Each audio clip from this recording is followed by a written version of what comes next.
and they are now swarming the streets here in this area. They went down kind of close to the area of City Hall, and they are just, sort of blanketing the area. I can hear bangs. I see smoke. I don't know if that's just smoke or, sometimes that's a device they use just to clear the area, or if that's actually pepper spray.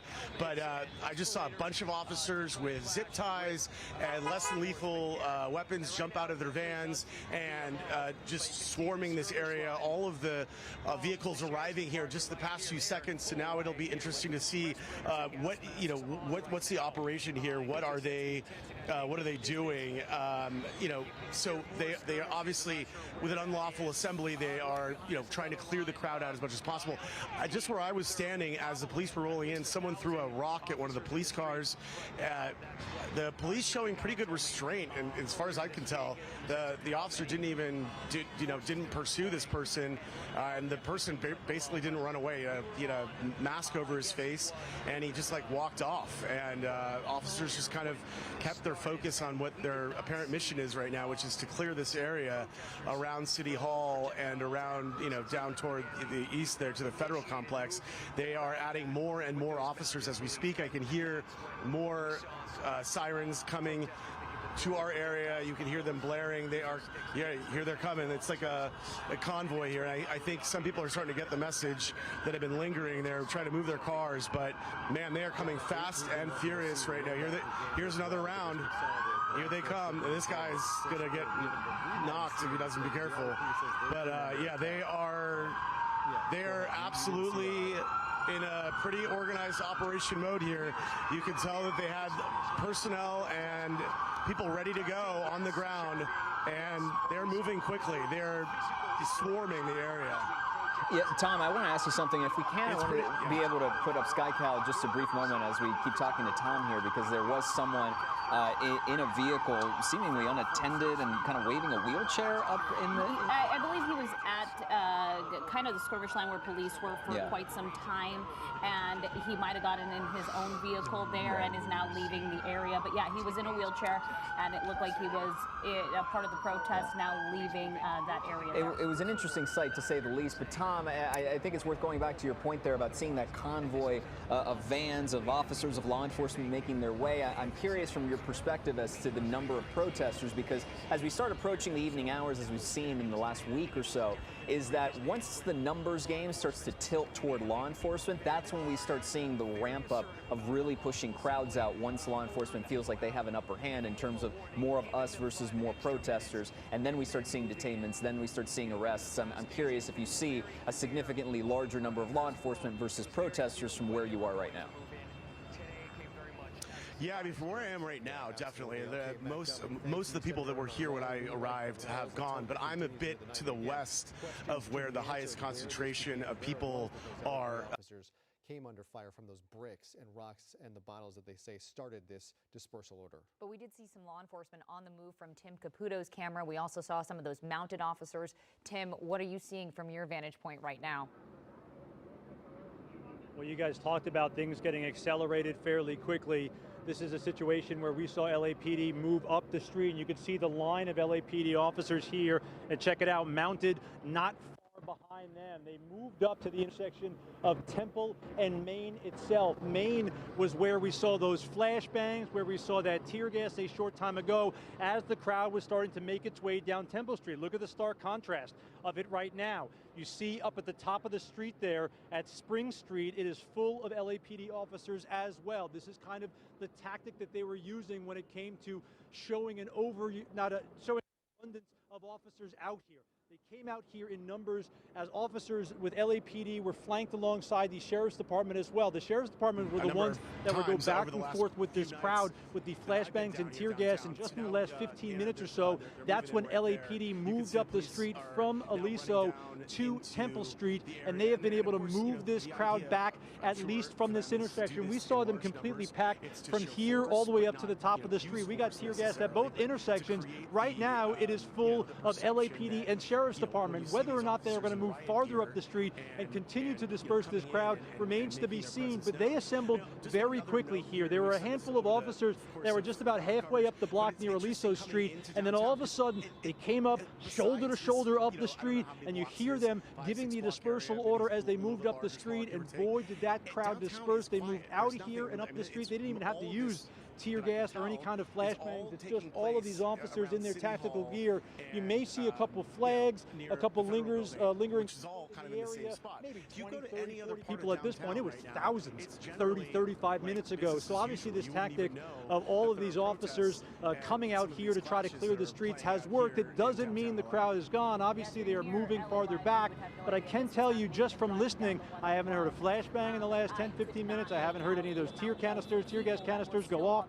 So it seems to be working. Obviously, we have several more hours until we hit curfew, and there are a lot of people out in the street. Just exactly how CHP, the Sheriff's Department, and LAPD kind of tackles that issue when it comes to arresting and detaining those people who are out after curfew remains to be seen. There have been several hundred people over the last several nights who are out 8:15, 8:30 that were easily taken into custody. Not as easy when you have 5,000, 10,000 people lingering in the streets. Hopefully, this is a sign of things to come as police officers show the power of numbers by coming out here and getting the crowd to move on. Right hand of your screen there, officers moving protesters. And Tim, is it clear to you where these officers are trying to move these protesters, or is the message just go home? It's time to go home today as that curfew approaches. So I'm thinking back to Sunday night when we were out here, right? I mean, obviously the big thing that they pay attention to, especially CHP, is to ensure people don't get onto the 101. We saw that way earlier this afternoon when they moved that line of CHP to the other side of the 101. On this side, obviously, there's a whole big city on the opposite side of where we're standing. And typically what we've seen over the last week, essentially every night, is as they fill, police officers and sheriff's deputies fill every intersection with officers, with the mounted patrol, with the tactical vehicles, the crowd gets smaller and smaller. They disperse and they kind of move around. So it's not one centralized group, which makes it a little bit easier. And here we go, right on cue. They are moving up Main Street as we speak. You see LAPD working its way up the street. We'll come up that bench for a second. Take an easy step there. I just want to show you as they're going, because if you look past these officers, don't go too far on the street. Horses right there. So if you look beyond the officers down the street, you could start to see the semblance of some of the flags another block up. And you asked, perfect question and perfect timing for that. As they're moving up the street, they are systematically moving them from City Hall and out farther into the city. The hope there, to a large degree, obviously, is as the crowd moves back, some people tail off, some people decide it's time to go home, some people just get out of Dodge, and they have a smaller crowd to deal with. So when 8 o'clock and curfew finally rolls around, it is a manageable crowd, and hopefully everyone is gone so they don't have to make mass amounts of arrests for folks breaking curfew. Yeah, we will see how this plays out. Tim, thank you. We hope that calm prevails here moving into the night. A couple big events happening around Los Angeles. There is a big CONCACAF Gold Cup match happening at, I believe, in Inglewood, and there is a Dodger game tonight. And in fact, let's go back up to Air 7. Marcel Melanson, our up in Air 7 photographer up there, also has to deal with a flight restriction that might be put into place this evening because of the Dodger game. So first, Marcel, what are you seeing from your vantage point as we see officers now moving in once again? Well, this was the site of that last conflict where we saw where the smoke bombs were going off and the flashbangs. What they've done is LAPD and both sheriffs basically reinforced their lines. We saw a number of officers show up to help those officers that were holding the intersection, including this mounted patrol. Now they've come in and they're just pushing this crowd back beyond City Hall. They're going southbound right now. And this was where before there were basically a number of protesters that were in conflict and they were agitating the police or coming in conflict with the police. And now with the people that they've got to support them, they had some more police come, they're able to push them back, and they're not really getting any type of resistance from there. What I will show you is City Hall, in front of City Hall, still has a number of people there. Now we're listening to the police on the radio. They're also trying to do the same maneuver over in front of City Hall. They're coming in from the north to the south, and we're starting to see some of this crowd disperse to the south as well. So basically, you think about strategy and tactics. They're coming in, they're going to move people away to the south and hope they disperse and kettle them to the point where they're giving them a way out, but they're going to stop these conflicts in these, basically these areas. And you're right, Jory, 6:10 is when the Dodgers game starts. That's when a temporary flight restriction happens, and that's when the news helicopters and all the helicopters over LA will have to push out for that game.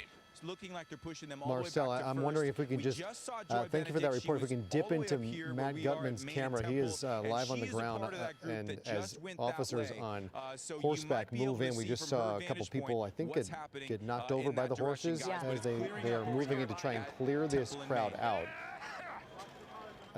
It sounds as if someone has been affected by some tear gas in the area, but these officers continue to move in. This is what our reporters on the ground have been seeing all afternoon now from different locations around the City Hall area. Tim Caputo initially was on the other side of the 101 freeway, where officers from CHP had actually moved in to keep people off the overpass and from affecting the 101 freeway. This is now on the south side of the 101 freeway in downtown around City Hall. Officers moving in. We've seen tear gas and now on horseback clear these crowds. And all throughout the day, we've shown you no King's Day protests.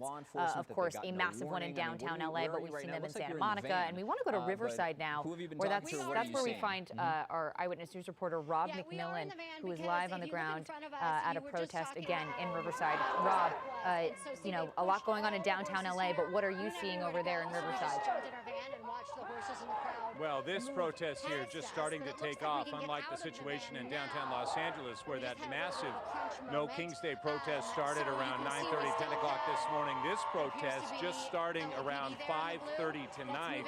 And at first, they were all gathered around one of the main intersections here in Riverside. And what they would do is just standing on the sidewalks, wait till the crossing lights would go. It was one of those intersections where it's a diagonal crosswalk, and that's when they would move into the street and, you know, waving their signs, not blocking any traffic. But now, as you can see, they have moved into the street. They're walking down one of these small streets here in downtown Riverside, right in front of Riverside City Hall. I just checked with the Riverside Police Department, and they say at this point there are no signs of any violence, but a very, very large crowd.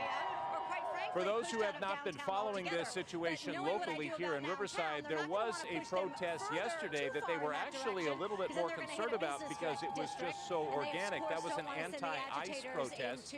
Only about 200 people showed up, although there was a counter-protester who showed up at that one and said something to agitate the crowd, and then actually led police on a small pursuit, and they found a weapon in his vehicle. He was arrested, and it's unclear whether or what the intentions were with that weapon. But this protest, obviously much larger, hundreds if not thousands of people here marching now in downtown Riverside. Again, the police department saying at this point there's no sign of violence. Obviously they moved into the street, and so they're blocking traffic.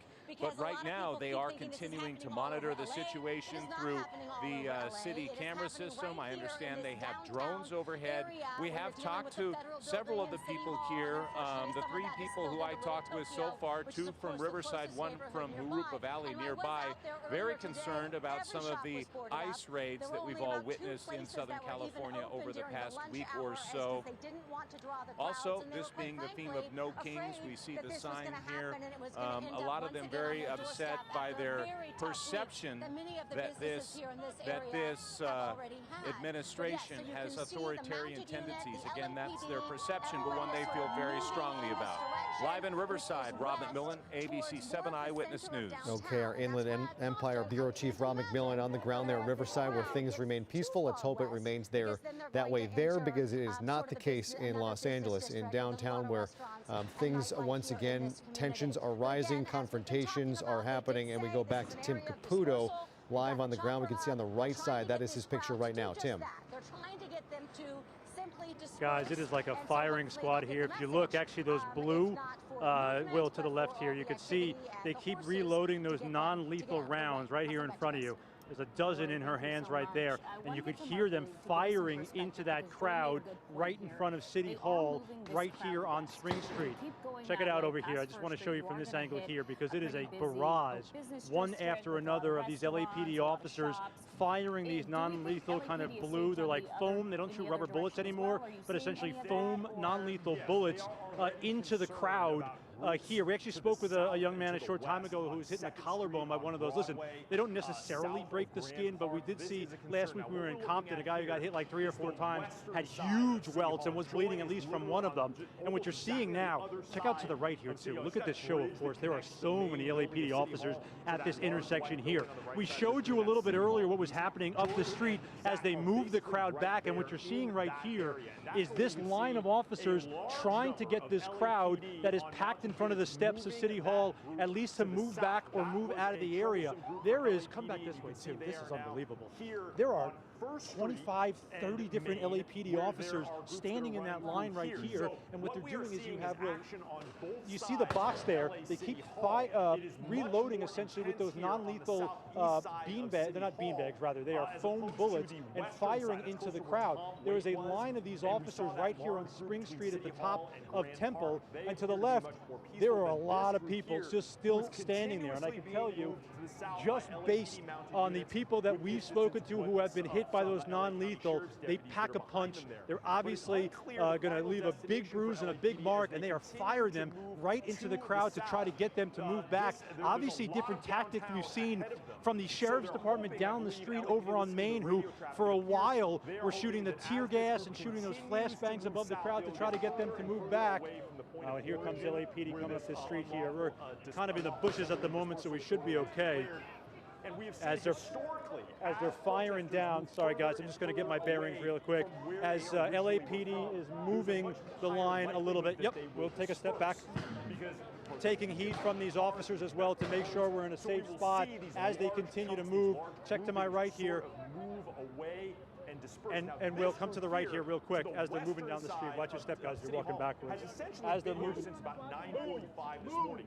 And what we are seeing obviously a handful of protesters being asked to move, and in other cases being forced to move out of the area. This is a confrontation here with one individual who has been hanging out on Temple Street and kind of mocking and yelling at both deputies and LAPD officers for quite some time. They got him out of the way, but as we're standing, it sounds like there are some sort of motorcycles or mopeds kind of burning out in the street in front of City Hall. This is what we're dealing with, is we have this line of LAPD officers continuing to fire those non-lethal rounds right into the crowd. But I can tell you guys, from my vantage point, it doesn't seem like it's necessarily moving the crowd farther back as they continue to fire into the crowd. It's whether or not they're able to actually get them to move farther up the street or up into the park and up the hill remains to be seen. But if you're wondering if LAPD brought enough officers out here to deal with this crowd, I can tell you just from this intersection alone and the number of these non-lethal rounds we've seen and heard fired into the crowd, it seems like they came prepared. Thank you, and stay safe. Thanks for that reporting on the ground. We want to stay with your picture, but we want to bring in law enforcement expert Bruce Thomas. Bruce, some of these images that we have seen include a lot of law enforcement and multiple rounds of non-lethal rubber bullets, foam bullets, as Tim was saying. What do you make of the situation that you see right now? Because it does appear as though it has escalated since we last spoke with you. Yeah, you're 100% correct. It was interesting on the other side of City Hall, as Mark was a huge talking, confrontation. LAPD and sheriffs with their skirmish lines are trying to almost move like a the crowd. burst. They were They're coming not right moving. on through. So they're using their less lethal weaponry to move the crowd. Eventually they'll bring in the horses to move them, and possibly bring in the motor units that I know are staged further down by the federal building. But yeah, it's definitely at a tipping this group point. right here, there is I hesitate almost to call it a For healthy distance. so many people to show up for this peaceful protest today. Again, as we've mentioned, this has taken a turn. But we also know that there are National Guard troops. There are Marines in the ground in our city as well. Just for our viewers, just because there is a distinction here, can you talk to us a little bit about what those federal agents' job is and what our local law enforcement's job is today? Hey guys, we're on Temple in Yeah, what you're now. seeing You can see, is, and what everybody roughly recognizes, 100 Los is Angeles LAPD. Police They're Department in the black, officers the dark navy blue uniforms, if you were. They're being supported under mutual aid by the LA County Sheriff's Department, which has brought in some of their mobile field forces. The National Guard and the Federal Protective Police are tasked with protecting the federal properties, i.e. the Metropolitan Detention Center, the federal building downtown, and the federal building in Westwood on Wilshire Boulevard. Then you have the Marines, which are backing up the National Guard. Both agencies, National Guard and Marines, typically, and they shouldn't be on the streets of LA patrolling or doing crowd control. They're basically force protection units. Yeah, and like you mentioned, what we see on the ground right now from Tim Caputo shot, we see those officers in the black, that's LAPD. That's who has now reloaded those non-lethal rounds, and we also saw sheriffs right behind them as well. Which is right in front. Yeah, you see the officers are directing people to leave, to disperse, to get out of the street, and that's when they want to do this now, rather than wait to curfew and possibly try to do this under the cover of darkness. Bruce, you have a long history of working in law enforcement, almost 3 decades with the LA County Sheriff's Department. I do want to ask you a question based on something our viewers might have caught here in a little bit. We saw Matt Gutman of ABC News' camera. He was being pushed back by some of the officers, and there's been kind of a fine line that officers and Sheriff's Department officials have walked in terms of dealing with members of the media. This is a precarious situation. There is a lot of media out there, some of them with TV, a lot of print, a lot of still photographers who are right up on the front lines there. How, you know, I'm sure every situation is different, but how tough is it when you're out there and you have kind of unmarked reporters just in plain clothes, T-shirts, not wearing a suit and tie like we sometimes are in this field, dealing with that situation of media in your face and on the streets when you're trying to control a crowd like this? Yeah, Jory, it's a great question. It's a real tough challenge for law enforcement. Media typically, like you said, they have a manner of dress. In a situation like this, they're more casual. We would like to see some sort of maybe tactical vest.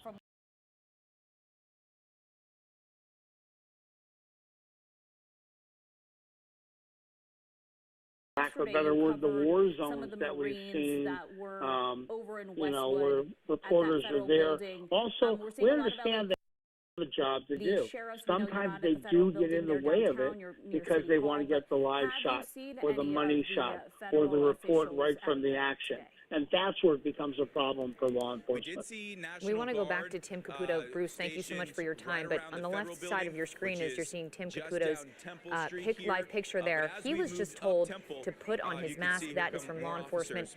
You can see those officers doing that as well behind him. Yeah. We have Tim. We haven't seen any Yeah, real quick, guys, because I just want to give you a sense of what's happening here as you see this huge kind of staging area here at the top of Temple and Spring Street, even with the tactical officers and deputies up on the trucks there. We were just told a short time ago by a nice officer who let us know, go ahead and put your mask on if you have one. It seems as though as they were shooting those non-lethal rounds into the crowd, they are now taking a different tactic by the Sheriff's Department, something we saw down on Main Street itself. The LAPD, which had lined up on the street here, shooting those non-lethal rounds into the crowd, have now been replaced by the LA County Sheriff's Department, and we know from what we've seen this afternoon, it is a bit of a different tactic. Take a step back here, hold on. That they are using the tear gas to shoot into the crowd. Not to say that the non-lethal rounds weren't effective, but I could tell you from the 2 times we were hit from it, that gas certainly works. And the tear gas itself likely going to be shot into this crowd in front of these steps of City Hall. Show to the left here a little bit so you get a sense of where we are. Obviously, you have law enforcement in front of the steps of City Hall. The crowd itself is on Spring Street. They haven't moved since they were moved up a little bit from where they were on the 101 and down where they were on Main Street. Now the Sheriff's Department lining up, getting their masks on, putting their helmets on, and getting ready what is, to my understanding, is about to shoot some tear gas into the crowd. And boy, I got to tell you, it's going to be tough because there is a lot of people in that crowd, and those people are going to get hit hard with that tear gas. But this, at this point, is an inevitability as the police departments here, both LAPD and the Sheriff's Department, have tried for the last at least 30 minutes to get this crowd to move off of Spring Street out in front of City Hall. They just have not done that. So now here in a matter of moments, we're about to have what believes to be tear gas shot into this crowd. Monitor the situation here. Tim, just because we've seen a few different vantage points here today, can you give our viewers a bit of a scene setter again, exactly where you are, how far City Hall is from you? Downtown LA. Following the aftermath. Yeah, look up, Will. Okay. City Hall is right next to us. So we're on the north side of City Hall. We're on Temple Street that goes uphill to Spring Street. We actually walked over Spring Street. It was not blocked by CHP, one of the few blocks that wasn't. Main Street, Los Angeles, and Alameda were all blocked by CHP. Much of the crowd actually moved up to Spring Street itself. Some of them were working their way down Temple Street. That's where we saw some of the skirmishes, where they were shooting the flashbangs, and where the mounted sheriff's deputies were. They are now, where'd they go? Up the street a little bit here behind me. But so we're next to City Hall, and this crowd is in front of City Hall on Spring Street. The sheriff's deputies are standing right at the intersection of Temple and Spring Street. And we're going to give it a second here because it seems like in any second they're going to start firing this tear gas into the crowd. They have, and here we go. This is where it begins and where they really start to move the crowd back. Those are flashbangs, a combination of flashbangs and the tear gas. And look how effective that is. Flashbangs are the ones going off above the crowd. They are loud, they are jarring, and they do get your attention and move you back. That sounds like the pepper balls shot from a paintball gun as well. Hitting those are a little bit more centralized. Oh man, from right over my shoulder. Yeah, he's behind me. But they are shooting into the crowd, both the tear gas and the flashbangs from above, and you see kind of the effectiveness when it gets to pushing that crowd back. Sophie, you had asked a little while ago, well, what's the plan? Where are they sending them? At the moment, not right here. So that's the purpose of this, is like I said, as they start to move the crowd back and disperse the crowd away from where it's the most congregated, the most packed, the hope is a handful of people peel off, a handful of people go home, and the crowd gets smaller and smaller to the point where it's less to deal with for these officers. But I can tell you, between the Sheriff's Department and the LAPD, there is a whole host of law enforcement out here at this intersection firing that tear gas and those flashbangs into the crowd. There's a toss from the crowd. That one went off right there, pushing it back as the Sheriff's Department's moving up. Let's move up with them here, Will. Let's just get to the corner here real quick, just to show you as police are moving up. One thing to keep in mind, Will, that's far enough, is when you get some of these officers as they're moving up, you occasionally get projectiles thrown back at police as the tear gas and as the flashbangs are going off. There's a water bottle being thrown at police. And what you're seeing is the sheriff's deputies are the first ones in the line here, moving the crowd up, specifically with tear gas, oftentimes with those flashbangs, and a combination of those two, definitely pushing the crowd back from City Hall. They did have barricades up, yeah, and it looks like they have someone in custody right here in front of us, someone who clearly didn't move back. Of course, we can't see or didn't see exactly what this person did. We got you. And we are keeping a decent distance. Here comes that tear gas in our direction. That's not ideal. So what they're doing is, as they push this crowd back to one street up, where we saw thousands of ralliers and protesters earlier today.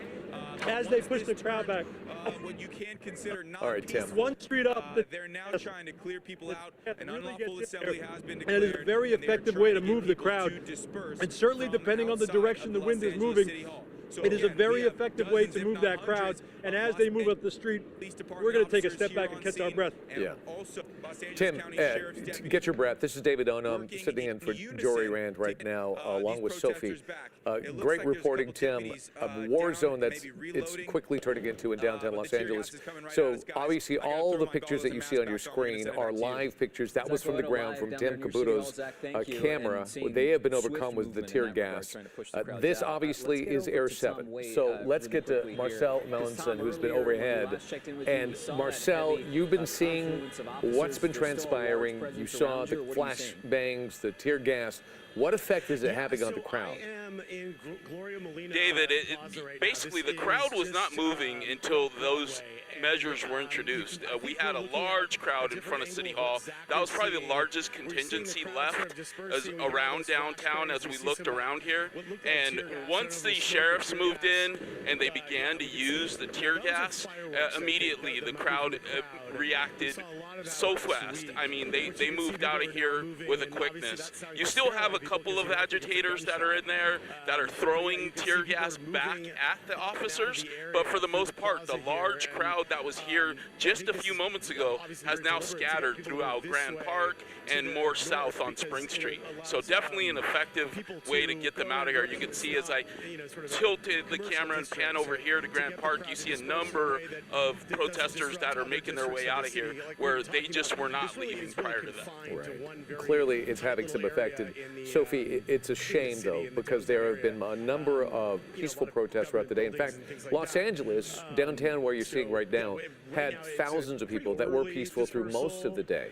And we have places like Whittier and Pasadena still underway. Riverside just got underway.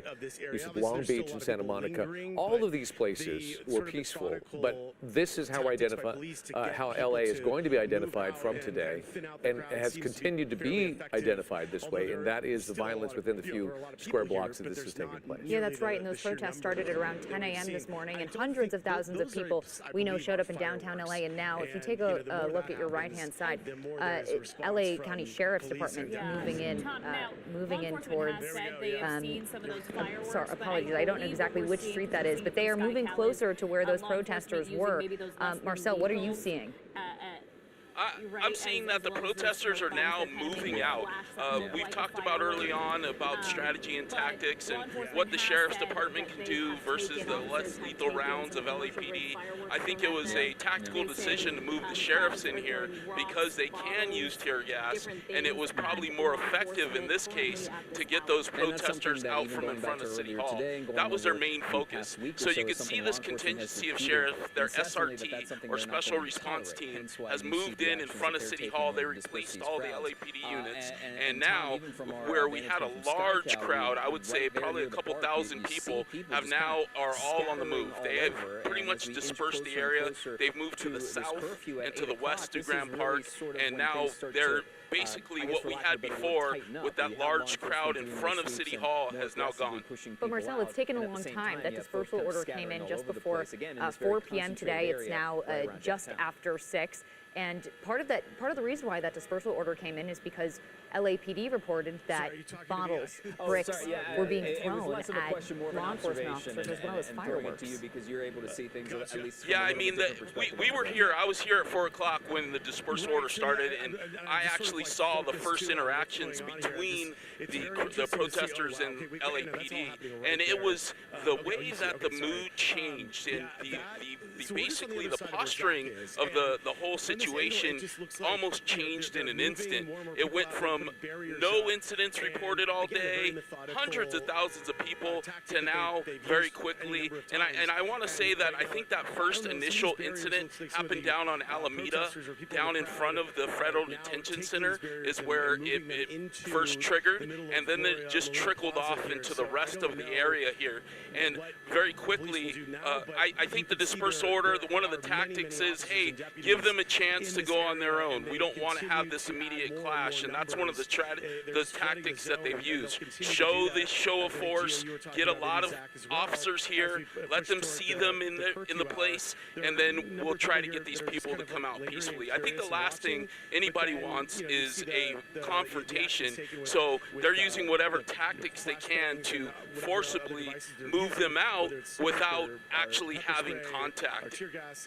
Right, so perhaps you're right, that incident may have occurred near the Federal Detention Center, which explains why so few people actually heard the dispersal order go out. Even Matt Gutman was explaining that he didn't hear anything, but suddenly there was this police action. That might be because it wasn't anywhere near where the masses were this afternoon. Nevertheless, we are approaching 6:08 right now in the evening. The curfew kicks in at 8 o'clock, although now this dispersal order changes the rules just a bit. They want everybody out of this area, and the vast majority of people seem to be cooperating now, especially with the tear gas, the flashbangs, etc. But there's always that small group of people that actually look forward to this opportunity to create unrest and do what they do. And we've been watching after the last 8 days, Sophie. Yeah, you mentioned those flashbangs, the tear gas, and those mounted officers. Those horses are strong. We saw some protesters come in contact with some of those horses as well. But we want to get back to the ground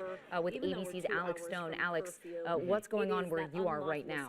That was or has been ordered in different parts of the Civic Center of downtown Hey, Sophie and David. Yeah, things have definitely calmed down here now compared to when I was talking to you just a little while ago, and we were more in front of City Hall, and the smoke was going off, and the less lethal munitions were being used. We're in front of the LAPD right now at Main and First.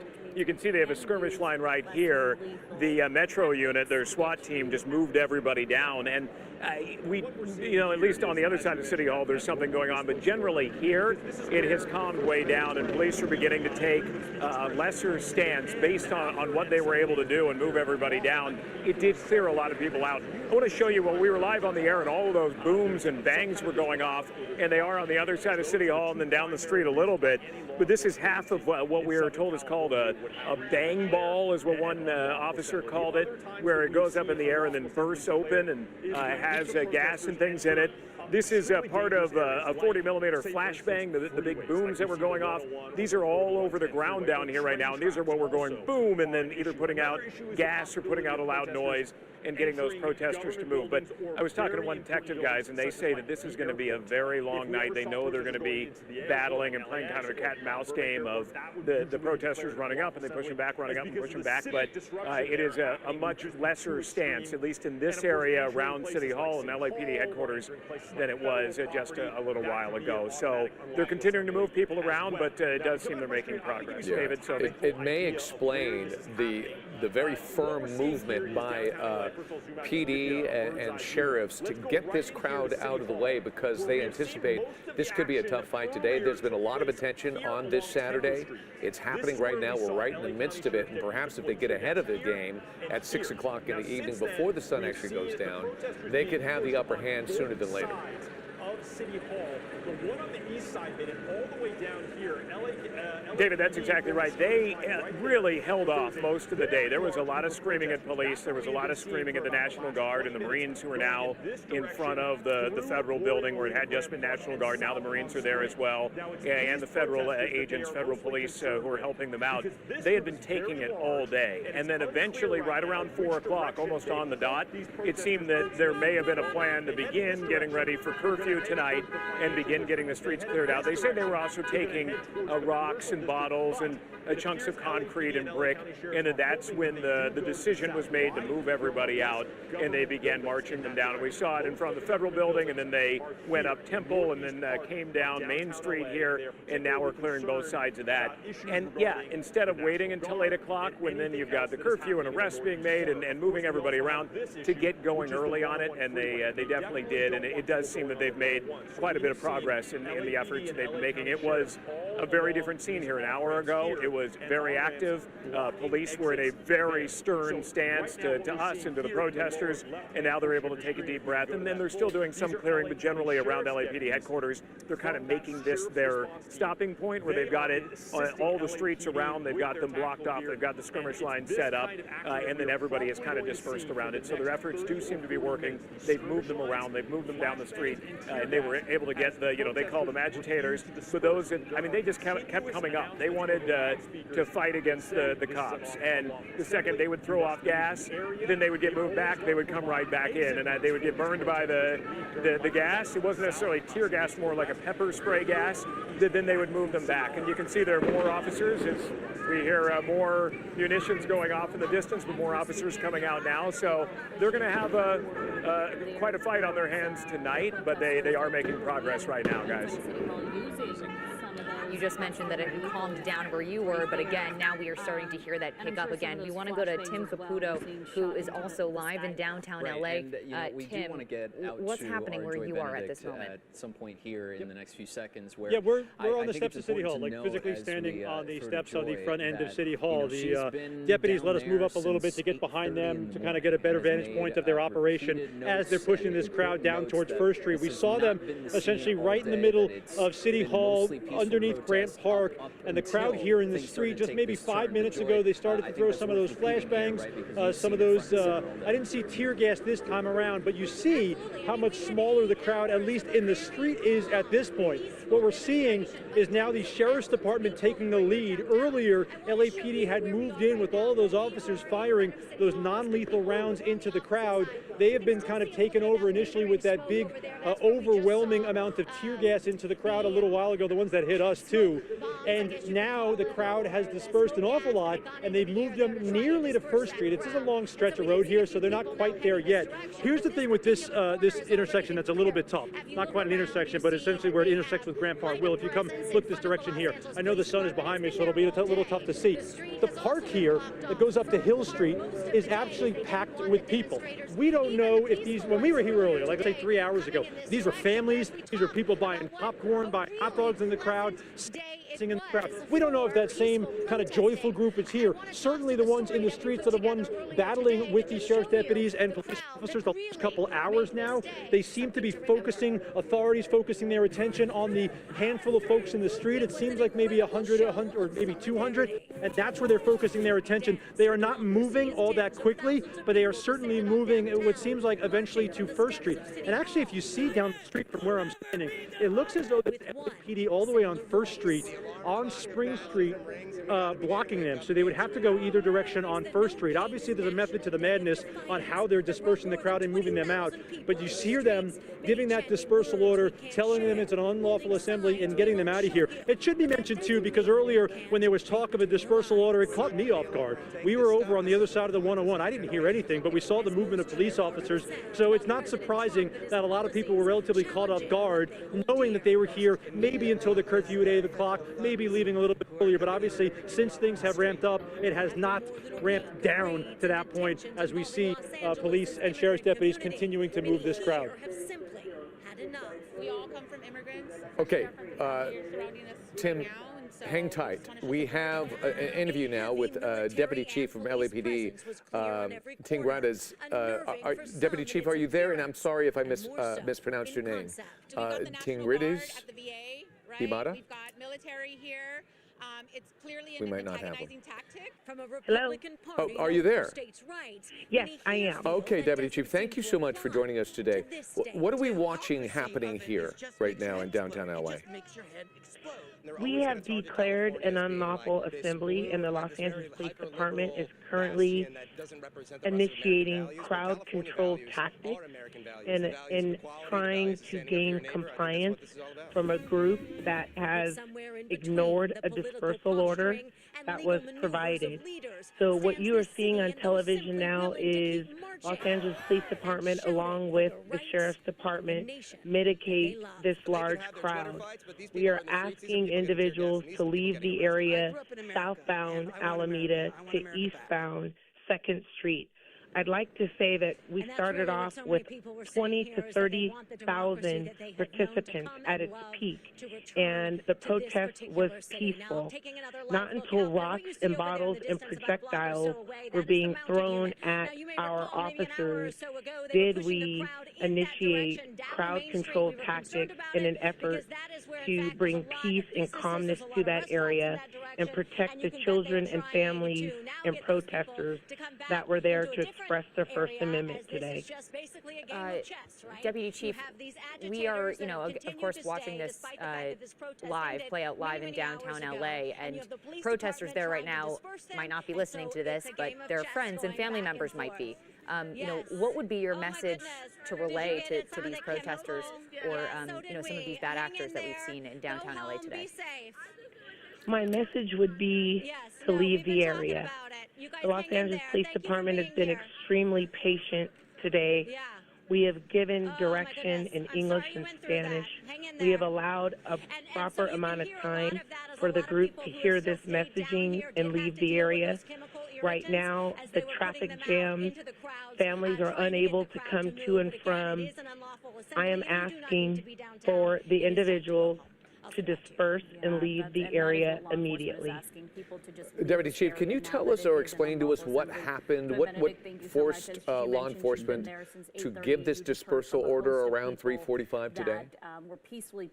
Sure. There was a crowd in the 300 block of Los Angeles Street, and they were blocking traffic and creating a traffic jam.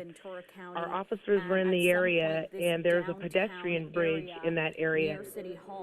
Right around 4:30, Gio. It took which was high ground. Those individuals had a position of advantage, and they began throwing rocks and bottles and projectiles at our police officers. At that time, the incident commander declared an unlawful assembly. We gave them an ample amount of time to leave the area. We then administered less lethal, and the crowd began to disperse. What you're seeing on TV now are splinter crowds and groups that are broken off from that main crowd. We are trying to mitigate those groups with a second dispersal order that has been given. We know that some of these officers, like you mentioned, had been struck with bottles, with bricks. Any officers that you know of at this moment injured? At this time, I am not aware of any officers that have been injured. I would like to say we are working very closely with the Los Angeles Fire Department. We have a force protection of LAPD officers that are working side by side with the LAFD. They have need to go in on at least 2 locations that I know of to render aid to individuals. And when groups fail to disperse, it makes it very difficult for the fire department to do their job and render aid to those that need it. Okay, Deputy Chief, have you noticed, is this 8 p.m. curfew working in your opinion? I truly believe the curfew is working.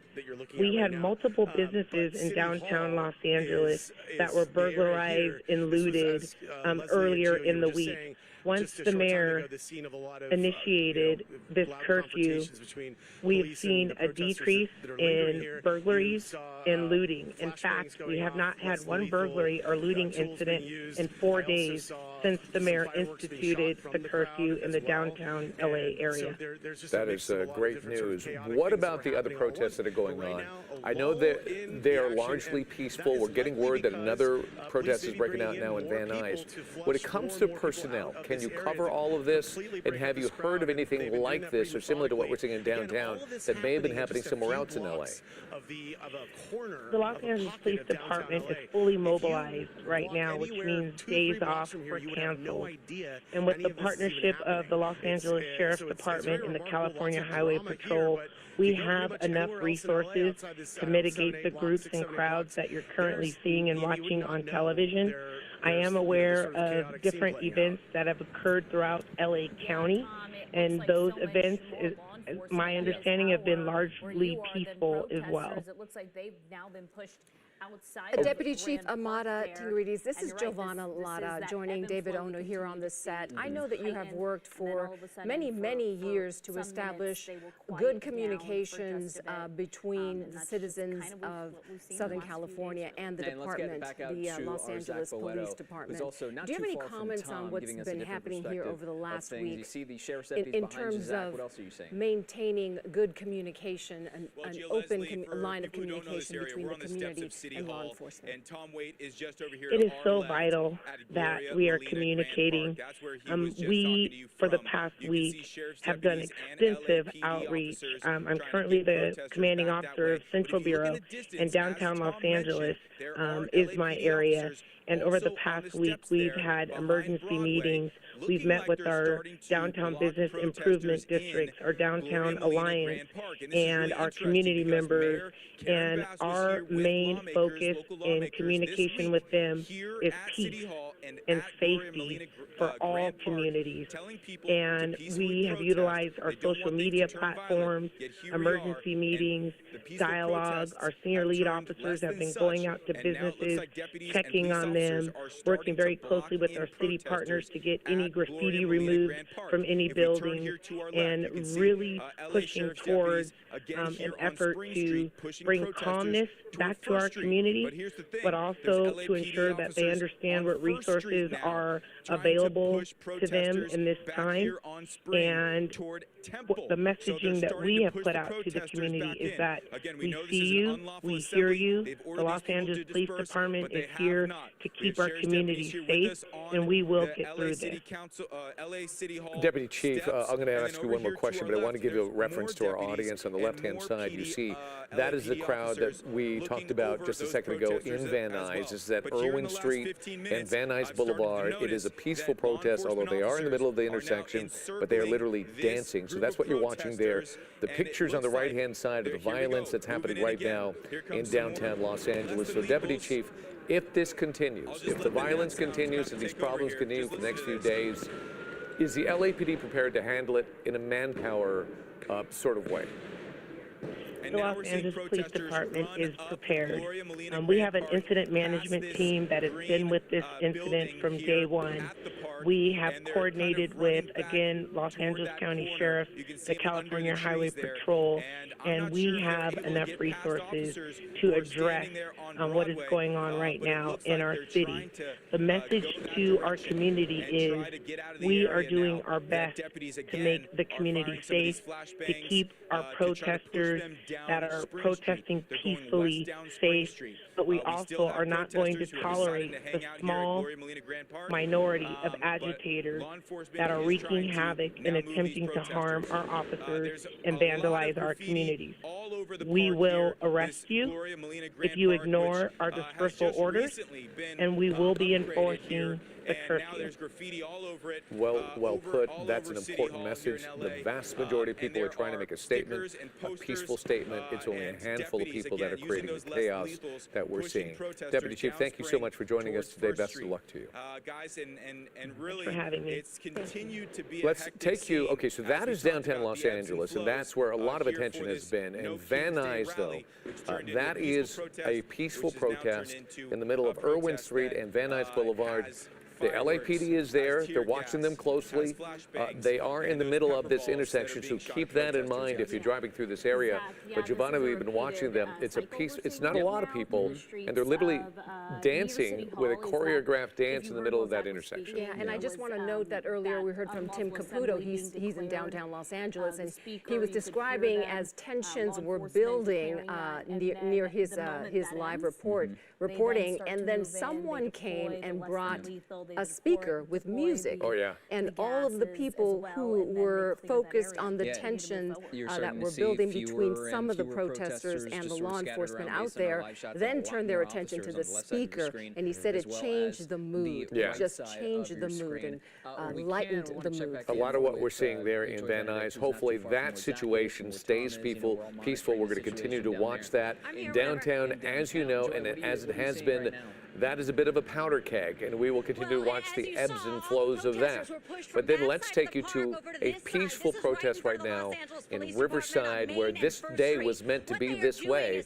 If you have something to say, do it peacefully, and there have been thousands of places across the country where people have done so, including Riverside. And here's Rob McMillan with more. Rob? Right, peaceful so far. Again, we have been here for about an hour and a half. Much different than the situation in Los Angeles. Obviously, what's happening downtown, tens of thousands of people. By our check with Riverside Police, there are about 5,000 people here in downtown Riverside. But the other thing that's different, this didn't start until 5:30, and once it did get started, it accelerated very rapidly. I've never seen so many signs, so many different signs with so many different messages. And what happened here was this protest started with all the protesters gathered on the street corners, and they would wait until the traffic lights would signal that it's okay to walk across the street. They would then do so, walk across the street. It appeared as though they were blocking traffic, but not really, because they had the walk signal. But then about half an hour ago, they started marching down the streets, blocking traffic, again, peacefully protesting. And I say that because we have not seen any instances of violence, and I just checked with the Riverside Police Department. They have not seen any instances of violence. One other thing that I should say about watching this protest compared to some of the other ones I've seen, some of the anti-ICE protests that we've seen over the past few days, a lot of Mexican flags here. I really have to say that predominantly it's just American flags here for this No King's Day protest. And a lot of American flags we've seen flown in the upside down position. Again, traditionally that would mean a country in distress. We've talked to a lot of people here. Most all of them are local, obviously with concerns with what they're seeing across the country right now. As is typically the case in these kinds of protests where people just start marching hither and yon, it's tough to tell exactly where the center point is, if there is a center point. From what the police department was telling me, a lot of people are beginning to gather at the Riverside Historic Courthouse, but it does appear that the crowd does appear to be dispersing at least a little bit. I did talk with Congressman Mark Takano. He's the Democratic congressperson from Riverside here. He's out here marching the streets, talking about, in his words, how ironic it is that we would spend so many tens of millions of dollars on a military parade in the nation's capital and so much money sending the National Guard and the U.S. Marines here, while at the same time seeing so many cuts to programs that many of the people here depend on. But again, here in downtown Riverside, a lot of noise, a lot of chanting, a lot of yelling, but so far things appear to be pretty peaceful. Although, as I mentioned, traffic is blocked on some streets, but there's been no unlawful assembly declared. There's been no orders to disperse given by the Riverside Police Department, at least at this point. I was checking with Officer Brian Railsback with the Riverside Police Department, and by their estimates, and again, they're monitoring the city camera system as well as drones they have flying in the area, about 5,000 people here at this protest, which is about half of what they had during a very large protest back in June of 2020 during some of the Black Lives Matter protests. Again, that was another situation that started around 4 o'clock in the afternoon. Again, I'm talking about the one back in 2020. Almost 10,000 people there, and it did remain peaceful almost the entire time until that order to disperse was given. And then you had dozens of agitators in the crowd start looting businesses, breaking windows, and that kind of thing. But so far, we have not seen any of that in downtown Riverside. Live in Riverside, Rob McMillan, ABC 7 Eyewitness News. Rob McMillan, thank you for that live report from Riverside. Again, a protest there starting at 5:30. Rob saying about 5,000 protesters are there, and it has remained peaceful so far. And most of the protests we saw earlier today, throughout the day, have been peaceful. Tens of thousands of people were in downtown Los Angeles, and they were peaceful until the late afternoon. Even, downtown Los Angeles was peaceful right up until about 3:30 this afternoon. All the other protests that we're hearing about, at least in the Southern California region, have been peaceful. I've heard great things about Pasadena. A great number of people showed up to that. It is still underway, no problems whatsoever. You see Rob's picture. He said a tremendous amount of signs, a very vocal crowd, but law-abiding, sending their message out there. But in downtown Los Angeles, the same has occurred that we've seen in multiple days since basically last Friday and especially last Saturday. Sunday. And we are waiting to speak with Sheriff Robert Luna. He'll be joining us momentarily, and hopefully we'll be able to get some clarification as to what happened in around that 3:30 time period where emotions pivoted and the tensions began to grow. There were reports of some protesters throwing bottles and bricks at police officers. We also heard from Matt Gutman on the ground that he did not see that. He was not able to see that, but we have heard other reports, as I mentioned, that did happen. So we'll be hoping to get some clarification. Yeah, we did. We get a little clarification from the assistant chief that it happened on the 300 block of LA Street, and it was a small group of people, but they had the high ground throwing rocks and bricks at the officers below them. And that's when they told those people to disperse.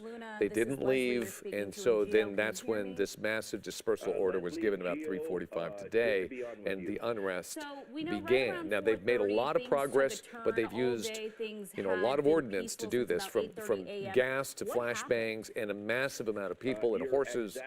And that is still underway. And the question remains, when the curfew kicks in at 8 o'clock, it has been working.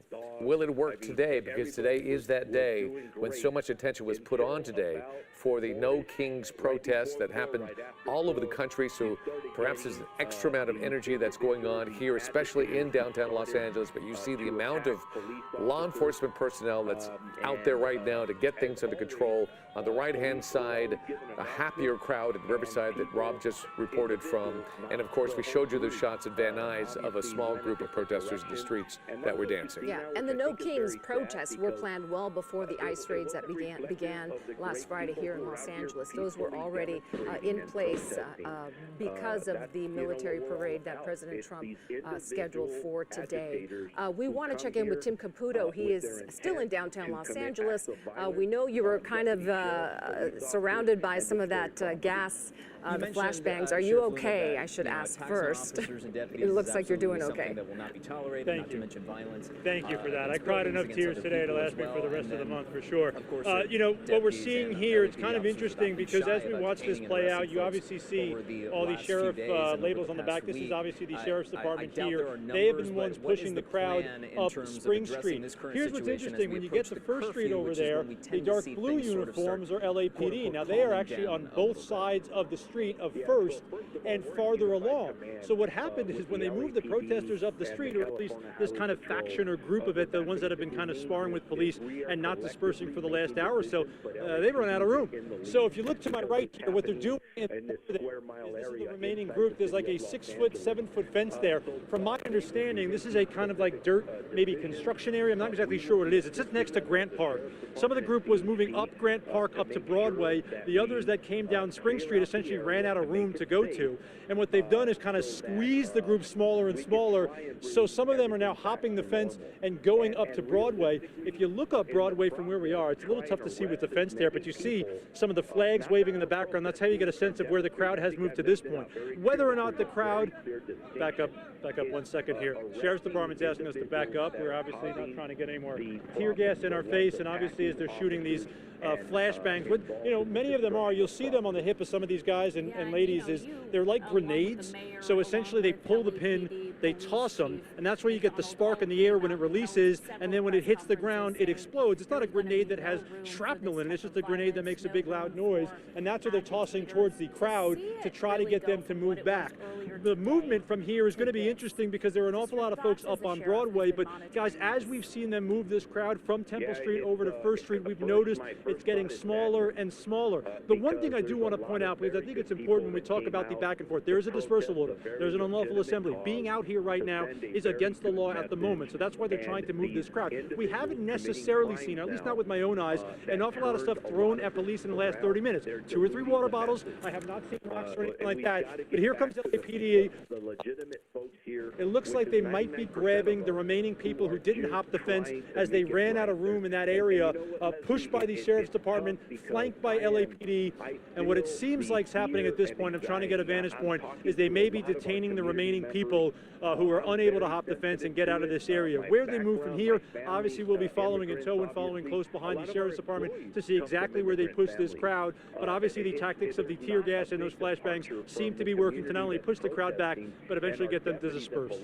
So are you saying that the folks that are there right now, that they want to disperse, but there's not an exit for them? It looks as though, I mean, so we were obviously all the way up Spring Street as we were coming down, right, in front of City Hall. What we were seeing was they were pushing them this direction, but I could tell you on First Street, on this sidewalk, there's a line of LAPD. And now it looks like they may have moved. No, they didn't. So they're now making a smaller and smaller circle, essentially circling the wagon around the remaining protesters here. They pushed them into an area, the Sheriff's Department, where it was just LAPD, and it appears as though it would make sense at this point the folks who didn't hop the fence and get out of Dodge up to Broadway may be detained or at least pushed outside this immediate perimeter. We're trying to see, I don't necessarily see anyone in handcuffs. It does look like they're letting them go by police officers, but it was interesting because as the Sheriff's Department pushed them up, they were met by LAPD on the other side, and by the time they got to the end of the street, they were fully surrounded by police. Tim, I want to interrupt you here. Stay there, don't go anywhere, but we just got word from LAPD Deputy Chief Imada Tingarides, whom we were speaking with a short time ago. She is telling us to tell our viewers that people should be leaving the downtown area southbound on southbound Alameda to eastbound 2nd Street. That is the route that they should take to leave the downtown area. Southbound Alameda to eastbound 2nd Street, and you're looking now at a map of downtown there to the right of your screen. So again, that is from LAPD Deputy Chief Imada Tingarides.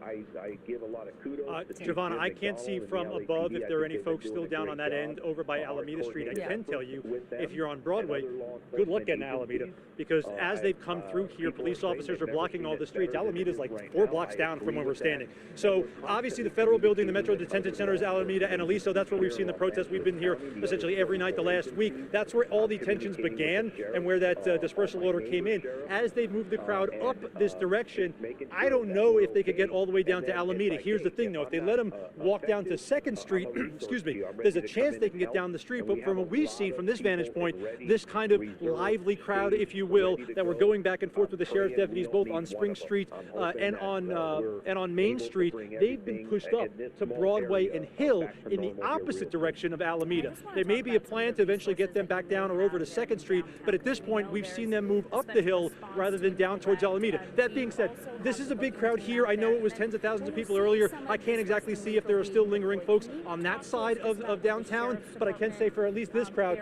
here they are here. We're watching them move up 1st Street. LAPD officers, some of them jogging up the street, and they're about to interact. Here comes another flashbang. Who is he throwing that at? But there's no one over here. So maybe that's just to give a little warning that stuff's about to go down. That was an interesting call by that one sheriff's deputy as they giggle about it here. But LAPD walking up 1st Street as they're about to approach the crowd up on Broadway. If the sheriff deputies let us go by here, we're going to work our way up to 1st Street and follow behind LAPD as they continue to move this crowd and disperse them.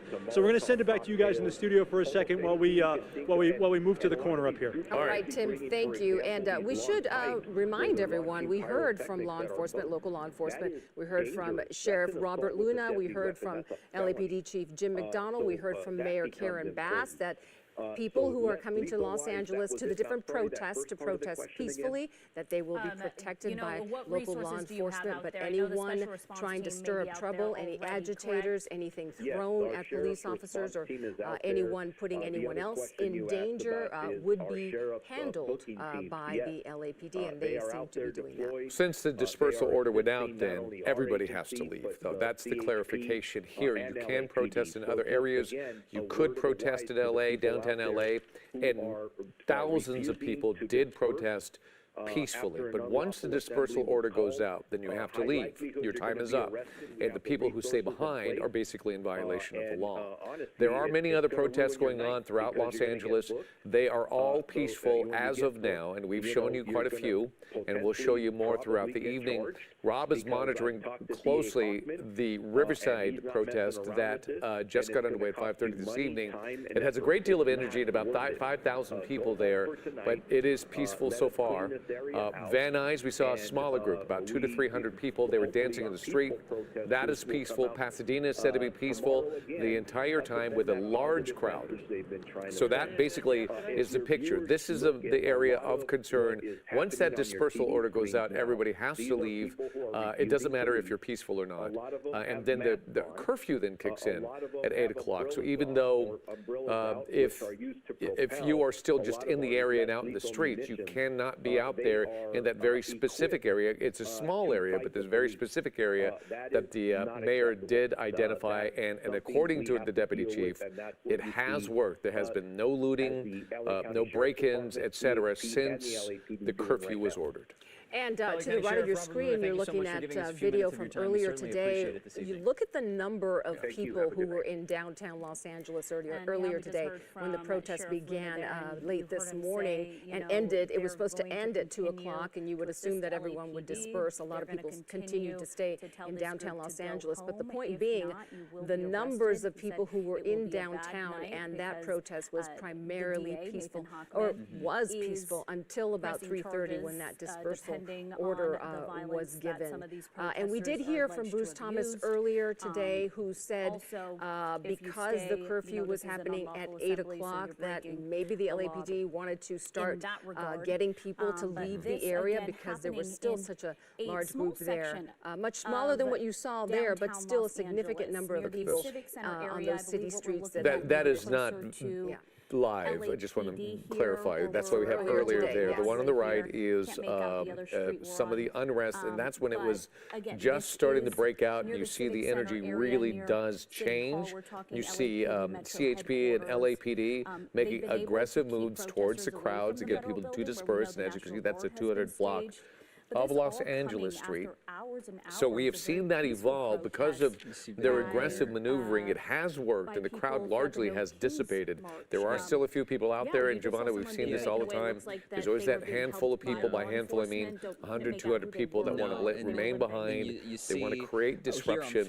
I don't think you could identify them as peaceful protesters by any means, or out there to create havoc, and that's that's basically what they do. That's their goal. Seemingly hurt, maybe a rolled ankle or such. Right, and again, we're keeping an eye on what's happening in downtown LA right now. The smaller box on your television screen is a live picture, and again, the larger picture on your screen is from earlier today when those protests began to get out of hand. The sheer number of sheriff's deputies. By the way, we have there is a no-fly zone in downtown Los Angeles right now because of the Dodger game that is now underway. And so we have to kind of evolve with some of the restrictions that are going on. That's why Tim is our guy on the ground who has been watching the situation, and he's trying to examine what exactly that movement was that we saw just a second ago. And there again, on the earlier video on the right-hand side, you see the presence of horses. And from what we have been hearing, that presence has been really impactful in pushing the crowd back. And there's something going on right over there. You see the upside-down flags and a number of people with the police around them, but the disruptions continue in that area. And we'll get a report from Tim eventually when he puts himself in a position where he can report. Oh, there he is. Tim, what are we seeing back there? Go ahead. Yeah, we're going to walk with me here as we go up the street. LAPD just kind of gave us permission to come up First Street here. We're going to walk up to the side to show you what's happening at this point on Broadway. You know, it's interesting as some of these continued flashbangs go off here. They're moving the crowd from First Street over to Second Street. I keep mentioning that it's getting smaller and smaller, understandably so. They're moving them kind of through the grid systematically up and around the street with LAPD. With LAPD kind of leading the charge with a line of police officers, kind of pushing the crowd to stay on the side. All right, Tim. Give me 1 second, guys. We just want to get possession. Yep. We want to step it back inside real quick as we're getting up to the corner here as they're pushing this crowd back on Broadway towards Second Street. All right, Tim. Thank you. We'll check back with you a little later. Right now, we have Sheriff Robert Luna on the line with us. Thank you for talking with us today. The protest today did remain peaceful until about that 3:30 hour. Can you tell us what changed? What happened? Right into the middle. Well, hello, Giovanna and David. Thank you for having me on. My understanding is that about that time, we had what I'm calling agitators start to attack police officers within that area where they ended up declaring an unlawful assembly and then gave a dispersal order. It's a shame because if you look at the entire day, it was peaceful. Peaceful all day with families, legitimate protesters and demonstrators, and then you get these agitators that come in and they are well organized. They're armed with bricks and anything you could throw at police officers, and they start ruining it for everybody. They create chaos. And unfortunately, they are the ones that blew it for everybody. And it's a shame because, as I've told all of you in the past, we encourage and facilitate First Amendment activity. But when it starts to become criminal in nature, as we unfortunately saw around that 4 o'clock hour, our deputies, our police officers start coming in. Your viewers are probably seeing some less lethal being utilized. The only time we are using those tools is when the deputies and police officers are being attacked. And I'm calling right now because I want to see how many of my deputies have been injured. I know that one of our horses was attacked. And that behavior is absolutely unacceptable. Do you have a number of how many deputies have been injured today? That's going to be the interesting thing to see. Today, we're still gathering all the information on any injuries and arrests that we're making thus far. Because we're still in the middle of this, we will get that to you here in the next, hopefully an hour or so. Now, granted, on the one hand, what are your concerns about later on tonight? The curfew kicks in at 8 o'clock. Not that that is relevant here because the dispersal order has already been put out there. But are you concerned about what's going to happen once sundown hits? Because what I understand is, and what was reported to us, is the curfew has been working, and it's been effective in protecting some of the businesses in downtown. But how do you view tonight? Thursday night. Yeah, I applaud Jim McDonnell and the LAPD. I think they've been doing a great job with the curfew that they implemented in the city of LA. And I want to remind your viewers that we're probably dealing with about a 1 square mile area. I know it makes it look like everything's going bad. It is not. It's only that one specific area. You asked me if I'm concerned. My job is to be concerned. And because I am so concerned, as is Jim McDonnell and the commissioner of the CHP, we've been planning for this. We knew Saturday was going to be a bigger day than the last few. So we have brought in additional resources from each of our departments. We've been coordinating with other police chiefs from the 44 other agencies in LA County. I've been coordinating with the sheriff in the area. We are checking with each other because a lot of us had protests today. And in our world, if you're not impacted, you become a resource. So we have a lot of people staged, and I'm really praying that we need none of them. That this continues to go the way it is, and we can get everybody off the street at least for tonight. No shortage of officers, and then everyone can go home safely. Protesters by a heavy amount at this moment in downtown. Sure, for Angelinos who are concerned about the lawlessness they might see, you know, that as you mentioned is contained to that 1 square mile area, but they might be concerned about the lawlessness and whether the people committing these crimes will be will be arrested and will be prosecuted. You were saying that you may not be arrested the day of your actions, but you will track these people down. Can you reiterate that and maybe comfort some of the people who are worried about this? Yes, ma'am. I can assure all of your viewers that individuals committing crime are going to be caught. They're going to be arrested. And I want to make sure everybody knows we've almost been running operations every day of people we're looking for to arrest that committed acts of violence or destruction of property or theft the days before. We end up getting a lot of evidence or tips, and we have a whole investigative unit that is doing that. But as you're looking at the activity today, we will arrest, and we have arrested several people already, and if they don't leave the area and they have been directed to do this multiple times, they are subject to arrest. We have additional booking teams from the LA County Sheriff's Department out there. We have buses out there ready to fill them up. I'm hoping we don't have to arrest anybody, but unfortunately there are people who are not cooperating. They are not listening to the direction of the deputy sheriffs and police officers out there, and they're going to be held accountable. One other piece of it, I have had constant communication with the district attorney, Nathan Hoffman, who's been a great partner, and he has assigned a couple of special prosecutors just for people who are doing this kind of unlawful activity. So he's ready on his end. I've also had conversations with the U.S. attorney who is very eager to charge people federally for either A, attacking police officers and deputies, or being in an organized fashion to create the chaos that we're seeing right now on television. Is there a point where you draw the line and you say you have to be gone right now or arrests are underway? Do we get to some point where that happens tonight? That's already happened. LAPD declared an unlawful assembly.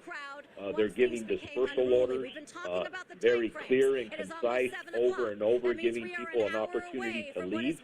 If what you're seeing now are people that are masked up, and actually instead of walking away, a lot of them are charging the lines with the officers. Those are not peaceful individuals. They are not protesting or demonstrating. Those are criminal acts. So we have to make sure that we get those individuals out of here somehow, and if that's through arrest, that's what's going to happen. Earlier, there was some question as to the folks who were still out there who were trying to leave the downtown area as to what the best way was to leave. Tim Caputo thought that maybe some groups of people were surrounded by police and couldn't find their exit. Anything you can add about that? Yeah, LAPD, I think, has been doing a very good job of putting out very specific direction over text and any which way they could to communicate that to the public. And I believe they're trying to get people out of there through Alameda. But here's the thing, some advice for people that are out there. Try and the officers out there will give very clear direction on how to get out of there. Do not join these crowds that are attacking the officers. And I see people who are out there just videotaping. Maybe they want to get on YouTube or whatever they're doing. Don't do that. You're putting yourself at risk. Get out of the area as soon as possible. This has already been declared an unlawful assembly. There's no going back on that, not tonight. Yeah. We've seen a tremendous amount of manpower out there. Of course, the hope is maybe this is the climax of all that's been going on. A lot of attention was given to this Saturday. But if it does continue, can you sustain the manpower? We have no choice. We will figure out a way to make sure that we can bring peace back to these streets. We are consistently coordinating, like I said, in the region and our partners around. But I do want to say this. Our employees are tired. Our employees have been working their tails off. Our employees have families that are scared to death as they're watching this on television, and they would like them to be home. And I hope we all think about it. Some people say, well, that's your job. It is to a certain extent. But I do want to acknowledge my employees and the sacrifices they're making and their families. If you can just imagine for a second having to send your husband, wife, son, or daughter to work, and then they're out there on these lines and these skirmish lines, that's a scary place to be. I get it. It's scary for everybody. And if I didn't say this to both of you earlier, I want to really acknowledge the fact that our community is in fear. That in our community, there's a lot of anxiety. There's a lot of things going on. Every time we turn around, we're seeing these ICE raids in the strange places, car washes, swap meets. That scares people. We're acknowledging that. But the violence and destruction of property is not going to get us to where we need to. It's the peaceful demonstrations and protests that hopefully will make a difference.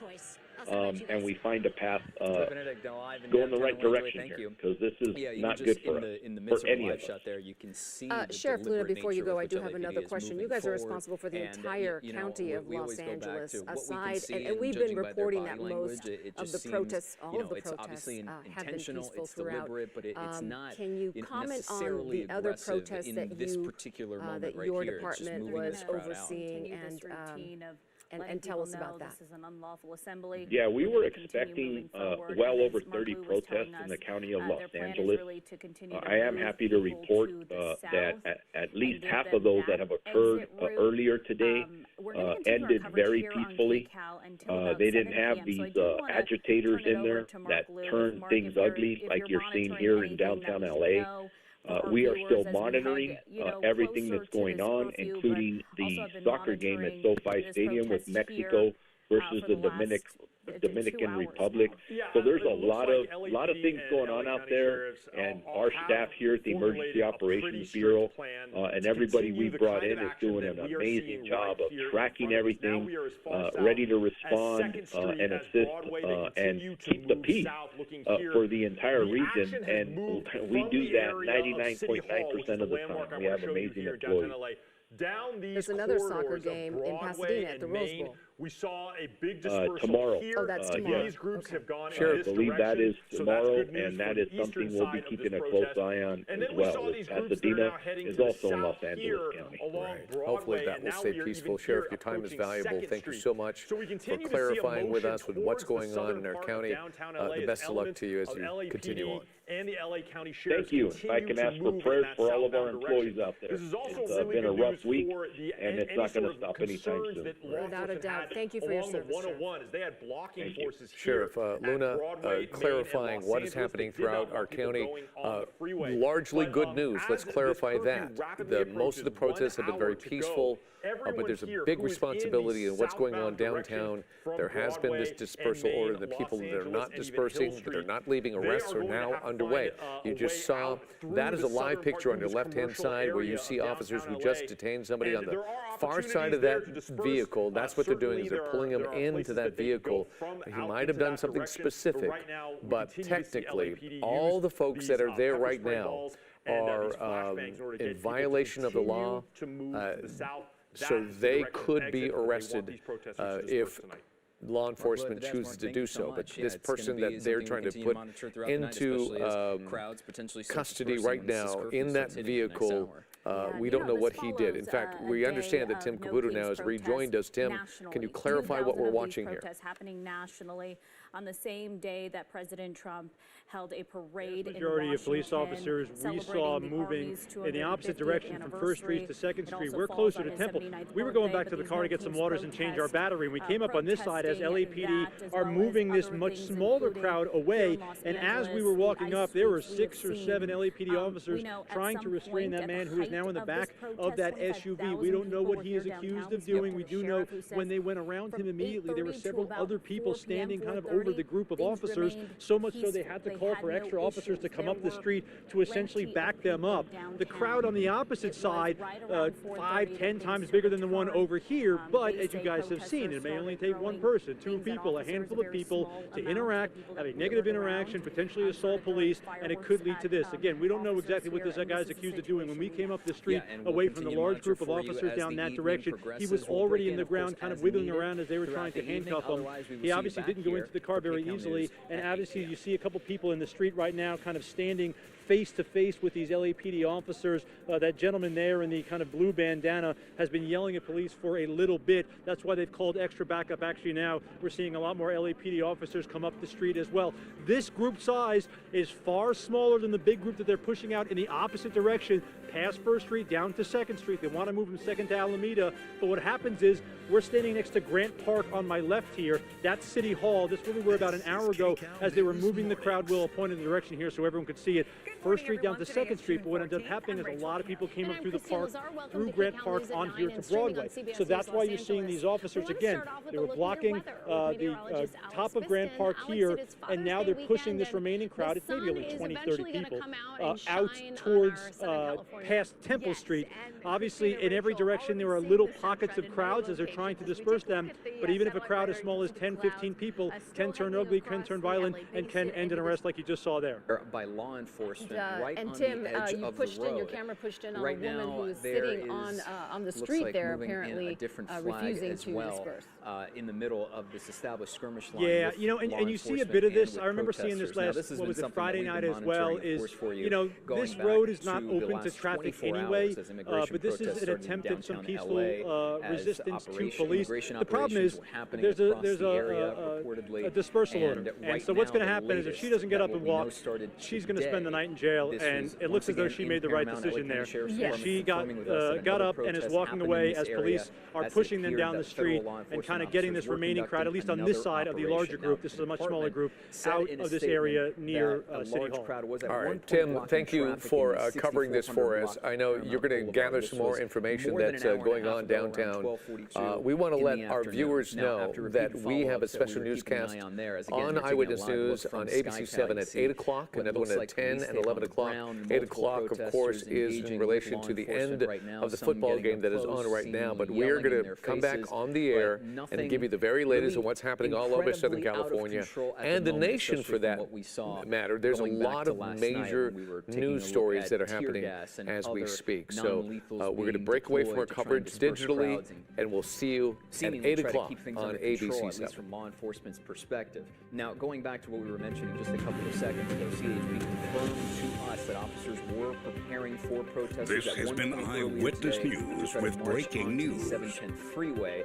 As of an hour and a half ago, we did not see that, haven't seen that as of yet, but right now, this has been a very fluid situation going into the morning and these early afternoon hours right now. Giving you a wider perspective, notice how right there on the freeway, it seems, traffic is going smoothly, but notice two sets of law enforcement vehicles sort of blocking off the road, so you really can't get to anything on the road there. So this is the other side of things that we were looking at. You just see 1, 2, 3, 4, at least 8 vehicles blocking off this street right now. And then earlier we were showing you that line of law enforcement officers and protesters standing in each other's faces. This seems to be another group of protesters as well down here on this part.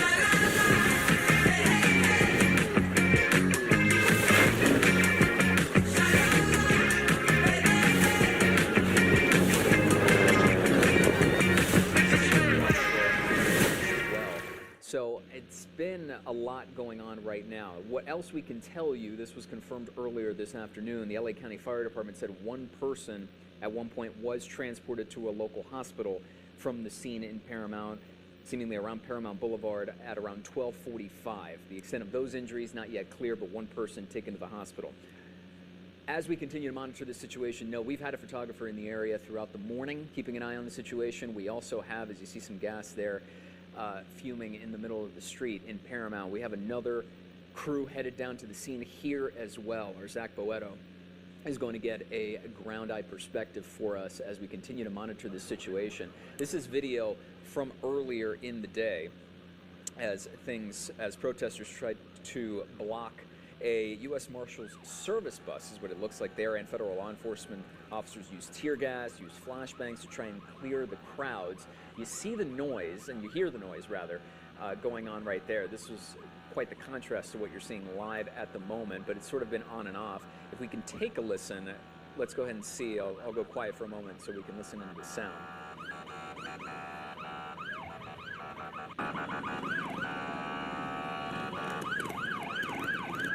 Let's clear it.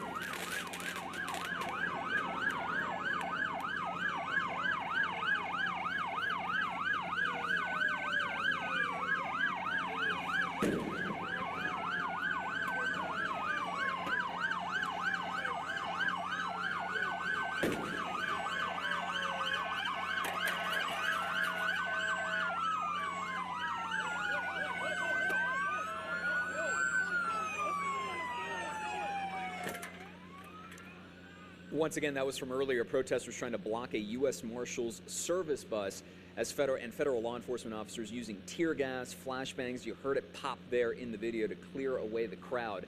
You saw the truck, or the bus rather, honking at protesters as well. There were a number of people with their hands up to the front trying to sort of push it away.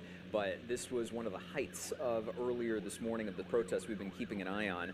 And right now on the left side of your screen is the live footage that you're seeing coming out of Paramount right now, with law enforcement establishing a line, protesters getting up close.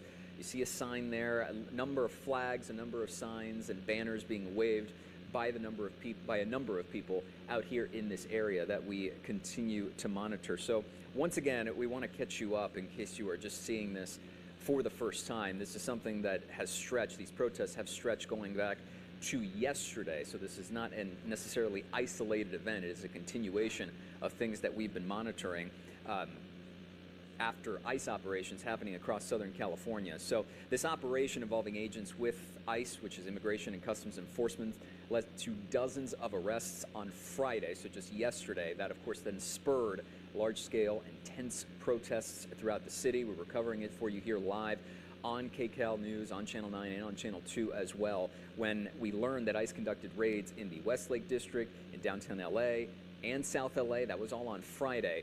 According to an ICE spokesperson, as many as 44 arrests were made. Now, the ICE spokesperson was saying, quote, ICE officers and agents alongside partner law enforcement agencies executed 4 federal search warrants at 3 locations in central Los Angeles, and then confirmed the number of arrests, saying approximately 44 people were arrested. Now, protests after that centered around the federal building in downtown LA. We were monitoring that for you. Our Tom Waite was there live at the scene, as well as a couple of other crews, after word spread among demonstrators and protesters that were in the area that detainees were allegedly being held into that building. SkyCal was over that scene as well. Our Tom Waite mentioned that there was tear gas, other flashbangs being deployed, that he was feeling it for multiple minutes at certain points, and how intense that was for a stretch of time. So once again, that was the initial start of things going back to over 24 hours ago, or just about 24 hours ago. At this point, we also want to bring in and give you an update as we continue our live coverage here on KCAL News. Secretary Kristi Noem, Homeland Security Secretary, was just sent a post on X, and this is the latest that we're pulling up right now as of just half an hour ago. She says, quote, a message to the LA rioters: you will not stop us or slow us down. ICE will continue to enforce the law, and if you lay a hand on a law enforcement officer, you will be prosecuted to the fullest extent of the law. And then on top of that, it's just one of many pieces from folks in the Trump administration explaining their processes as we continue to monitor this situation, and reiterating essentially what Secretary Noem is saying in that specific post. So I want to draw attention to the U.S. Attorney Bill Asaley. This is someone that was directly cited last night by our very own Mike Rogers as well. He sent a post this morning saying, quote, federal law enforcement operations are proceeding as planned this weekend in Los Angeles County. I urge the public to refrain from interfering with these lawful actions, and anyone who obstructs federal agents will face arrest and prosecution. Now, to tie this all together as well, because we've been seeing a number of law enforcement agencies on the scene, we did reach out to the Sheriff's Department, and there has been a prior statement by Sheriff Luna that, quote, the LA County Sheriff's Department does not participate in any civil immigration enforcement activities or mass deportation sweeps. So these are federal agencies executing these warrants, other operations as they deem fit across Southern California. Now, of course, that has led to all of these protests and a number of protesters making their voices heard in many ways going into the evening and going into the morning as well. So right now, we're keeping an eye on this situation in Paramount. You notice the wide view from SkyCal, that stretch of highway, a stretch of freeway there blocked off on 2 sides. This is the main front right now, the main thoroughfare. As you see, it almost looks like some traffic is trying to make its way through. Some cars here on the left side of your screen, but really a number of protesters establishing themselves counter to law enforcement on the other side. That line has sort of stayed steady, the line of cars and the line of people as well. You see a number of flags. They all look like the Mexican flag being waved on top of other banners and other people as well. It is important to note, though, that the context of this particular site that we're looking at right now is not to the level of intensity that we saw from the video we played to you earlier, or really from spots of coverage that we were keeping an eye on last night. Those were wildly different levels of intensity and activity. That's not to say that that can't happen again, as we've seen things fluctuate on and off throughout the evening, different parts of the area, and of course, depending on what else is going on. So right now, as we keep an eye on this, is the other side of the freeway and the intersection there. You see the Home Depot on the corner of your screen, and right at the intersection, it looks like a lot of debris, trash, and other people just sort of walking around. That is on Atlantic, and it's hard to tell what exactly is going on, if people are just rather picking stuff up, walking around, or otherwise. But once again, keeping an eye on this situation. We have SkyCal up for you. We have a photographer on the scene as well, and we also have our Zach Boetto, who is heading down there also to keep an eye on the situation for us. We'll check in with him at some point, either in the next few minutes or so, whenever he gets set up and ready. Obviously, you got to find a safe place and a good place to operate from, and to give us a good perspective and view from the ground. But otherwise, we also have our evening newscast coming up later tonight to keep you posted on what's going on. So we'll maintain this view here right now, as you keep seeing there in Paramount a number of pieces of trash, debris, and people sort of scattered around, and a significant law enforcement presence. At some point, we do want to show you, as we've now crossed the 2:30 half-hour mark here, that video earlier, but there you see a number of law enforcement and agents. That's the video we were talking about from earlier, where things were a little bit more heated, where you have that U.S. Marshal Service bus and protesters going directly into contact with it. You have horns blaring, honking, a number of people trying to push it back, seems like, and then the sounds of flashbangs and tear gas. I'm going to go ahead and quiet down so we can play the sound for you, so you can actually take a listen to what was going on here earlier.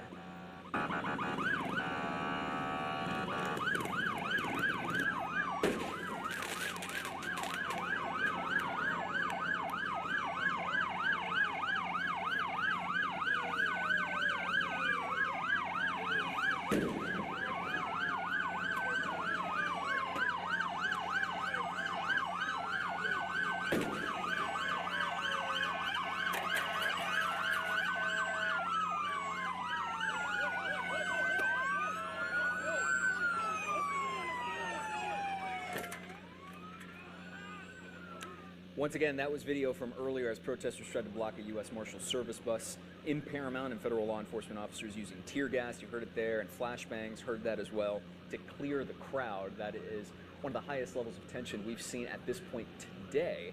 We continue to monitor the situation as you take a live look on the left side of your screen. That is a live picture from SkyCal right now down in Paramount. Not a lot of people and a lot of activity going on, in the sense that there's a lot to keep track of, but not to the same degree as what you see on the right side of your screen. So to catch you up, just in case, as we sort of circle back and reestablish ourselves and try to reset for you, of course, immigration raids protests continue in Southern California. We are keeping an eye on Paramount right now. You see some gas there. Hard to tell if that's from something burning or if that is from some deployment of tear gas or otherwise at some point in this afternoon. But that is the heavy law enforcement presence that you see collected there on the corner of your screen. This is just one piece of it, mind you. There's not a lot of people, or I should say protesters, that you see really in this immediate area, though you do see a number of officers. Looks like they're just standing side by side and establishing a line on that one corner of the street. But this is something that stretches back after a day of ICE operations across Southern California. This goes back to yesterday. An immigration operation in LA involved agents with ICE that led to dozens of arrests on Friday. That, of course, then spurred a number of protests across the area. We do want to confirm to you that ICE did conduct raids. That was in the Westlake District, that was in downtown LA, that was South LA, all on Friday. And according to an ICE spokesperson, 44 arrests were made. As we zoom out here in SkyCal and give you this live view, the widest view coming from SkyCal. Had to pause for a second as we're going to take you to some video of protesters throwing things at Border Patrol. Once we can cue that up, we'll show you there. That's from earlier.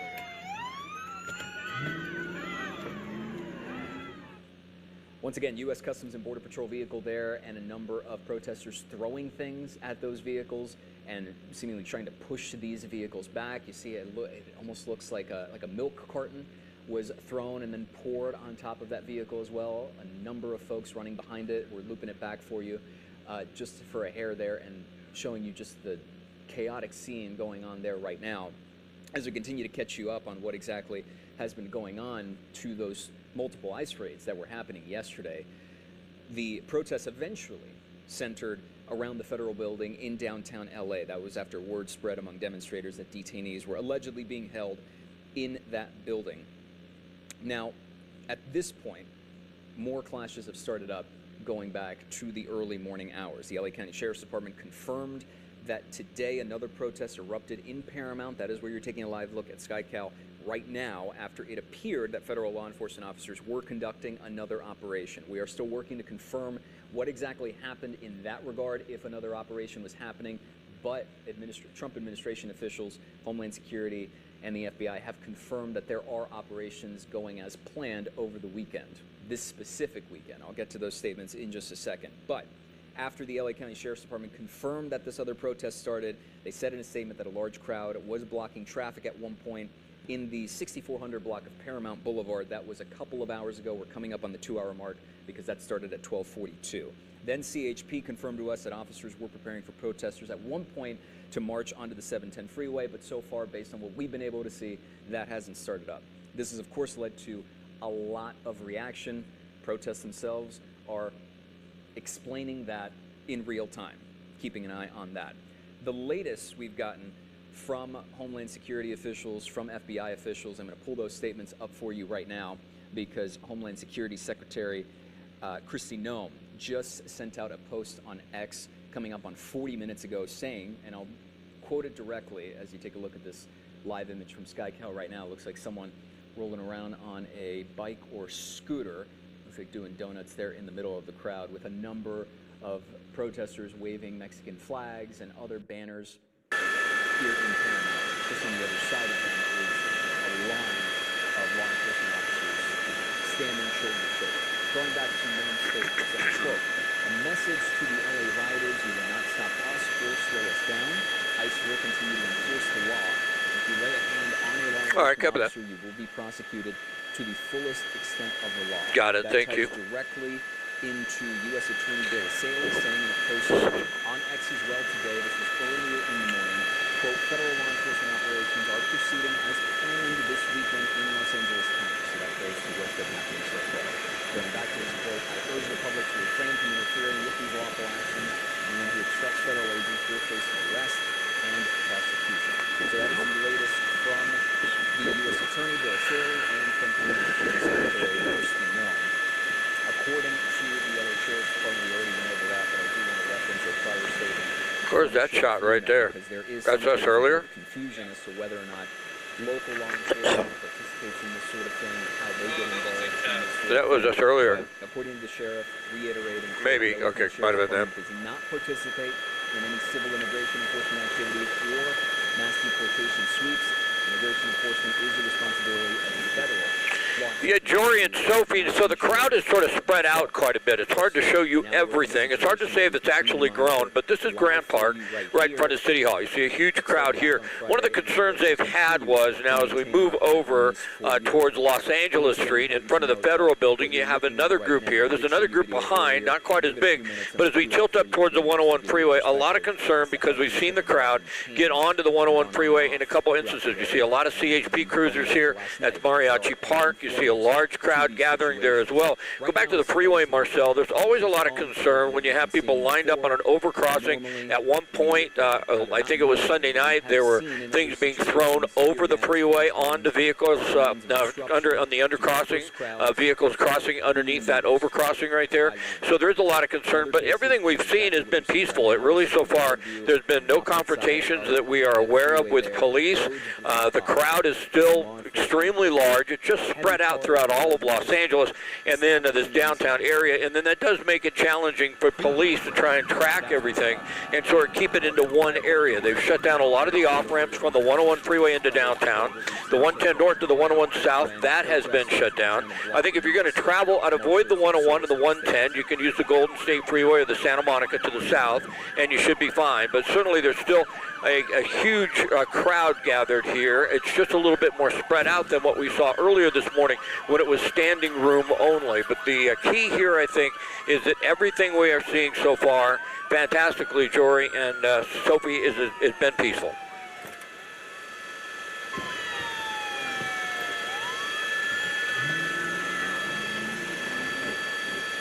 Two separate videos in the pictures there. The first one being protesters blocking a U.S. Marshals service bus and federal law enforcement officers using tear gas, flash Yeah, we just checked Pershing Square. There's no one there. It's just that the crowd is a little more spread out.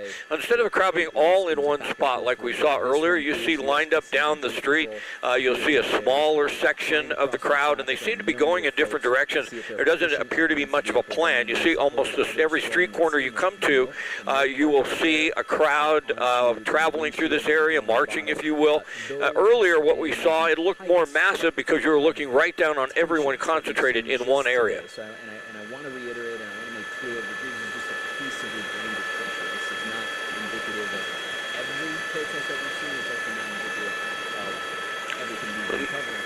No problem. Back to yesterday.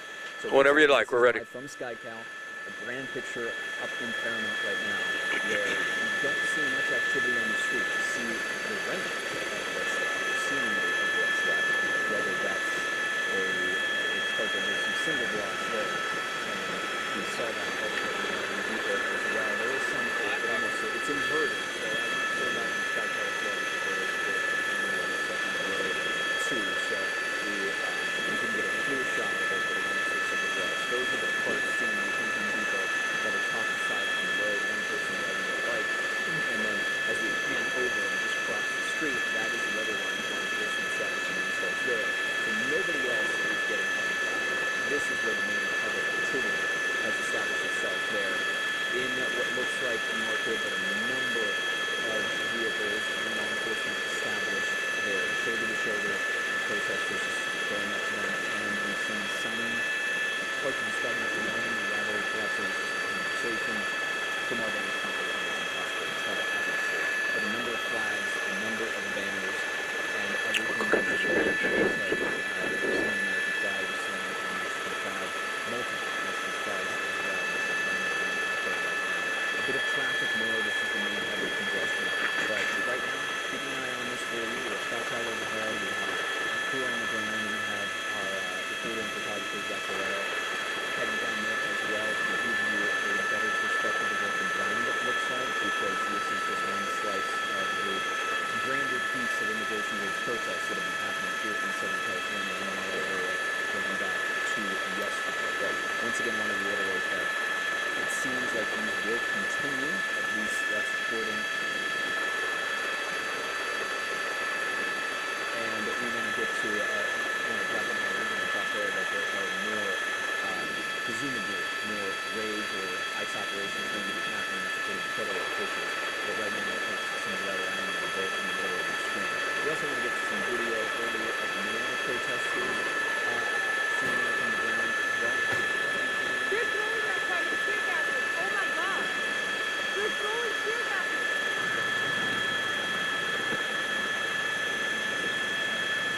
And that's one of the U.S. National Service buses. Not sure if that's the exact one we showed you earlier, but regardless, that is one piece of the grander activity. You saw the tear gas, you saw everything else being deployed. It's that's what we're talking about, where people were pushing up against the vehicle trying to get it to stop. And you see the remnants of gas, you see everything else, and then officials waving the bus through the police station and trying to keep a clear separation between protesters and everything else. So again, the dichotomy of the situation here, as we give you a live picture on the left side of the screen, the video from earlier on the right side of the screen. What shot are they taking right there? Tensions being as heightened earlier, or more heightened. Cut us from earlier? To what we're seeing right now, where a number of protesters are out, right there face to face with law enforcement, but nothing escalating to the point of what those videos earlier have shown. Throwing things at law enforcement vehicles or border patrol vehicles or U.S. Marshals Service vehicles, and tear gas and everything else being deployed as of right now. Of course, this is a fluid situation. Things have drastically changed in minutes, on the line, left and right going back to last night when we first started covering this for you. But right now, we're seemingly just at a standstill. Law enforcement there, side to side, and on this section of the Paramount. I want to reiterate that as we've zoomed out here for you, giving you a wider look, this is where the main heavy activity is, and we haven't seen this level of protesters in the same number of law enforcement elsewhere. We have seen seen other law enforcement vehicles just on the other side of this overpass that we can note for you right now. But notice the protesters really not even that much law enforcement compared to what you just saw. Even further down the street as well is where we have seen other folks sort of go back and forth and other law enforcement officers standing there shoulder to shoulder with other people and some debris lingering on the road there as well. Now, actually, we draw attention to a number of folks right here on the bottom right hand of your screen, and it looks like we're going to make assumptions. Perhaps there are protesters as well, but you do know it's hard to ignore the fact that many of them are wearing the same shirt, and perhaps they're doing this in unison. There are a number of shirts there, and a number of people all together. That's the Home Depot sign, and a number of Home Depot carts that you notice on the middle of the road there. This is where we see sort of a straggling of people and that heavy law enforcement presence right there on the corner of that ranch. This is, compared to what we saw on the other side of that overpass, seems like just as much, if not a higher number of law enforcement. So, once again, a fluid situation right now. All this going on independently, a continuation of ice road protests that have happened since yesterday and clashes with federal law enforcement. Ups and downs, lots of it all. We will continue to monitor this for you. We have Sky Tower overhead. We have us here in the studio, and we have multiple crews out in the field as well. So keep an eye on the news both here and on Channel 2 throughout the rest of the evening. We'll continue to monitor this for you, and we'll bring you the very latest from the scene as this situation continues to develop, not just in Panama, but across the Southern California. Very good. We'll get you back to regularly scheduled programming.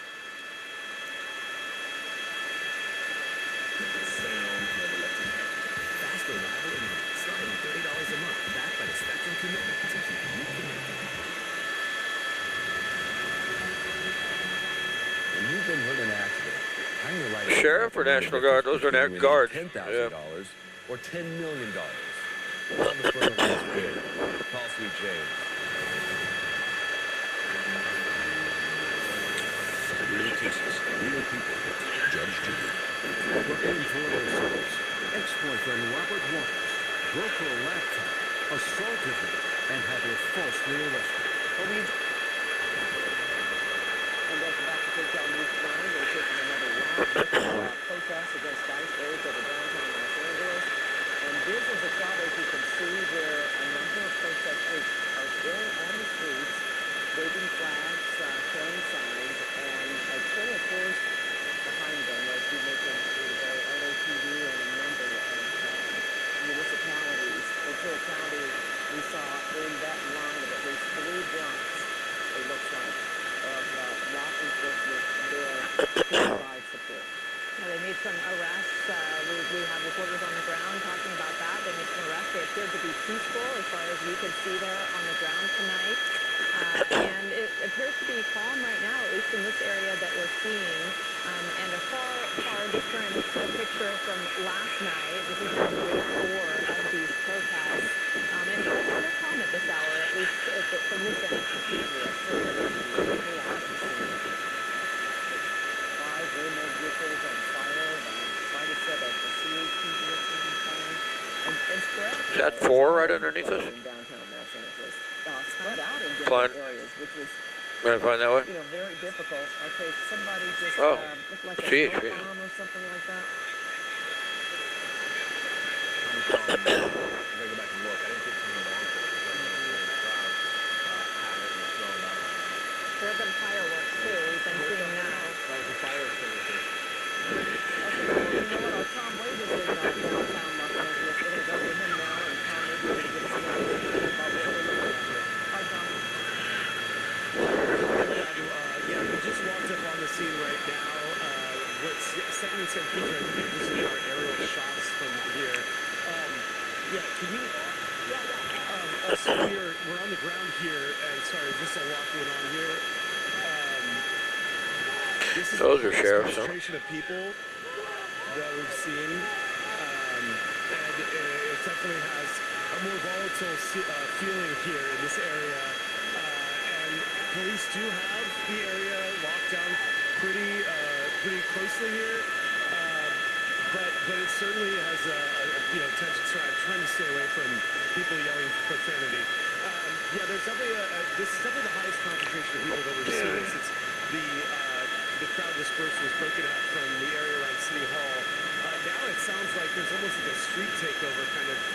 At least I can't see it from my vantage point, but it sounds like someone may be doing burnouts just a few feet away. I can hear them making an announcement right now. Police, I believe, are ordering the crowd to disperse. So I'm trying to get a sense of where that's happening, which is, I believe, right down the street. You're looking at the vantage point there. This is Little Tokyo. Someone just flew a drone over the crowd, and that is going to really upset police because they do have their choppers up. And tilt up a little bit, Marcel, back to Mariachi Park. We just moved a little. I just want to see what it looks like. Projectiles being thrown. I can't really see directly into where the officers are. Yeah, it appears to me there's less people here than before. Does that appear to you? Same to you? I see a number of Mexican flags being waved in, as people are sitting on top of the cars. It's hard to know at this point who is here to protest in favor of immigration and immigrant rights, and who is here just as an agitator. It's very difficult to discern that right now. It's very chaotic, very volatile. There's just so much. It's like a tinderbox. It feels like, when there's just so many things going on. One person does one thing, the crowd can surge, the crowd can move. It's a very fluid and difficult situation to be certain. Now someone's firing off fireworks into the crowd. That is being fired from some pickup truck. I can see they're shooting it. They have like a launcher. They have a launcher. Do you see that? Oh, there you go. This is so insane. Yeah. Well, you know what, Tom? Let me just say this. Maybe they can't see that line of law enforcement, that's behind LAPD there. There's almost 3 blocks long. Oh, careful. You see that sign? Who's the cameraman? And it makes you wonder. You might want to get off that. Oh, my gosh. I mean, I don't see how they can let this go on much longer, the way this is going. This is too tense. There's just too much right now that could happen. I wouldn't be surprised if we just see, there could be officers that are lined up somewhere to rush in. Oftentimes, obviously you've got the chopper view, so I can't see everything around us, but oftentimes officers are in places we don't know where they are, and they just come blasting in a column and will just disperse the crowd, break it up very quickly. Certainly, this has to be an area of concern because we've just been driving around. We have not really seen much else going on. And Tom, we're seeing these cars on the ground. Are these just random people who are trying to drive through downtown and maybe don't know what's going on? Are they protesters? Do you see any cars around you right now? I mean, that's really the question I have because it's hard to get a sense of who is here to. Who is here, protesting and who is here just kind of for a street takeover. It's just difficult to know. I mean, I think there are definitely people who are activists that are mixed in here, but sometimes you lose a sense of really, there's no organization. There's no sort of leader. There's no one, Pat asked a great question earlier.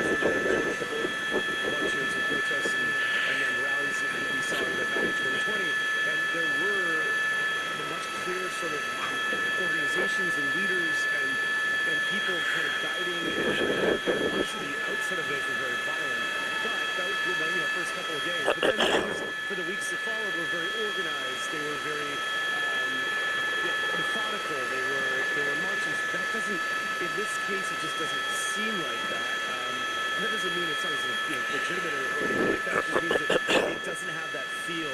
It has more of a chaotic feel to it. No problem. Over there in the distance, Ready to go. The police do seem to have a pretty strong, presence just ahead of us up above San Pedro.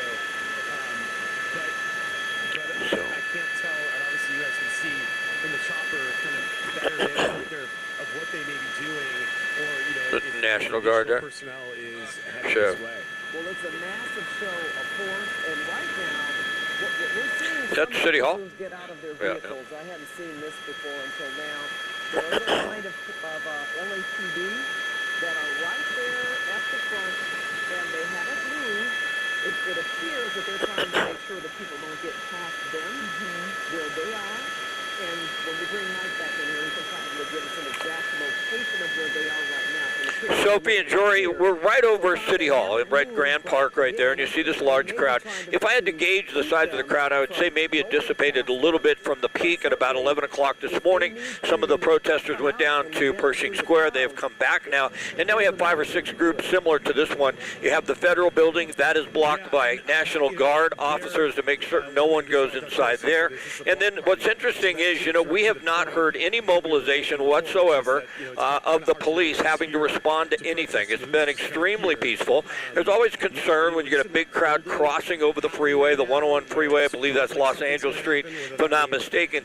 And then over towards Mariachi Park, we had a group there, and they sort of moved on. So what we're seeing is, where I've seen groups of people come to a certain area, they gather for a bit, they move on to another area. But remarkably, it's been extremely peaceful. And I say remarkably only because after what we saw Sunday night when those Waymo vehicles were burned down to the ground, the Waymo vehicles, and we had all the violence that night. It just has been nice to see this many people gather without any incidences whatsoever. But you see the police force, they are out in force, if you will. They do not want the crowd onto the 101 freeway, and certainly so far so good as far as what we are seeing. What we see, unfortunately, in 2020 is a lot of people just take the situation into their own hands, even spreading out. Remember going to Santa Monica, Melrose, and breaking into stores and using that as an opportunity to vandalize. There was a lot of looting.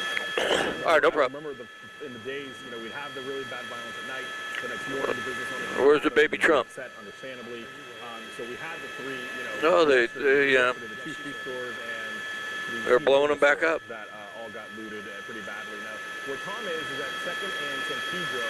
That line is by the way, I want to point out mostly out of town officers, mostly the sheriff over there, and some CBP officers. They are all lined up on 2nd Street going to the door. So they are occupying basically from 2nd Street through Los Angeles up until Main and Spring Street. And it's about 3 blocks worth of law enforcement there.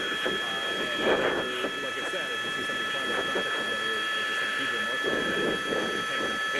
there's something that happened. There's something that just so very quickly switched with this group. I mean, we had been seeing, you know, mostly calm, mostly peaceful, and then all of a sudden something happened, and a couple of people, I don't know if it's a couple of people or most of the group, but somebody got in here, and all of a sudden there were fires. Things escalating very quickly compared to what it had been even, you know, half an hour ago. I will say, though, that law enforcement is holding the line. They did appear, those in the front appeared very calm.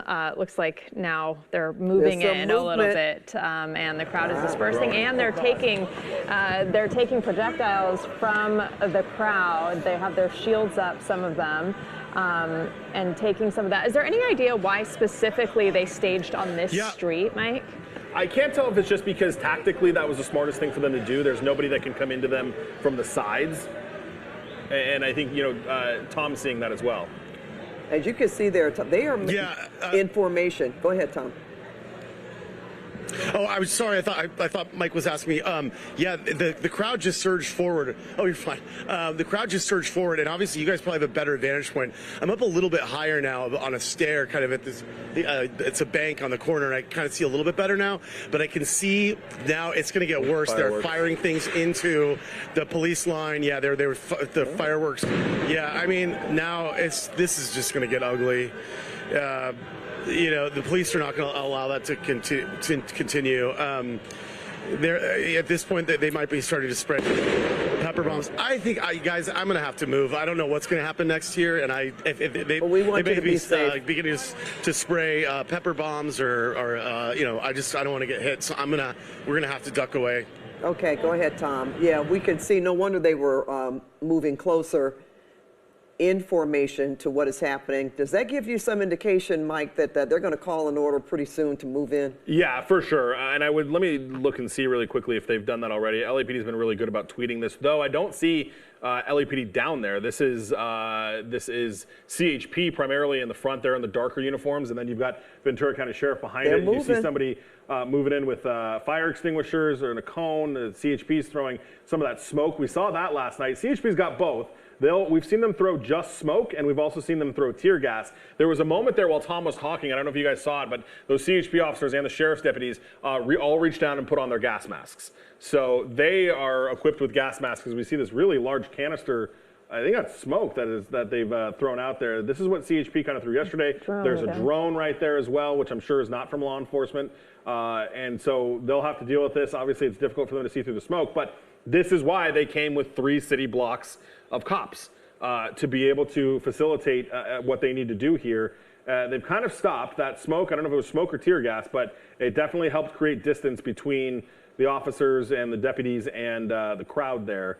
And then, they'll have to, once they get out of this, little corridor here on 2nd Street, if they push further, the law enforcement's going to have to get wider to be able to cover, some of the ground as they come into the intersection. So they'll make some sort of tactical plan, I'm sure, and try to figure out how to do this and see what these guys are doing. You see the officers, I can't tell what they picked up something. Yeah, went over there and grabbed something. I can't really tell what it was, but yeah, they went over there and grabbed something and brought it back. And so, it's interesting because you've got the front group on that line. You see some people sitting, they've got their hands up, but then from the back of the crowd, you have that. You have people throwing fireworks. There's a bottle right there. So it's a really interesting picture when you see the people in the front trying to say, no, our hands are up, we're not doing anything. And then in the back of the crowd, they're throwing water bottles and fireworks.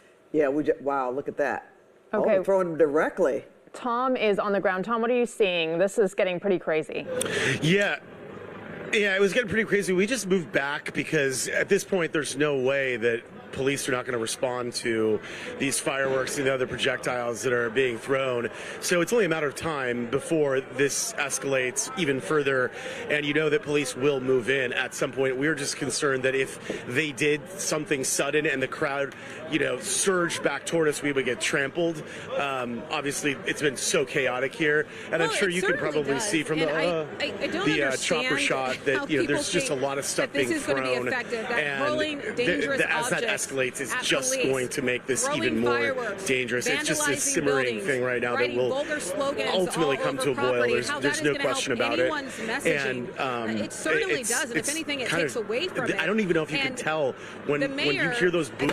Like that boom it's very loud. I mean, it is like an explosion. It sounds like. I mean, during these protests earlier today, they're calling for ICE to be abolished. They say they want the raids to end. And but either way, I mean, no matter really what they're surreal, saying, honestly, at the end of the day, looking at the way this is playing out, and I'm sure you see the flashbangs. The police can't let this go on much longer, right? Well, it's interesting. We noticed which we saw happen last night too, when they would throw the tear gas, the canisters, and officers would try to kick it back at them like a soccer play. Say bad game of soccer, yeah. Yeah. So now it's pretty incredible. I ask you this question, Mike.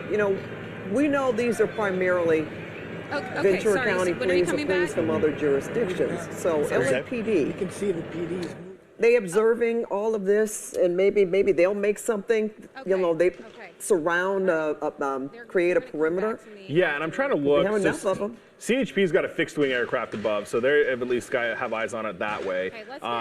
Certainly, if we're in a mutual aid situation, Ventura County Sheriff, CHP, absolutely could call an unlawful assembly. Now, they just don't, LAPD is kind enough to tweet it for us, so we can keep an eye on when that happens. But these officers certainly could be able to do that. Everybody you see in the black is CHP. That's primarily their special response team, mixed in with other officers as well. And then behind them, and it looks like those guys are a little bit further back now, but behind them, that's where we saw the Ventura County, right there, that second line, is the Ventura County Sheriff's deputies. So you've got that front line, and the reason that CHP is probably in front is because they appear to be a little bit more prepared for the situation. They're in a bit more tactical gear there, as you see. And then we'll have this situation here where now you've got this big gap between the protesters and the officers, and then eventually the protesters will start. See, that I think was CHP throwing something. It looked like one of the protesters picked something up, had his or her hands in the air, and then was hit by something coming from the other direction just now. Yeah, there should be an officer, I think, on the right side of the screen that's got a launcher. They were launching, this is what we saw them do last night, too, that is launching the tear gas canisters over into the crowd. And they have some good distance on those things, too. They were able to shoot them pretty far to get them into the crowd. And you saw it right there. So that guy, see him moving around with the black? Yeah, so that's one of the tear gas launchers. Right here.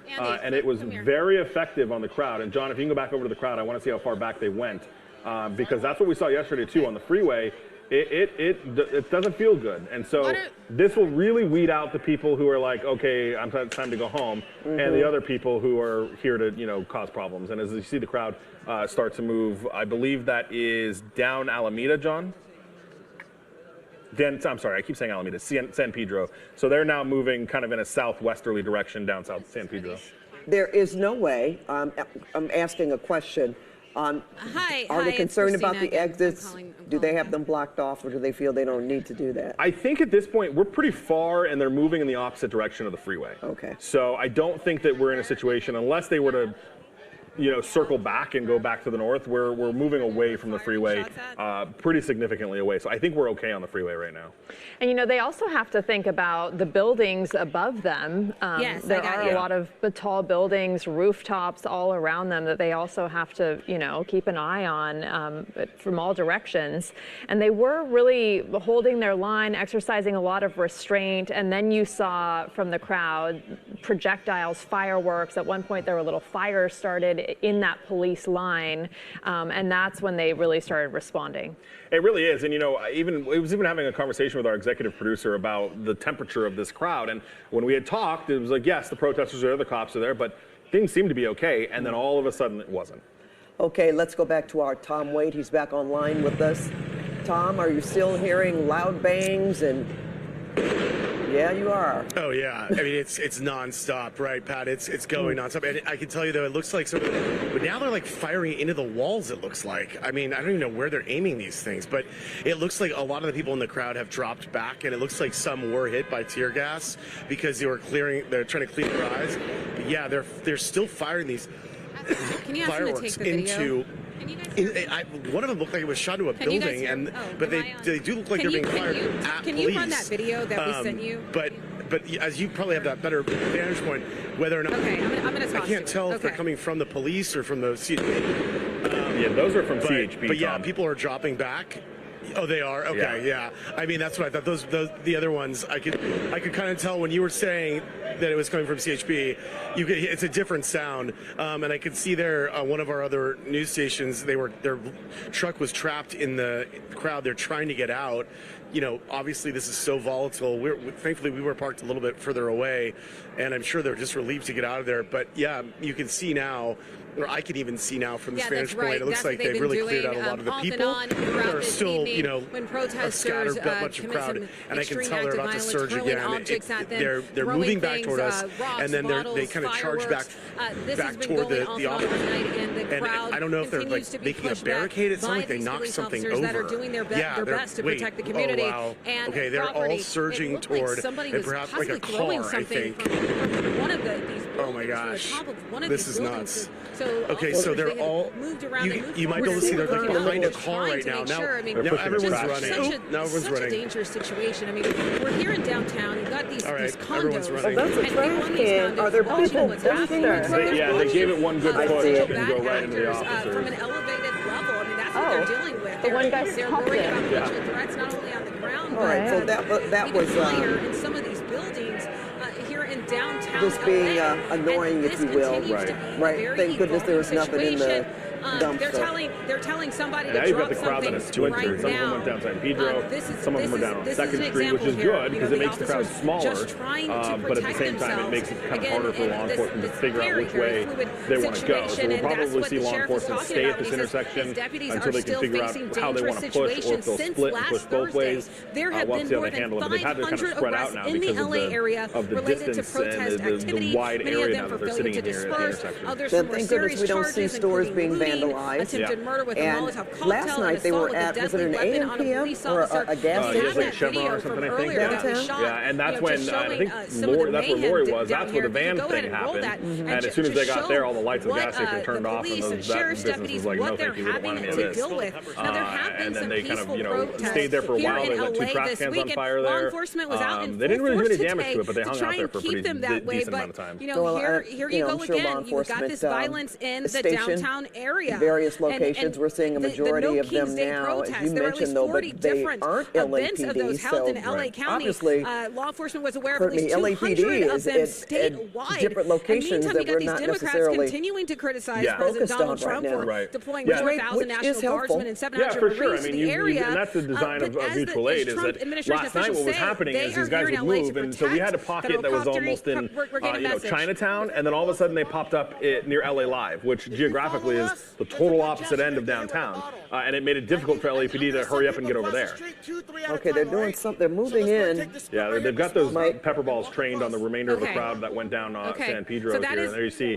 So that is CHP. I know they look like fireworks sometimes, but that's CHP shooting more tear gas to keep the crowd moving. Help us move us to safe locations they seem as to be moving. these protesters continue to move. It doesn't feel good. And what I was talking about at the beginning of this live it seems shot, to be possibly working, things and being lobbed at them from let's an see. elevated They seem definitely more at the ready now, and an increased number as far as the line. They're 2 or 3 deep in some instances, and they have been taking a lot of projectiles, fireworks. At one point, there was a small fire started where they were.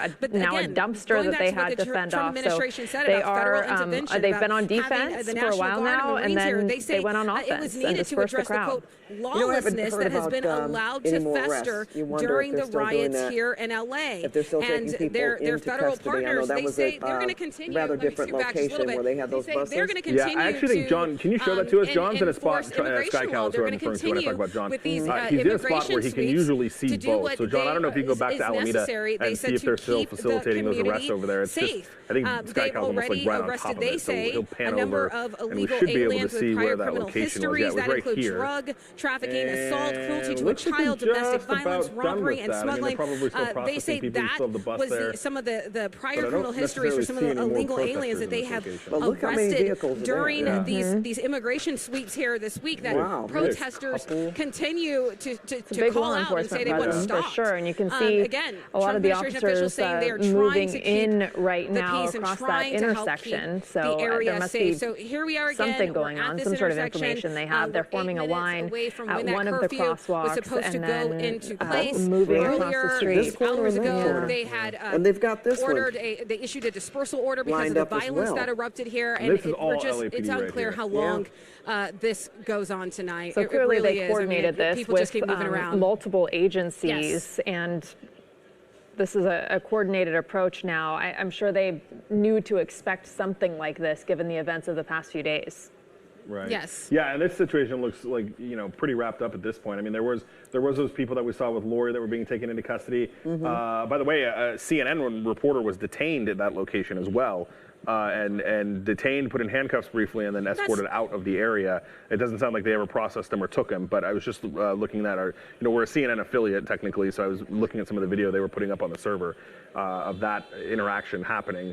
CNN crew says they were removed by police from a protest zone in downtown, but this reporter had his hands behind his back, and the security guard that they were with, and they were escorted out with their hands behind their back from that location. Who knows how that could turn out? Just extremely dangerous. Yeah, we're not exempt from that. We work with our local law enforcement about where we're supposed to be, where it's safe for us. Certainly, we have a constitutional right to do what we're doing, but to an extent, and we go to trainings with law enforcement to be able to know where we're okay to be in certain situations. And if someone, in fact, is doing that, again, so much surveillance video, so many surveillance cameras around here. Have you changed your position? Law enforcement is going to comb through that evidence, and that could be, a potential assault. I just moved back a little to avoid being pepper bombed or pepper sprayed. But I'm like right in that same intersection that we've been talking about. We're just, just a little back from it at 2nd and San Pedro. So the crowd is dispersed, as I'm sure you can probably see a bit, but there's still a lot of people that are still here. It's just more scattered, and we're still hearing these huge booms, and I don't know where those are coming from, if those are from the CHP or the officers or from the people here in the street. But yeah, there's people lingering. There's a number of people kind of watching on the sideline. That has to be from the CHP. Those two boom sounds. Yeah, I don't. What is that, Mike? Is that a flash bomb? Or it's a mix. It appears that they were trying to separate those very large crowds, and they were very effective in doing so, deploying the tear gas and the rubber bullets. That's what they were doing, and they were very successful in that effort. And compared to the thousands of people that were here hours ago, and how few people I'm seeing at this intersection right now, I would say their method is very, very effective. Lots of law enforcement here, huge presence. You have LAPD. You have sheriff's deputies.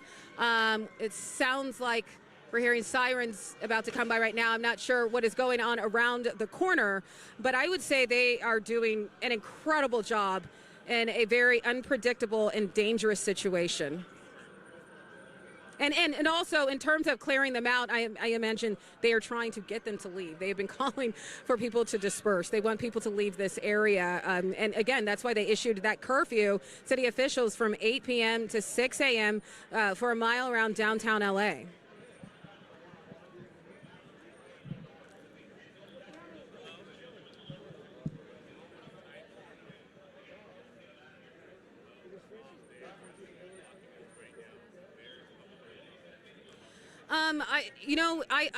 I believe they will. Now, I have not seen that happen yet. I have not been out here since this curfew has been in place. But when you're disobeying law enforcement, you're disobeying orders, that is what happens. And so, we're waiting to see what takes place next. I will tell you, in this intersection, it is cleared out. It is cleared out from what it was even just a half hour ago. So they are effective in their efforts here to move people away and stop them from gathering in mass in these locations throughout various points of downtown. And so it seems like things are safe here. But again, things could change at a moment's notice. So we're just continuing to monitor it all.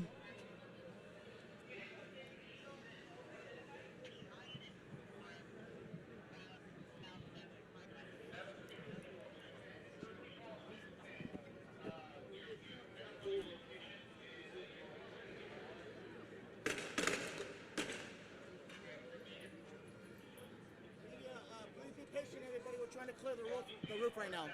All right, we have people throwing bottles over the roof, so we're going to clear the roof and then we'll move forward. Okay, so just be patient, everybody.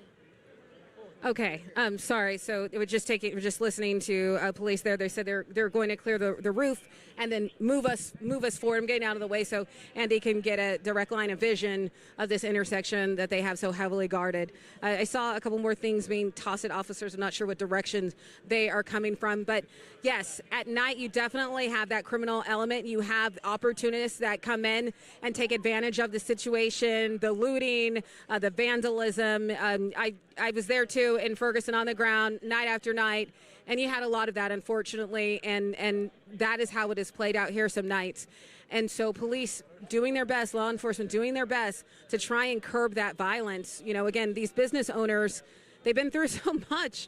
I passed some of them that were boarded up in anticipation of what could happen here tonight. So we just have to hope and pray that people, just try and listen and follow the law. I mean, if they care at all about the messaging they say they are so passionate about, they wouldn't be out here committing this violence.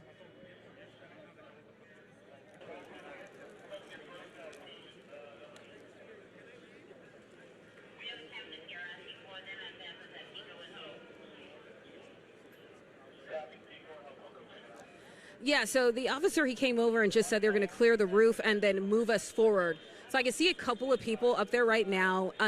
It's unclear if they had anything to do with any of that activity, but I know that will definitely be investigated. And again, so many surveillance cameras here in downtown LA. I'm sure law enforcement will be looking at that.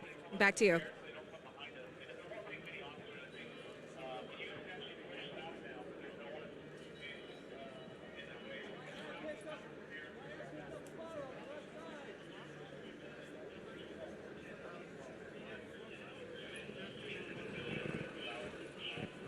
Thank you. We're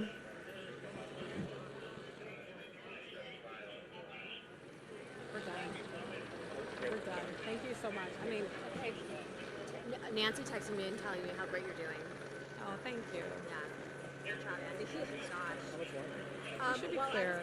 Right now, curfew is in place. I don't know if you don't want to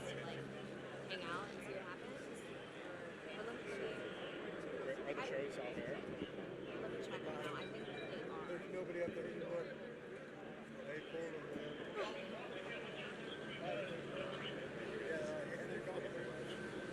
Hey, thank you guys so much. Sorry. You guys just stand right there. So, do we have any more live programming? Thank you guys for getting tear gas with me. Oh, for sure. Surviving. Wouldn't have been a day without it. I just want to go into I always my. feel bad for people working with me. I know. Here it is.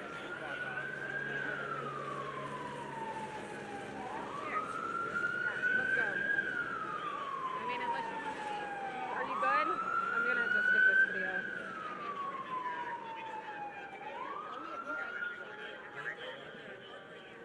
Okay. All right. Yeah. Yeah. Let's get out of here. Okay, do we have everyone? Yes. Oh, there you are. Okay. Yeah. Okay. Would you guys mind standing right here? Not just like these. Like, would you guys just get like and just pretend I'm not here? Yeah. Let's not. Don't look at me. Don't look at me. Don't look at me.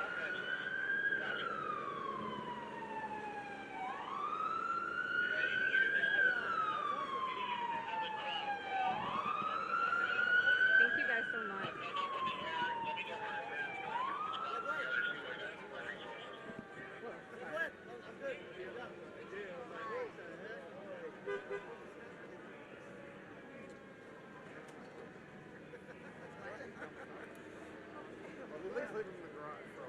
Okay, you guys ready to go?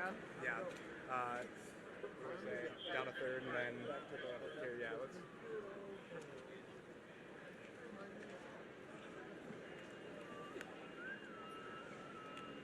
Christina, you did such a great job. I can't wait to go home and like watch all of it back. Oh, really? Thank you so much. I'm just.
In a second.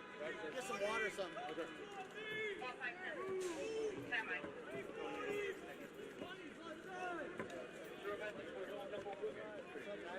What's up, Hollywood guys? What's up, Where you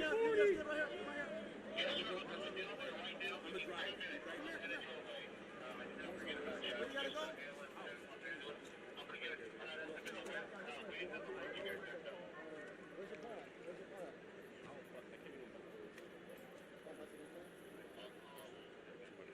Which one's your car?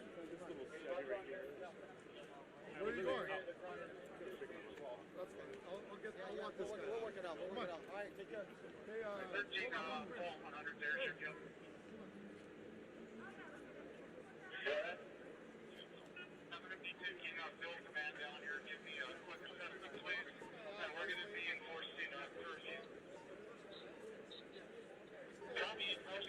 What's your location?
they're still in City Hall. Yeah, really? I don't know. I saw a guy who looked like he had a pretty badly broken ankle getting pulled out near City Hall by some protesters. I don't know how it happened.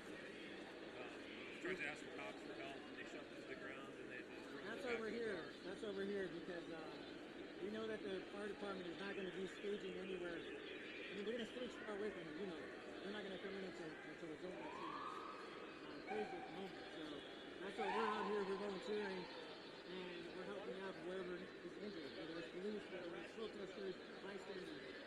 What's the group you're with? Community First Responders. Okay. What's your name? Chris. Chris Mark. Chris Amico. From the AP. If you have any questions about what you guys do later, can I get a number to hit you up on? Yeah. Second.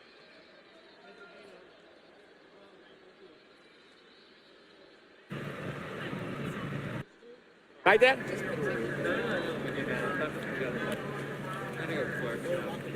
Gettysburg Address. Gotcha. I like that mask. I think you want to sell it to me? I want to wear that. And Cal Anderson, the alphabet community.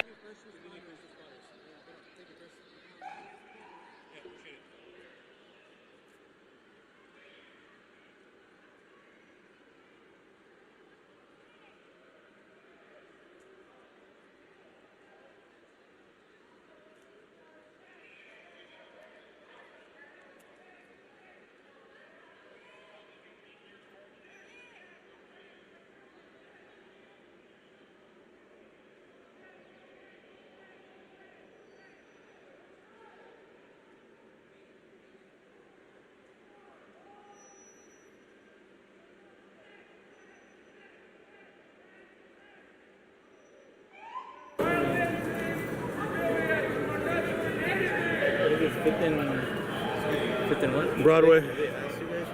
Yeah. Few times. Only when you cross the street.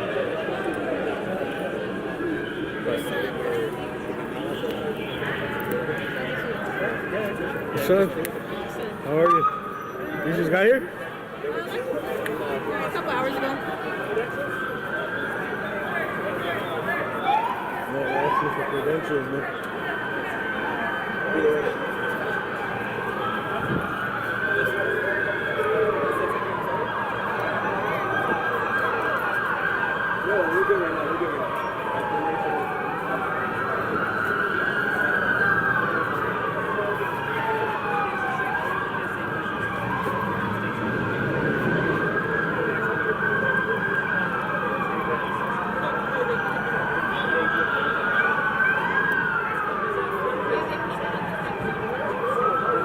They said the good protesters stopped us.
push this crowd this way.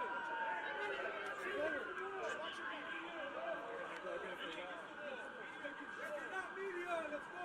That way. All of you. Guys, no. Come back south, this way.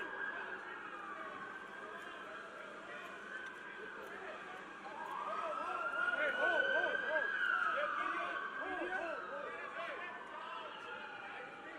Bring it back.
And technology and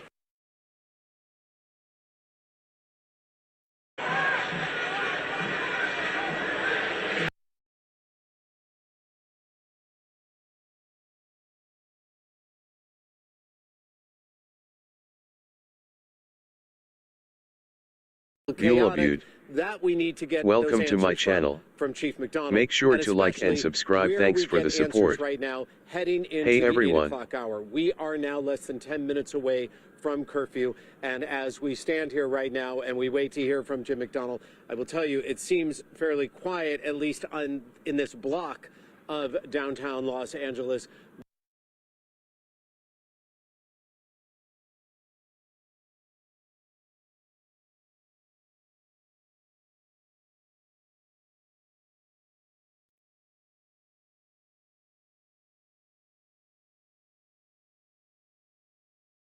So it's a matter now, knowing that this was a very big day across the country, a very big day here in downtown Los Angeles.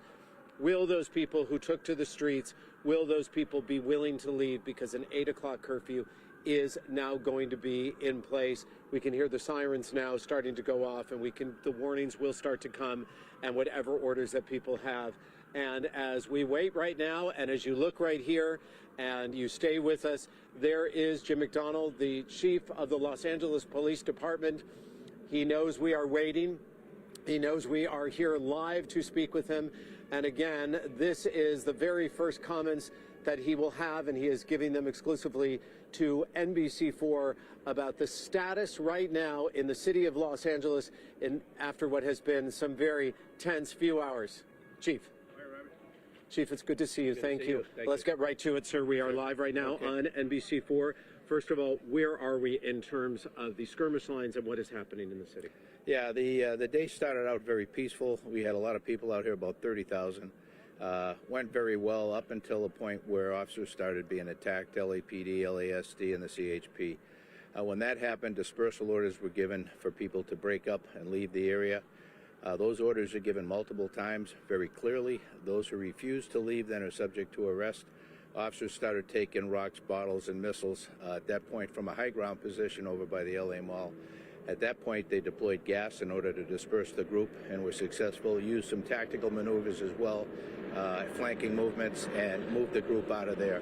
But it's been kind of a cat and mouse after that. We have people who are getting more violent and focused on assaults on officers as opposed to any kind of peaceful protest. Really quickly, how the injuries to officers and to deputies, what are we up to? I'm not sure about deputies. Overall, we've had 7 officers hurt. None significant enough to require any kind of hospitalization long-term, certainly. As far as deputies in CHP, I'm not aware of those numbers. I know on both cases they have had injuries.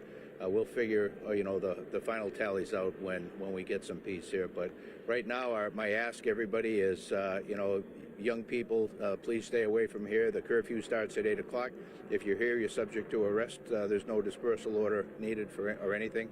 If you're in the vicinity that's covered by the curfew, then you're subject to arrest and will be. Chief, you say when we get some peace. Where are we right now in terms of the confrontation with protesters and members of law enforcement? Overall, I'd say we're in a good place. We've gotten traction throughout the week. We have a lot of mutual aid partners that have worked with us on this, and I think right now.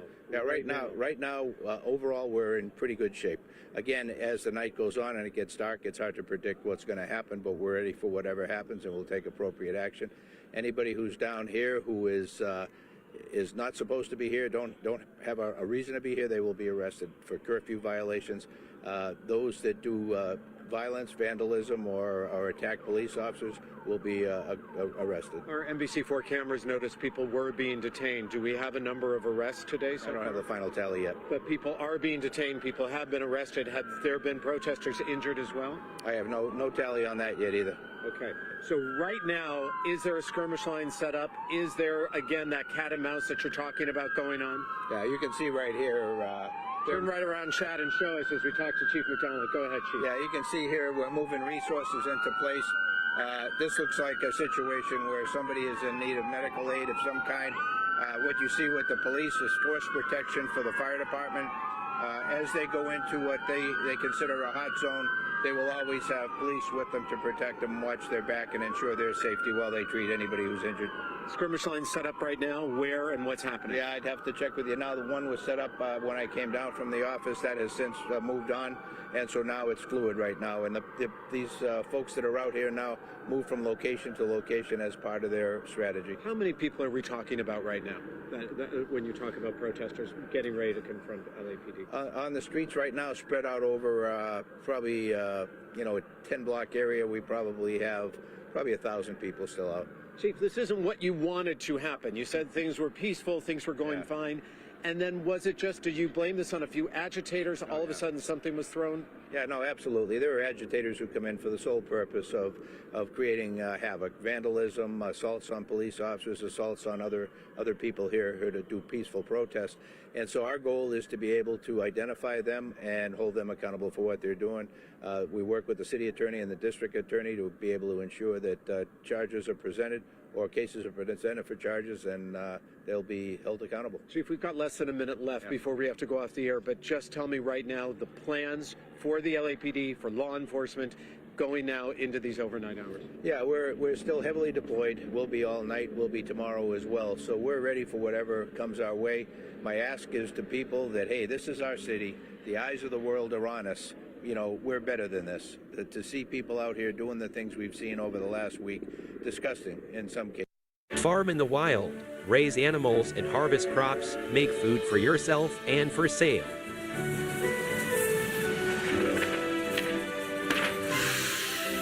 Build a flourishing city with factories and farms. Craft everything you need for travels.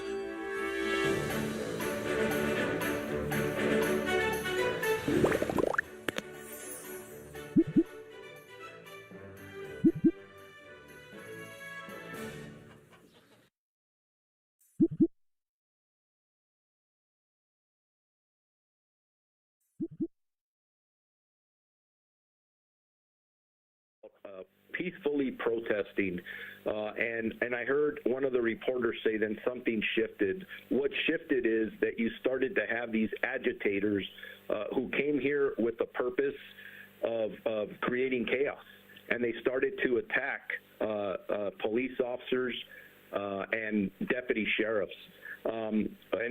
And my advice to everybody is, and I've said this all week, we will always be there to facilitate First Amendment protests and demonstrations. We encourage them.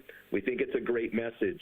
But at one point, you have individuals that come here and start attacking with bottles, rocks, throwing everything they can. Right now, I'm trying to figure out how many of my deputies have been injured.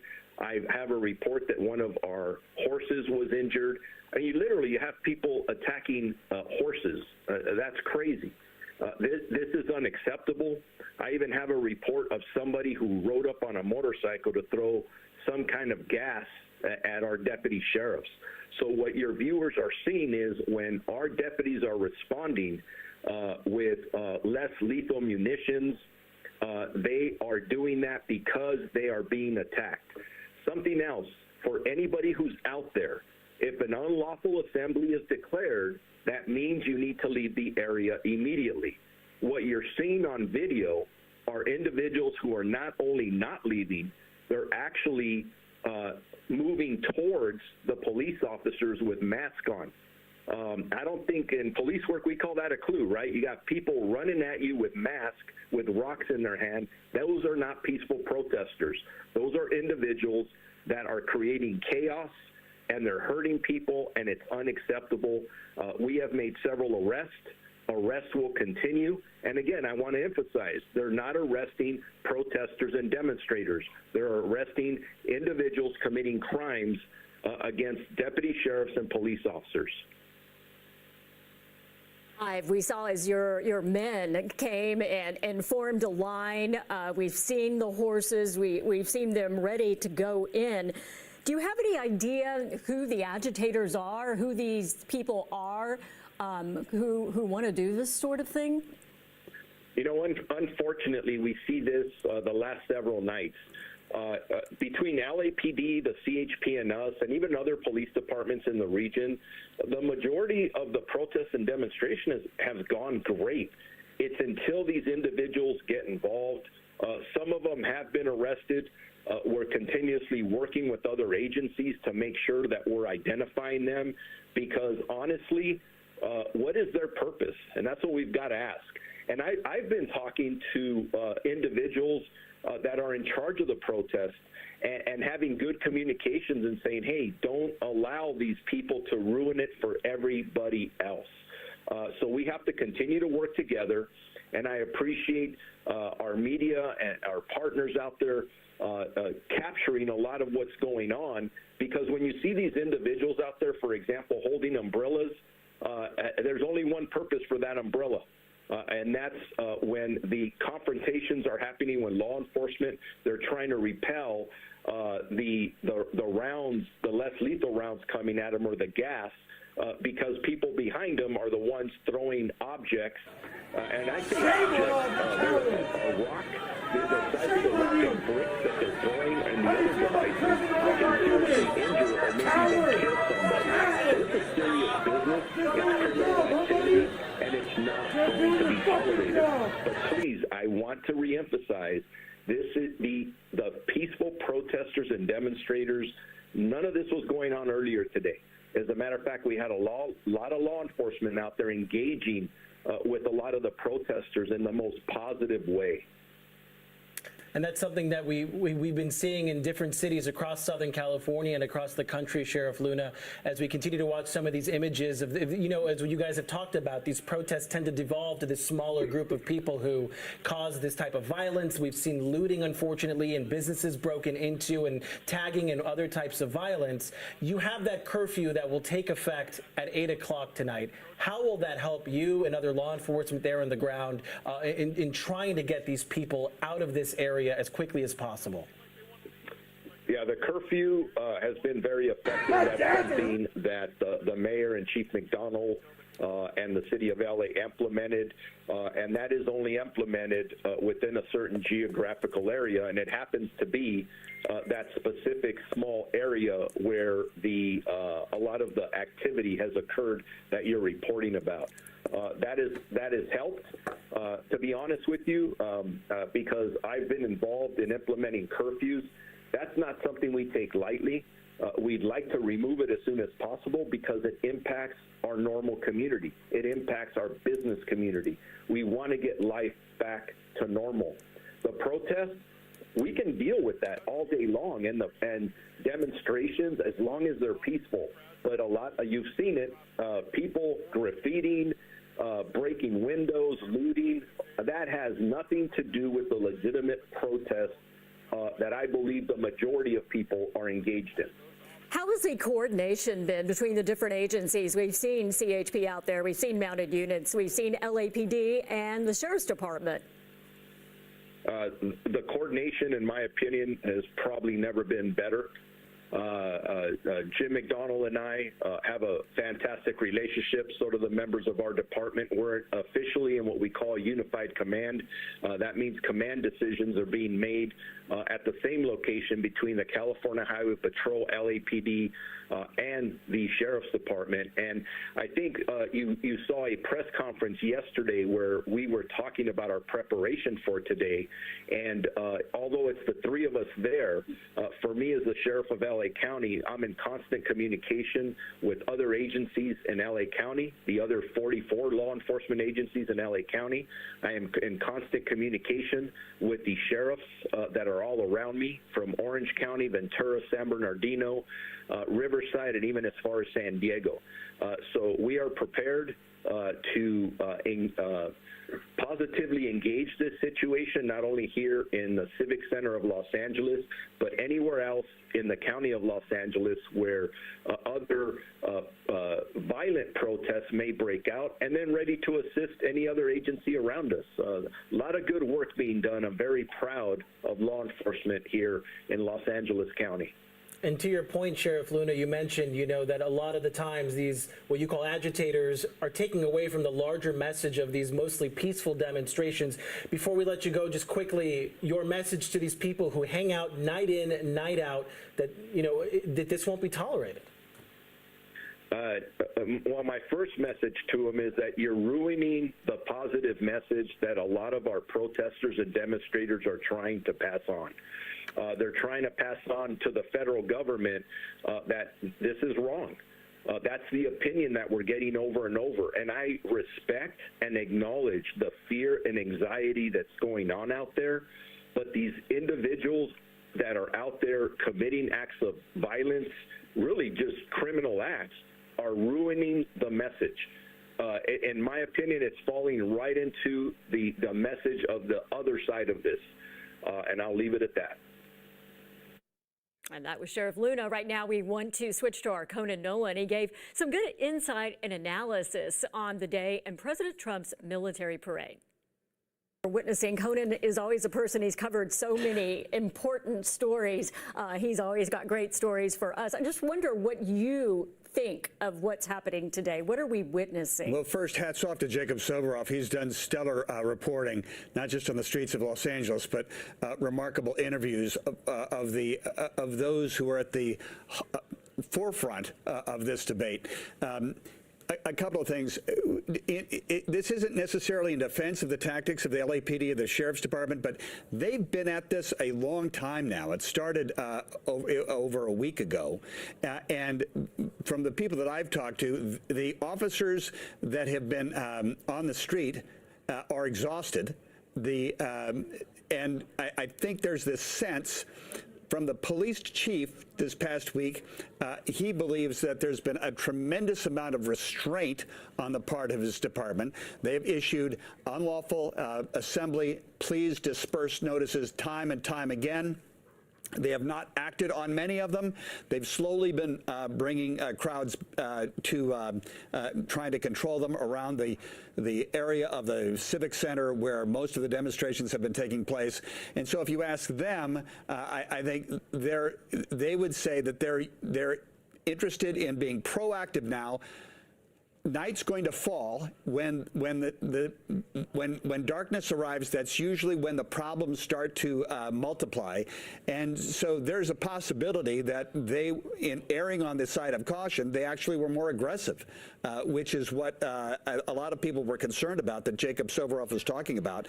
A lot of people ended up on downtown that had never been downtown for this. This is the first time they've been protesting about their concerns over the immigration raids and President Donald Trump's administration. I own a bulletproof vest. It's against the law.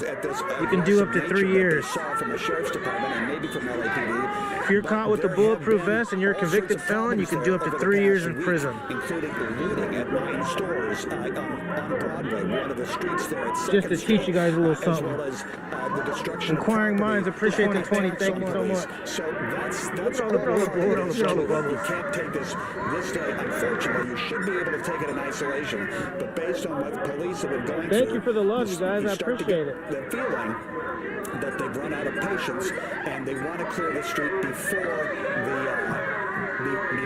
the curfew hits. 2 other points.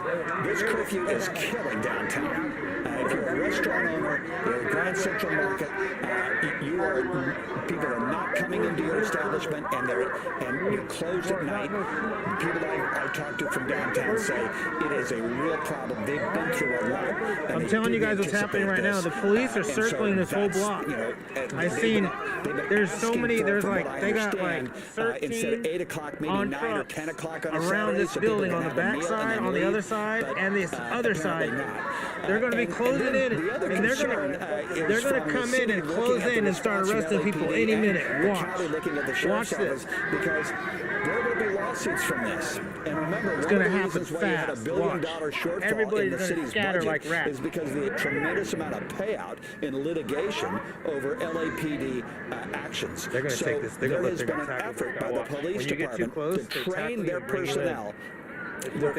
I thought C had calmed down, LOL. Techniques that allow them to take the verbal abuse, and you don't hear a lot of that, but if you were there, you're going to hear a lot of really awful verbal abuse at officers from the protesters. They can't do anything about that. They shouldn't do anything about that. They just have to take it hour after hour. But also, they have to deal with the public in such a way that it is constitutionally authorized, that they're not impeding on their First Amendment rights, and that whatever force they're using is proportional to what they are experiencing. And anything outside of that will end up resulting in litigation. And that is a big concern for the city because of the amount of money that gets paid out in some of this litigation.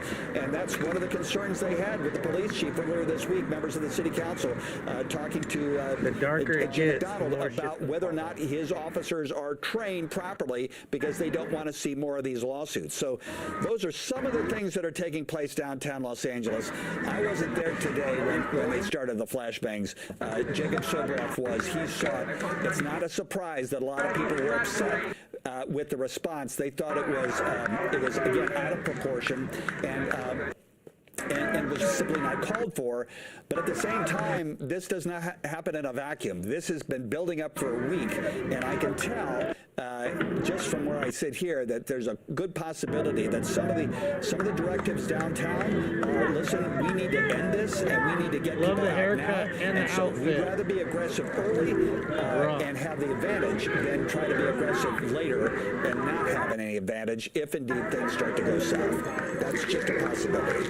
Yeah, but let's get a little closer. Like officials, Conan, has been extremely effective at keeping some of the violence out. The LAPD said earlier that they haven't seen a burglary in the last 4 nights of this curfew being in effect. But to your point, Conan, even before the curfew takes effect, downtown is a ghost town, except for today when there were those ongoing demonstrations that were planned for the past week or so. Day in, day out, the restaurants are empty, even when they are open, even before curfew takes effect. And they were already hurting given the circumstances of the economy.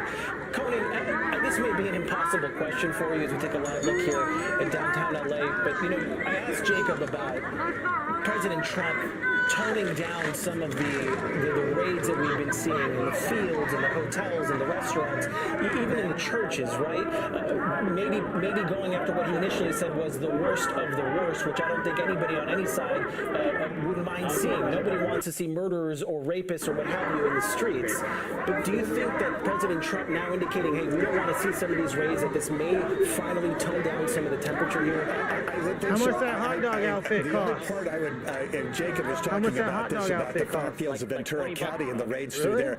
I'm not exactly sure if that resonates with President Trump.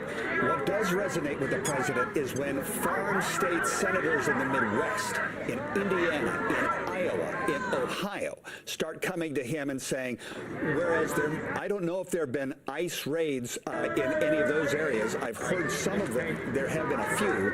More importantly, though, farmers are complaining their employees are not showing up. They're afraid to show up because they think what they're seeing in California is coming next. So the farm community, which is fundamental to the industrial, to the agricultural and economic base of the Midwest and of battleground states that went for Donald Trump and have voted for him, those senators are going to the White House saying, this has got to stop. I'm getting nothing but complaints from the Farm Bureau as well as many people of my constituents who are saying there's crops that are not being picked and they're going to go under their farms if something doesn't happen. I think that resonated with the president.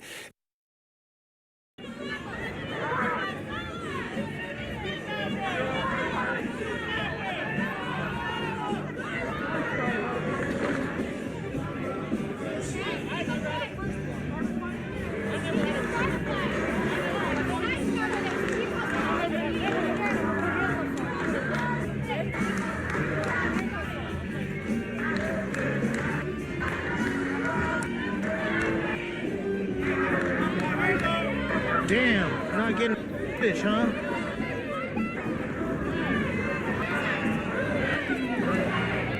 Choppy, it's choppy, it's choppy. Sorry, you guys. Fuck.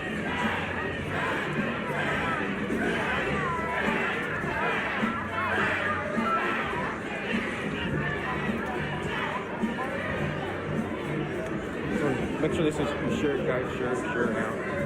We'll see what's going to happen here. This is live right next to Airport Evo Pizza. Those of you guys that know Evo Pizza Prime.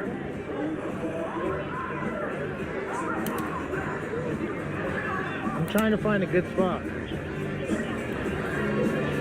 We should be good right here.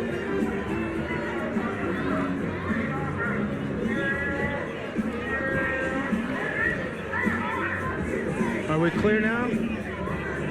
How clear are we? We good? We should be good right here.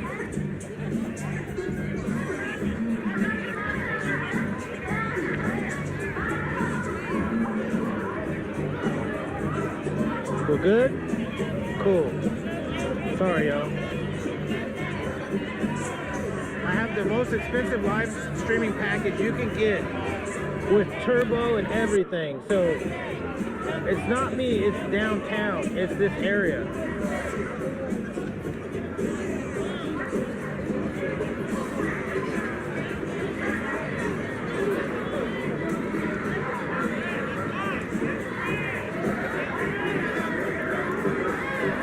Okay, this is when it's going to crack off any minute as it starts to get dark.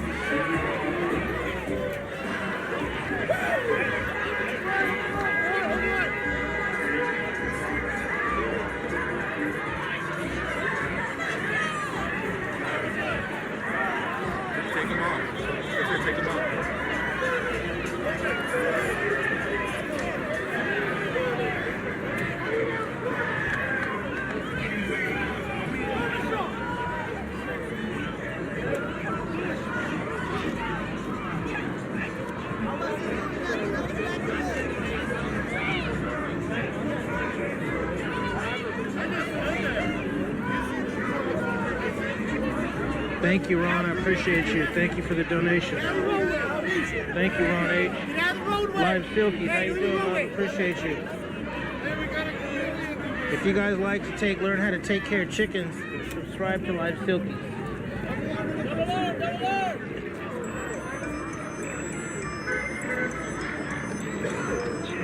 Says we got 5 bars, 5G, everything's good.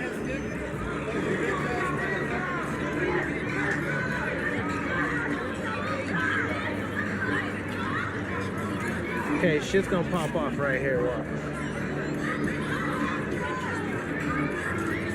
Earlier was crazy. Did you guys see all that shit earlier?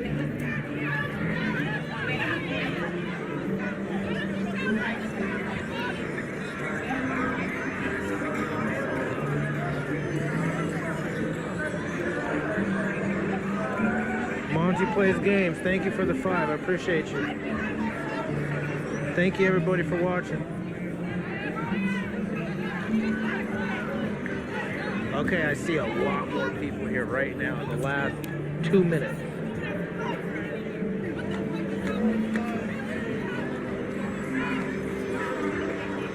Can I see your sign? Can you go over here a little more? What does it say? It says the criminal.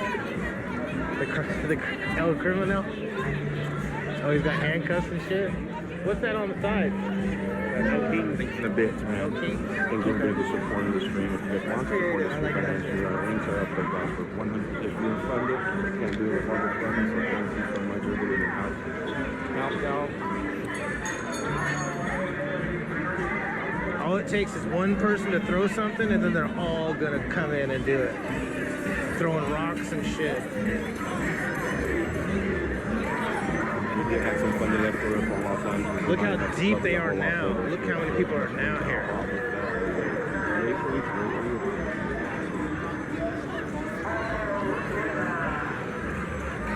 ZZYZX. Welcome to my channel. Make sure to like and subscribe. Thanks for the support. All in black with hoodie. Press. You're right. I see you, Bella Howard. I see you. I'm okay. I'll be I see you. I'm good.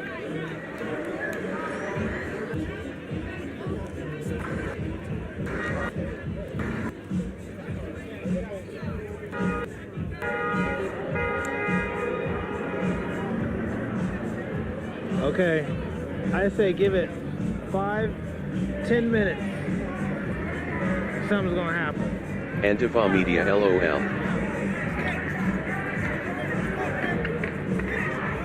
So I think the reason they backed up is for them to get to walk off the sidewalk, and once they step off the sidewalk into the street, they're going to come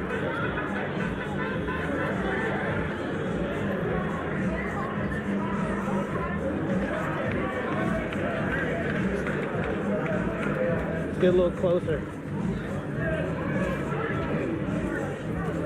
Oh, I shouldn't have moved. Shit. I hope it doesn't spam.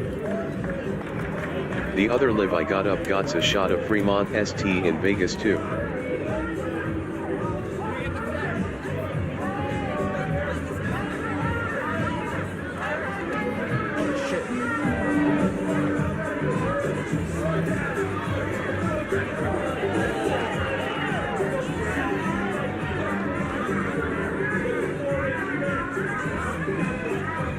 Trying to hand the cop a rose. I'll tell you guys, he was walking on the street for a little bit. I think he's trying to hand him a rose.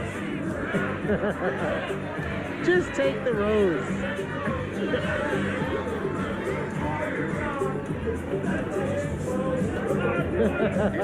Just take the rose. Ryan's a police officer. He's the next one in.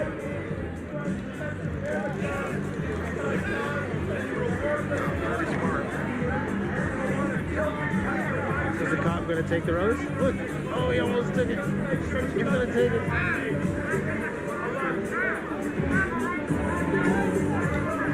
Take the rose. Oh, he's thinking about it. He's thinking about it. See-off.ee/Osama bin Bum bin Gaming. What do you guys think? Is it going to take the rose? No? Pick them up one by one. Pick them up one by one.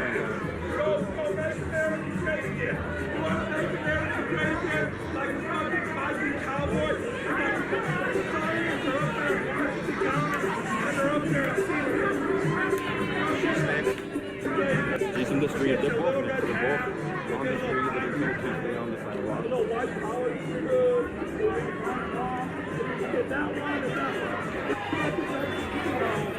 And the guy, watch how you got here. The guy, watch how you.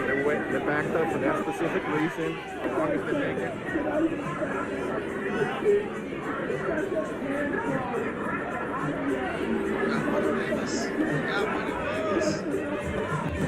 Live stream? You don't live stream? You are? How many people you got watching you?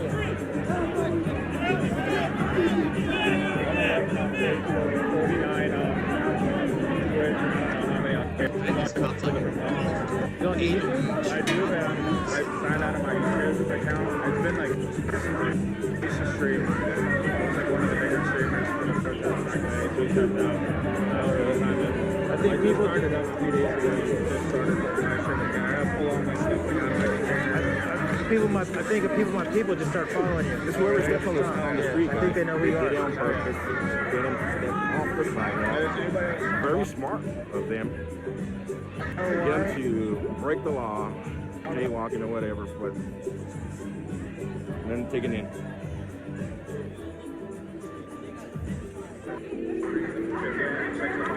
I was watching you on my drive over here.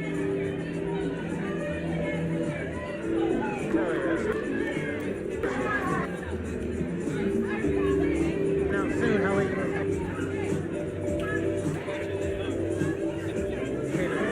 We actually sleep out in our cars out here in the morning. Really? Right in front of the freeway sign. It's like on Facebook and stuff. We have. It's food trip.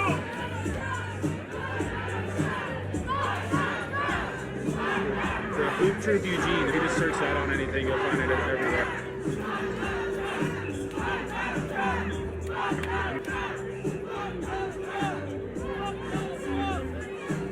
Who's next?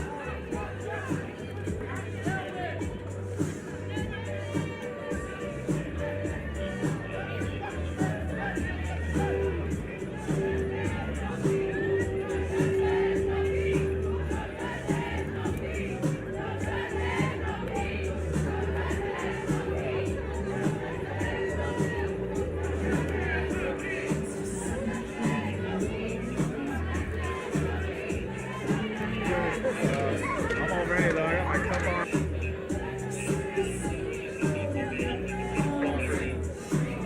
Like as a song.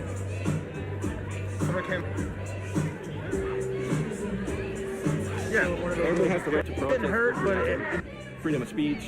They've been told multiple times. but the fucking tear gas really affected me. Like I had to roll off like 6-7 different times to pour water in my eyes. I got hundreds of the the tear gas balls and canisters and stuff in my house from 20. It was like the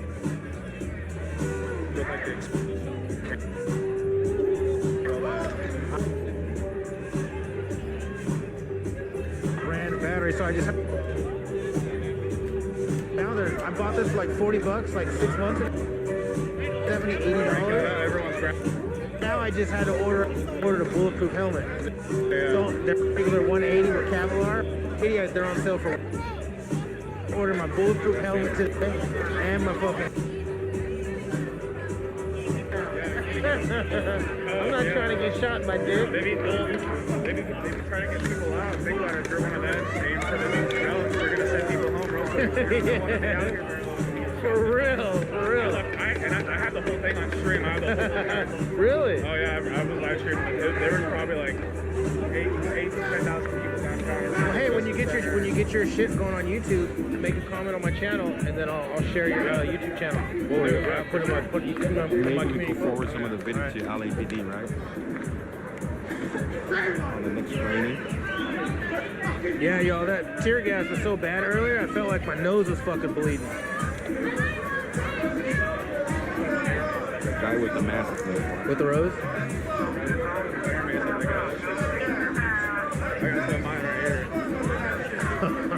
You got everything. I've been married. It's like point blank in the face.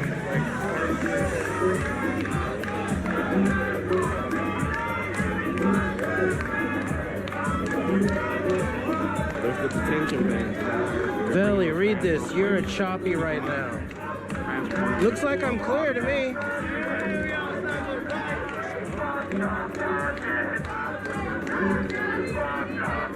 Are we clear, you guys, or are we choppy? It looks clear to me. What do you think? It's glitching? Okay, I'll move. Dumbass with Rose LOL.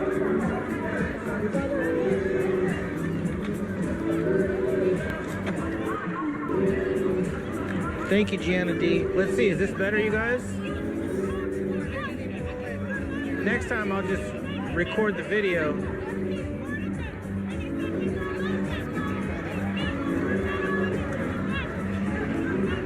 Ask the guys at Kent State how well that worked. Laughing face.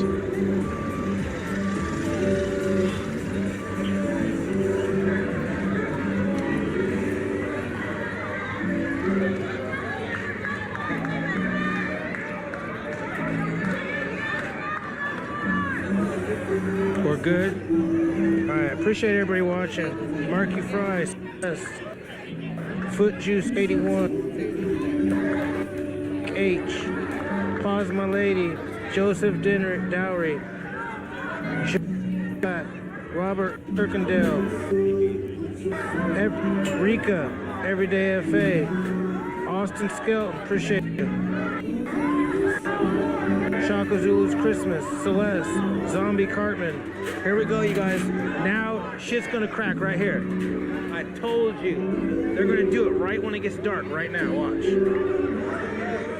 This is when it's gonna crack off.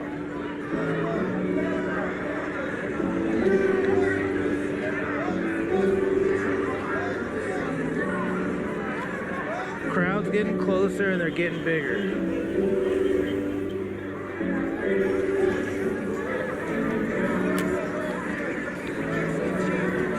It was like a war zone out here earlier. You guys should watch my live stream, the first live stream from today, earlier. It was crazy. They shattered 3 of those doors. 2 people got arrested. They were shooting off flash grenades and fucking canisters and tear gas. I got hit in the leg with a fucking little smoke ball or whatever the fuck it is. It didn't hurt though. It smells good.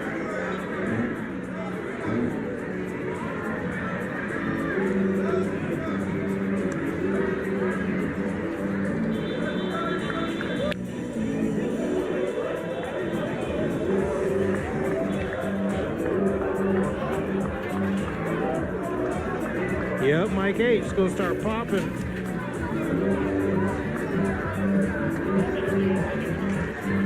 It's gonna start cracking any second. Watch this.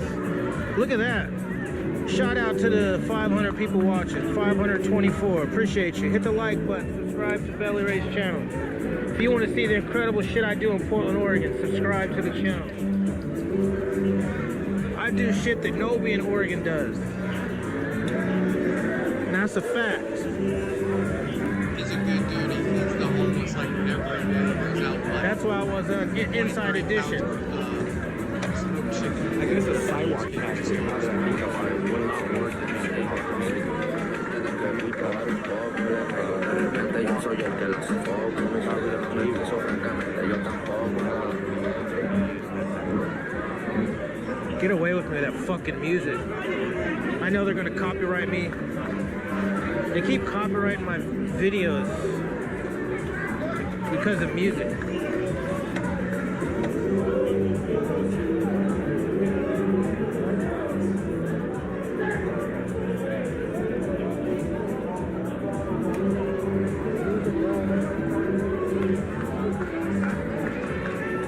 I hope we're clear. I hope we're clear.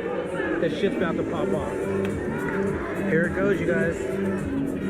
This is where it's gonna pop.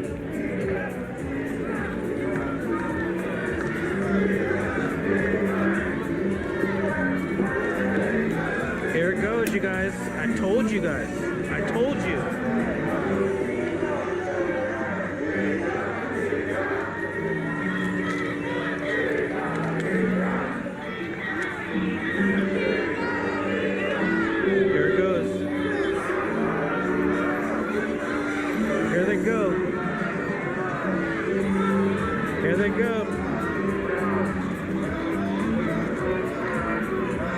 You can feel it when they're going to do it. You can feel when they're going to start doing it.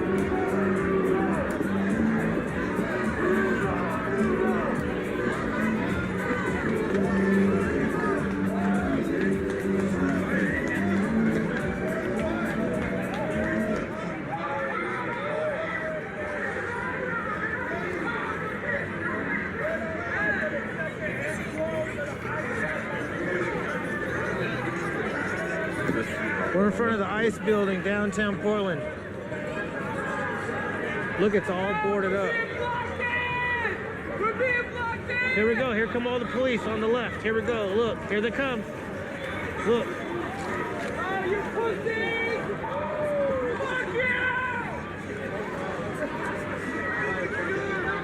They're going to surround this crowd. Look, they're going to come in on the other side and block this crowd in and come in with arrests.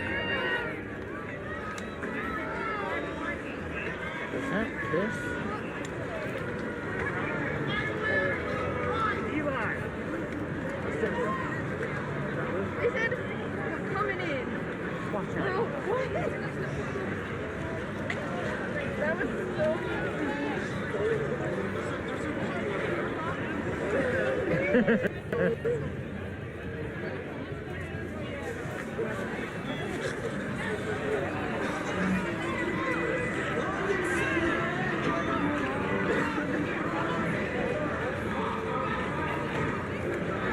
March to Fremont, guys. 1 second.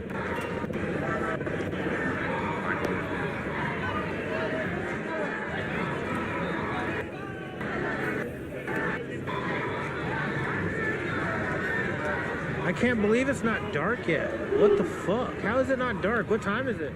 This right here, then I walk over there, try to get across the street. It's just a sign, guys. Oh, it should have been dark any second.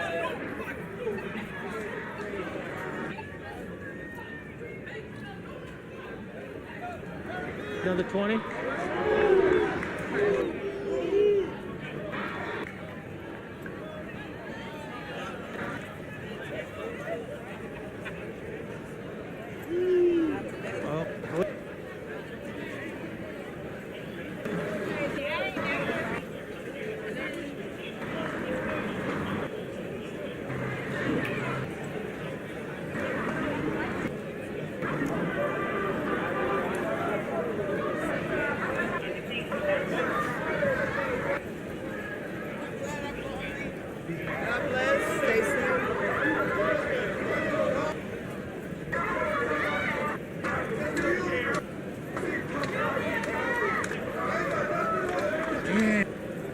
In at one spot, right here.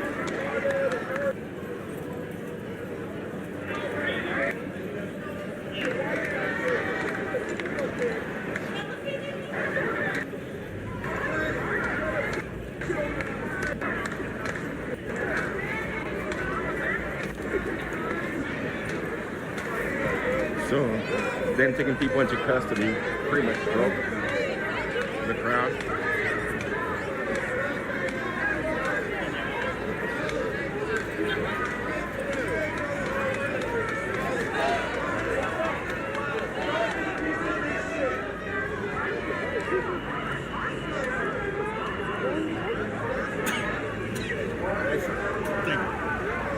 Right there, we're clear? Good. Right here. All right, shit's about to pop. Here we go.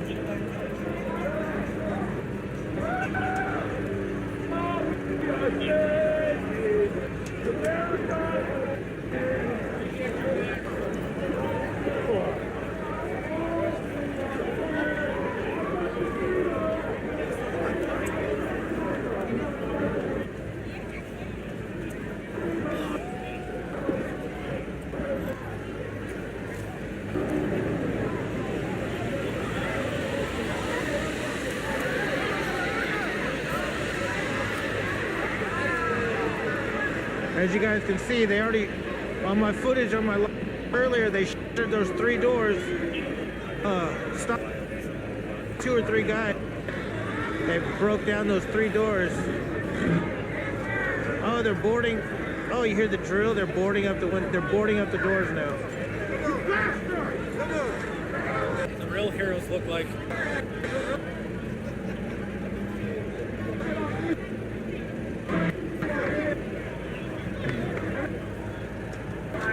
Oh, the cops just maced this guy.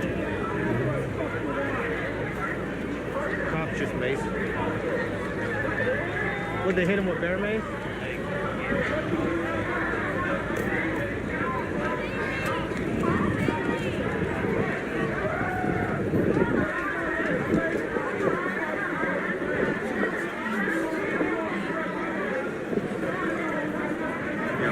Damn, they just hit this dude with bear mace. He's down for the count. AC blows. I know that shit hurts.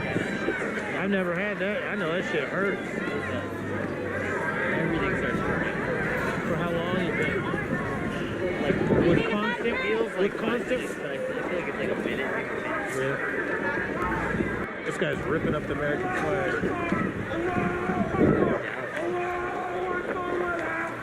I never want that feeling. That shit, the tear gas fucked me up like 6 different times. I had to ride away and I was pouring water in my eyes like that. But that looks like it's more painful.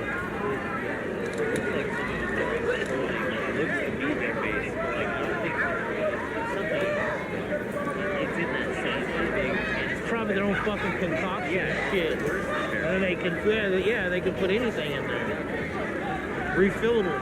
Yeah.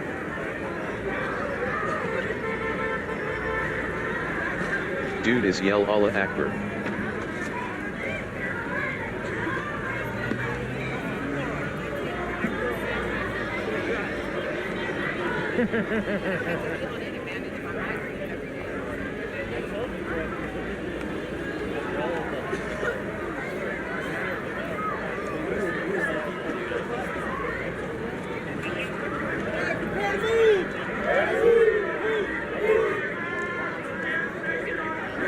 They came by here.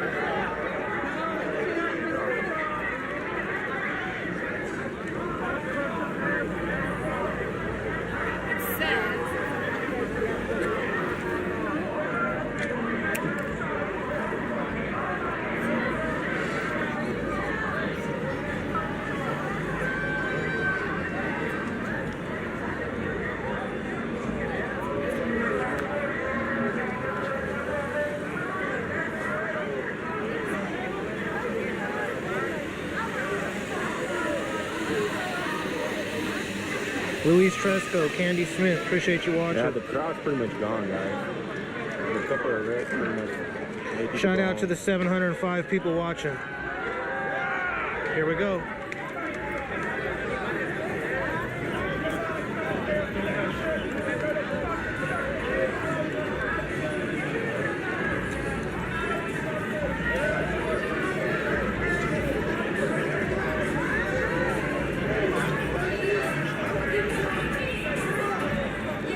We're outside the ICE immigration facility.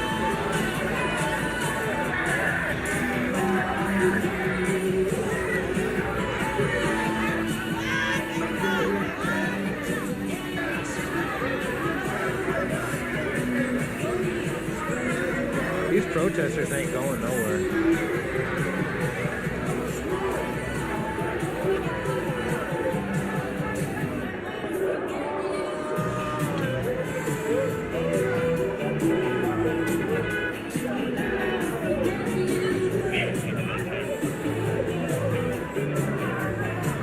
Thank you for the 5, Candy Smith. Appreciate you.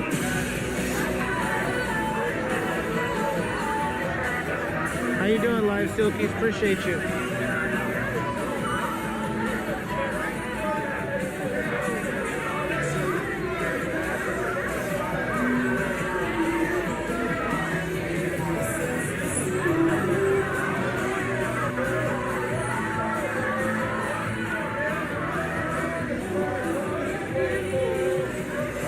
There's lots of cops on the other side of this building and this back side. I think they're waiting to come in and close in. Once these people start shit right here and start throwing shit, they're gonna just come in, watch.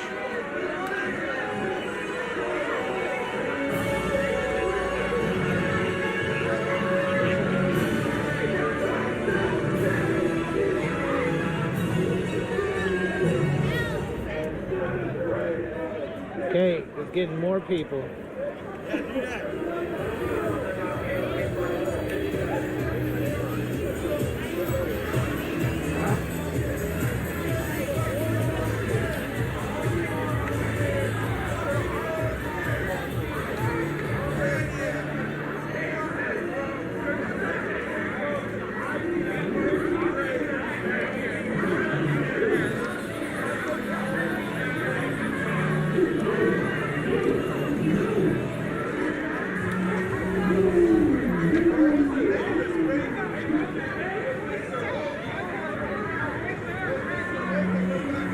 Looks dead for me 19. Maybe wants to be out here. He's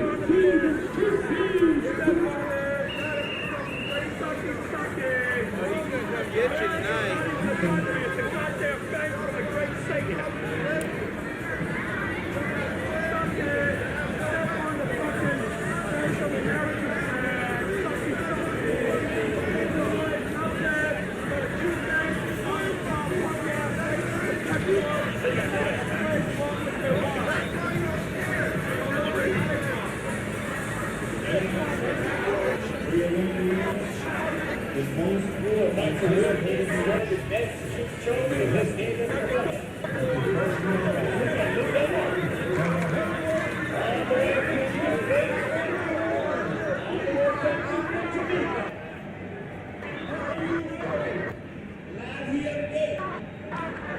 Everybody watching. Shout out to the 850 people watching the channel.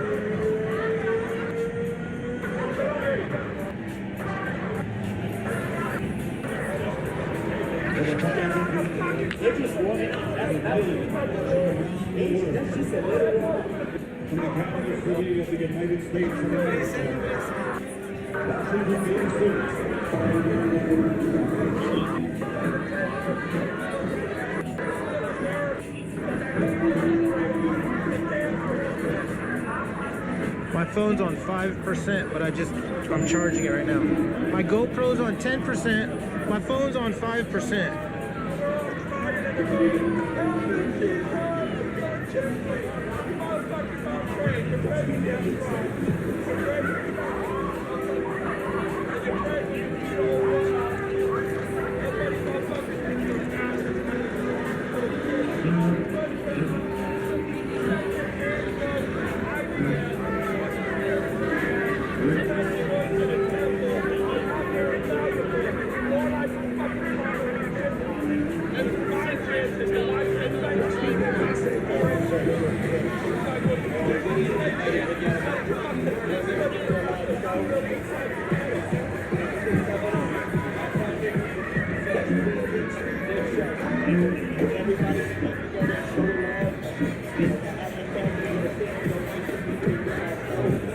They're boarding up the doors right now. ICE is boarding up the doors.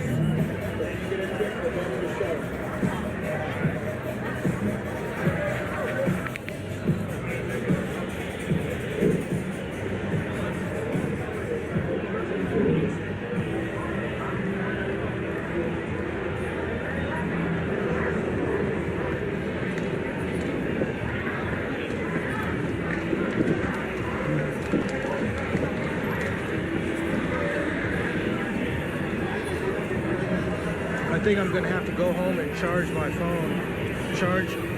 I need one more cord. I'm gonna go get me some water, break away. Everybody has dispersed. If anything happens, I'm still here for the night. If anything happens, I'll go live again. But all the protesters pretty much on their own way. I'm gonna have to go home and charge all my shit and come back.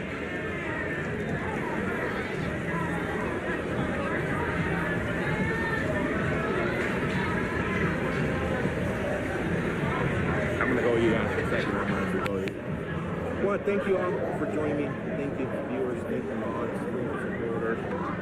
We'll catch you on the next one if anything breaks down. or kicks off, we'll pop off. If not, I'll go live for you guys again. If not, we'll see you on the next one. Y'all stay safe, be blessed. What does Vanilla Ice think about all this shit? Alex Charles. What? No.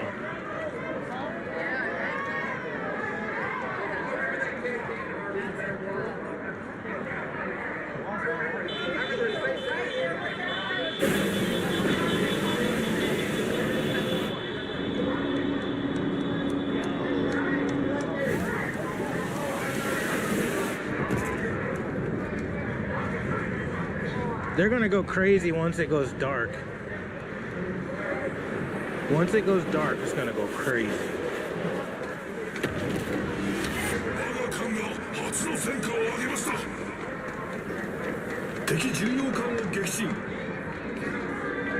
You guys should watch the live stream I did earlier. It was crazy.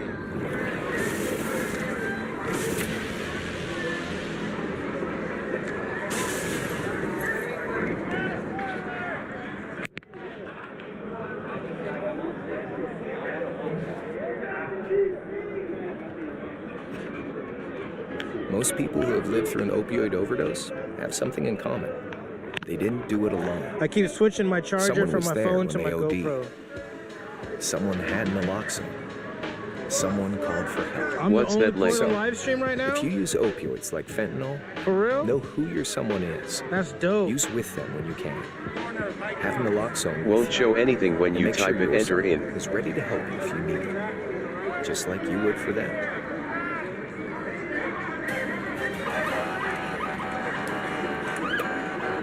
And now at 8, breaking news. President Trump ordering the National Guard to deploy to Southern California in response to unrest and violence against federal immigration enforcement. Tonight, the White House says it's deploying 2,000 National Guard troops to L.A., saying, quote, the Trump administration has a zero-tolerance policy for criminal behavior and violence, especially when that violence is aimed at law enforcement officers trying to do their jobs.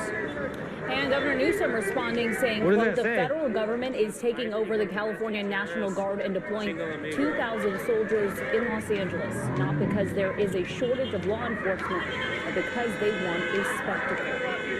And Defense Secretary Pete Hegseth says Marines at Camp Pendleton are also on standby at this hour to respond if necessary. Let's get live to KCAL News reporter Zach Boetter, who's been in Compton all day, where protesters have been facing off with law enforcement after setting a car on fire. Zach.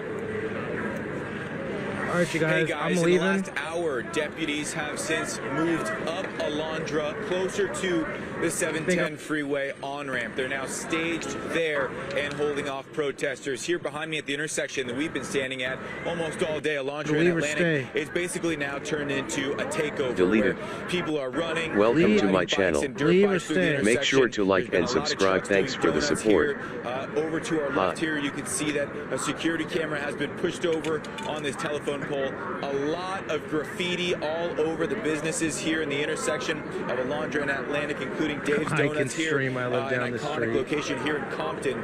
Okay. But as it turns to night here, protesters at this intersection have started to settle down a little bit. And again, nobody wants you to stream, bro. They want me to stream. Toward the 710 freeway. Here we go with a car doing donuts here in the intersection. That same intersection is the one you're looking at now. Where I already subscribed to your channel. Spam on my chat saying that, or I'll block you. A few hours ago, caught fire, and that set off a lot of mayhem here in Compton. Fireworks from the protesters toward the deputies. Deputies then shooting pepper balls at protesters, shooting flashbangs at protesters. Protesters scattering at that point. And then that's what I'll do. It really got chaotic at that point. So within the last hour, again, deputies starting to retreat, and then it calming down here. We do have some sound from some protesters who we spoke with earlier today, as well as the sheriff. Let's go ahead and roll that. This is the United States of America. It's supposed to be for everybody. No one's better, no one's superior. We are the same. We bleed the same. We will die the same. We will all go under the earth the same. All we're doing is trying to help our people who are being separated. Because shit's about to pop off. That's all we're doing. That's all. Do you see anybody being violent right now, sir? No. As the crowd has grown, it has become more violent. Okay, it's getting dark in the now. crowd that have been throwing objects at the federal agents, and we started to call in additional resources from around the county of Los Angeles. Still a very active situation here in Compton. If you live in this area, a good idea to avoid the intersection of Alondra and Atlantic. And no one is getting over the bridge over the 710 freeway. You can see in the distance here a lot of Mexican flags, a lot of American flags. People, again, upset with these ICE raids and coming here to Compton to show their frustrations. Guys? Yeah, Zach, we can see a lot of the people that are still out there. We heard someone doing a donut, as you said. You mentioned that LASD deputies have retreated. Are there any currently at the location you are at? Yeah, there's a couple dozen deputies down the street here. You can't see them from where we're standing, but they're just past the Dave's Donuts here on the corner. Still a couple dozen deputies holding strong with their riot shields. They have some green fencing laid out in front of them. Again, they're not letting anyone get over the overpass, which crosses over the 710 freeway. Can't see them from where we are now, but there are still some protesters clashing with those deputies, and we'll work to get a better shot for you guys coming up here at 8:30. Zach Boetto, live in Compton. Thank you so much. And it looks like those deputies are not showing full force to the protesters. You can see someone doing donuts right here in the intersection. Normally this is something they would stop. In this case, and a lot more traffic flowing at this point. Well, earlier, not far from Compton, this was a scene in Paramount where protesters clashed with law enforcement. Protesters trying to block vehicles and throwing objects at cars and officers, using pepper spray and firing rubber bullets. Take a listen.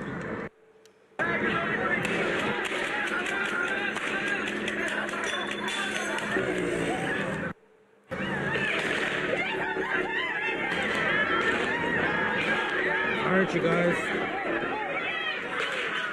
I'm taking off. Intense scene there just before officers used tear gas and rubber bullets. Protesters tried to block a U.S. Marshal bus from driving through that crowd.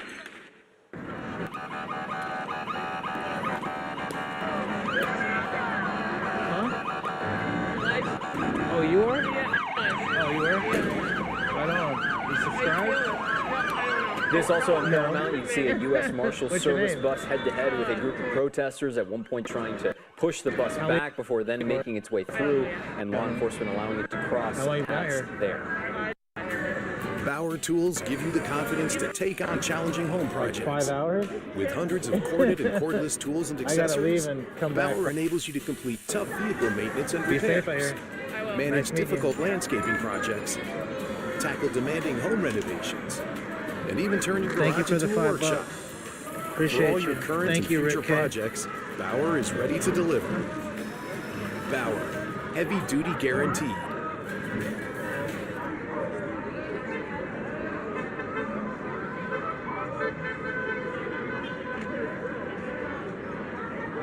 With AI, Thank you, Jared Jaguar, almost for the anything 15. is possible. Appreciate you. But that goes for cyber criminals too. They can create threats so convincing, it's hard to tell what's real and what's not. Norton 360, advanced Pick tech up this for flag. advanced threats. You want to see what it says?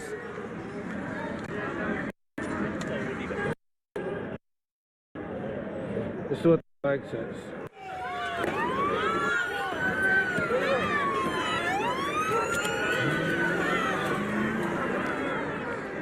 And remember another moment we showed you earlier this afternoon, a U.S. Customs and Border Patrol vehicle also getting things thrown at it from protesters. At one point, looks like milk, rocks, other things being thrown at those vehicles as they pass by.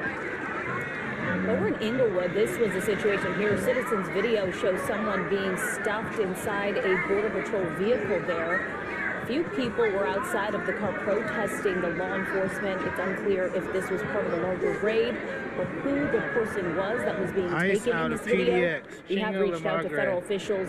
ICE equals domestic terrorism. That's what it says on the And tonight, a rally outside a detention center in downtown LA where protesters are gathering for anti-ICE rally on Alameda. This is happening right between Aliso and Temple.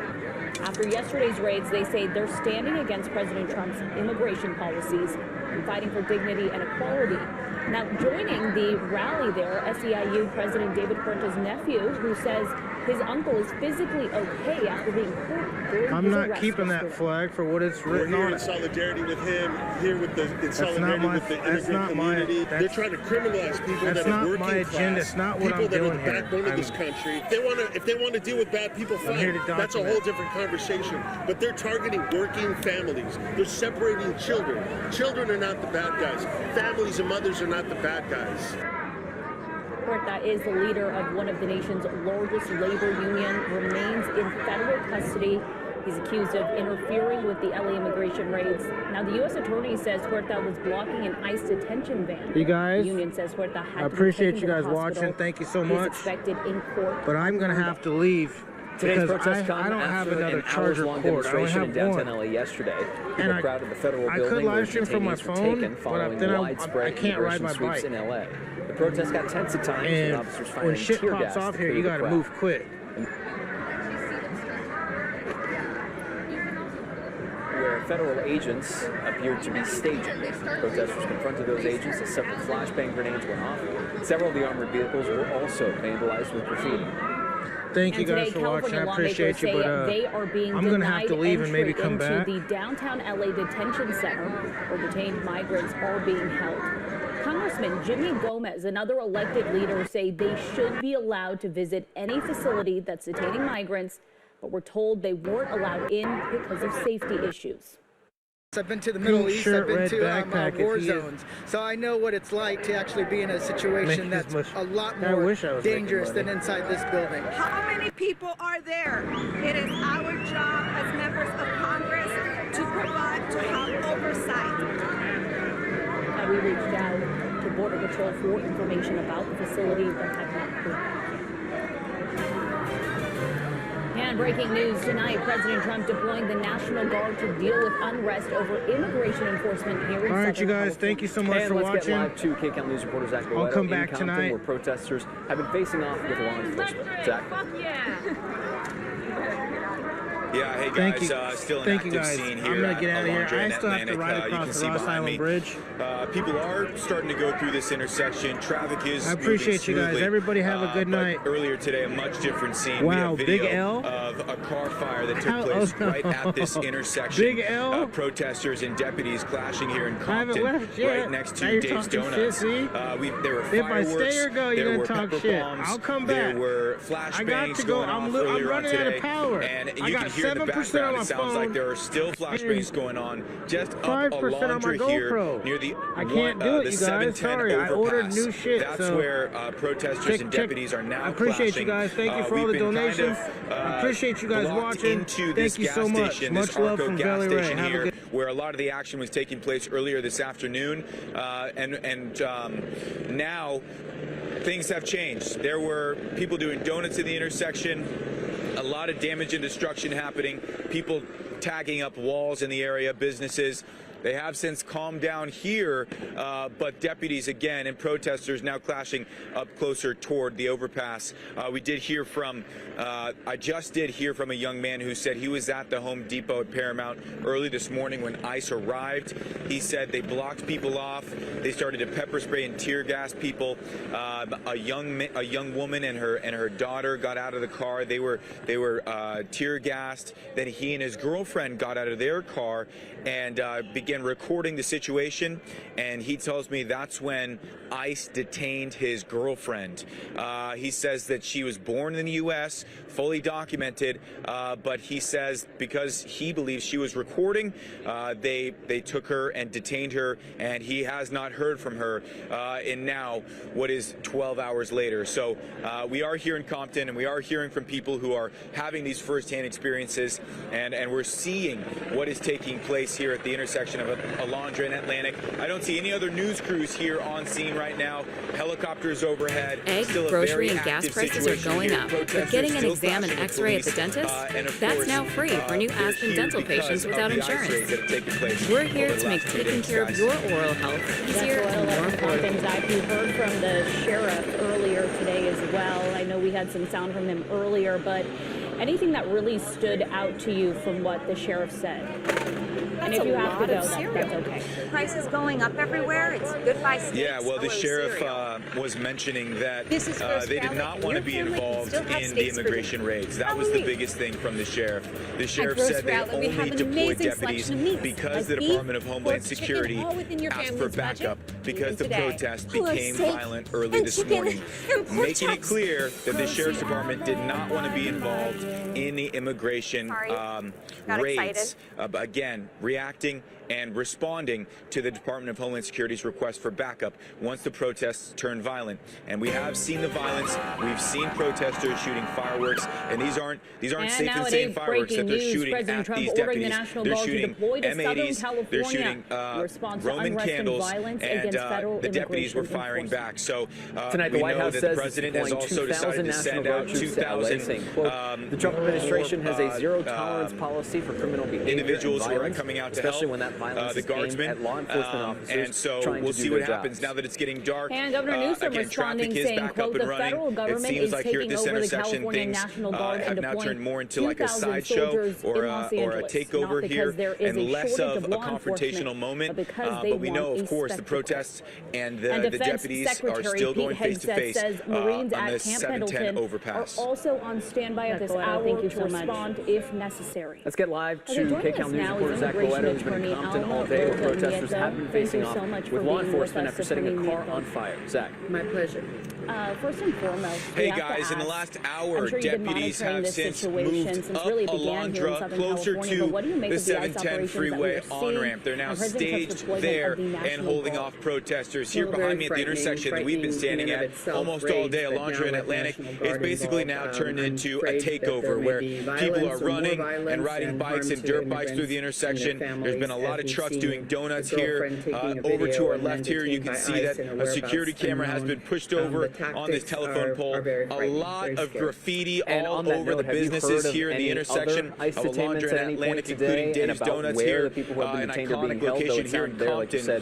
But as it turns to night here, protesters at this intersection have started to settle down a little bit. And again, deputies have since moved toward the 710 freeway. Here we go with a car doing donuts here at the intersection. That same intersection is the one you're looking at now, where the car caught fire. There was a white Kia that came into the intersection a few hours ago, caught fire, and that set off a lot of mayhem here in Compton. Fireworks from the protesters toward the deputies. Deputies then shooting pepper balls at protesters, shooting flashbangs at protesters. Protesters scattering at that point, and then it really got chaotic at that point. So within the last hour, again, deputies starting to retreat, and then it calming down here. We do have some sound from some protesters who we spoke with earlier today, as well as the sheriff. Let's go ahead and roll that. This is our United States of America. It's supposed to be for everybody. No one's better, no one's superior. We are the same. We bleed the same. We're going to let you go on this note. Thank you so much for giving us a few minutes of your time. We're going to have to move down to downtown LA as things seem to be picking up down there. Yeah, let's check back in with Lauren there, because she's, as Lizzie mentioned, just right there on the scene. And Lauren, we're taking a look at the camera here. It looks like a couple people and the crowd sort of inching closer and closer to that skirmish line. What are you seeing? Are you hearing anything at all as well? At the federal agents. Right. Yeah, that's right, Gio. Yeah, this crowd here. Now I see Leslie was mentioning, you guys were referencing. I was on the other side of the truck. I didn't see. Still a very active situation here in Compton. If you live in this area, good idea to avoid the intersection. I don't even know if we can call them protesters at this point, because I don't know if they were here earlier, but they are facing off with police right now. You can see officers. They have that. You can see in the distance here a lot of Mexican flags, a lot of American flags. If they move closer, and we keep seeing people test their limits here. And the officers are not fooling around tonight. They will deploy that tear gas the closer you get. I also see officers. They've been showing their flashlights, checking us, seeing who we are. Anna, as you also said. seeing, You mentioned that LASD deputies have retreated. and they're telling people to get back, but they keep inching closer, and it's just asking for trouble here. The officers are not fooling around tonight. There's a couple they dozen want everybody down back the street behind here. this line. And then also, I should mention, which I didn't mention earlier, this road is now blocked off. And moments before the tear gas initially first went off, we had cars trying to get through here, and the protesters were redirecting traffic to turn around to go down the road again. And then all of a sudden, things took a really dramatic turn. But yes, that's what we're seeing here. We also see people holding up signs here, disapproving of ICE, and antagonizing the police, telling them, I've heard them say, get another job, get out of here, you don't belong here. Just things like that are being said to the officers as they're on the line here, trying to hold everybody back. And in contrast again to what you were mentioning earlier when we first checked in with you, which was regarding the difference between what we're seeing now, what caused the agitation that then prompted tear gas being used versus what happened closer to, you've been there since 3 p.m. when you mentioned it was more peaceful protesting and a lot calmer. I mean, just sort of for anyone who might just be catching up, compare and contrast the difference between what you've been seeing throughout this entire evening. Gio, it's night and day. Earlier today, now as I'm talking, you're going to hear police sirens come by here. I'm not sure. Let me take a look here. Okay, looked like CHP. They're just turning around there. Yes, complete night and day. Earlier, it was an organized demonstration. People were out here. They had their signs. They were protesting. They were not blocking traffic. They were at the street at some points, but nothing too crazy. But and this is, the line is moving, so we're going to move back as police move forward here because we don't want to get in their way. And, okay, we're going to wrap. Okay, we'll send it back to you. Okay, Lauren, get to safety. Thank you so much. We are being joined now by U.S. Attorney Bill Asaley, if we can get to that at this moment. Hi, U.S. Attorney. Thank you so much for joining us tonight. Thanks for having me. Okay, so first of all, we know President Trump has deployed the National Guard, 2,000 guardsmen. Newsom is calling it a spectacle, inflammatory. What is your response tonight? Look, the behavior we saw yesterday and today is just completely unacceptable. We have federal law enforcement agents engaged in lawful activities. They're executing search warrants. They're executing deportation orders. They're out doing targeted enforcement. And you have these agitators who are highly organized, highly coordinated, and they're coming out and they're impeding our investigations. They're assaulting officers. They're throwing Molotov cocktails. They're throwing rocks. They're injuring our officers. It is out of control. And since the state of California, the governor can't control his state, then yes, the federal government is going to step in. The National Guard's on its way, and we will have peace and order in Los Angeles. You mentioned earlier today that there were more federal law enforcement operations happening in LA County and that they would, quote, proceed as planned through the weekend. Is there a specific number of raids or enforcement operations that are going to be conducted that people can expect for the rest of the weekend into tomorrow night? Yeah, so let me be clear. There's no raids. Yesterday, we executed several search warrants at workplaces that are in violation of federal laws. There was a warrant signed by a federal judge. They're violating labor laws. They had fraudulent records they're using for their employees, all kinds of stuff. So we had warrants to go there. The other activities that we're doing this weekend and what will continue is the targeted enforcement.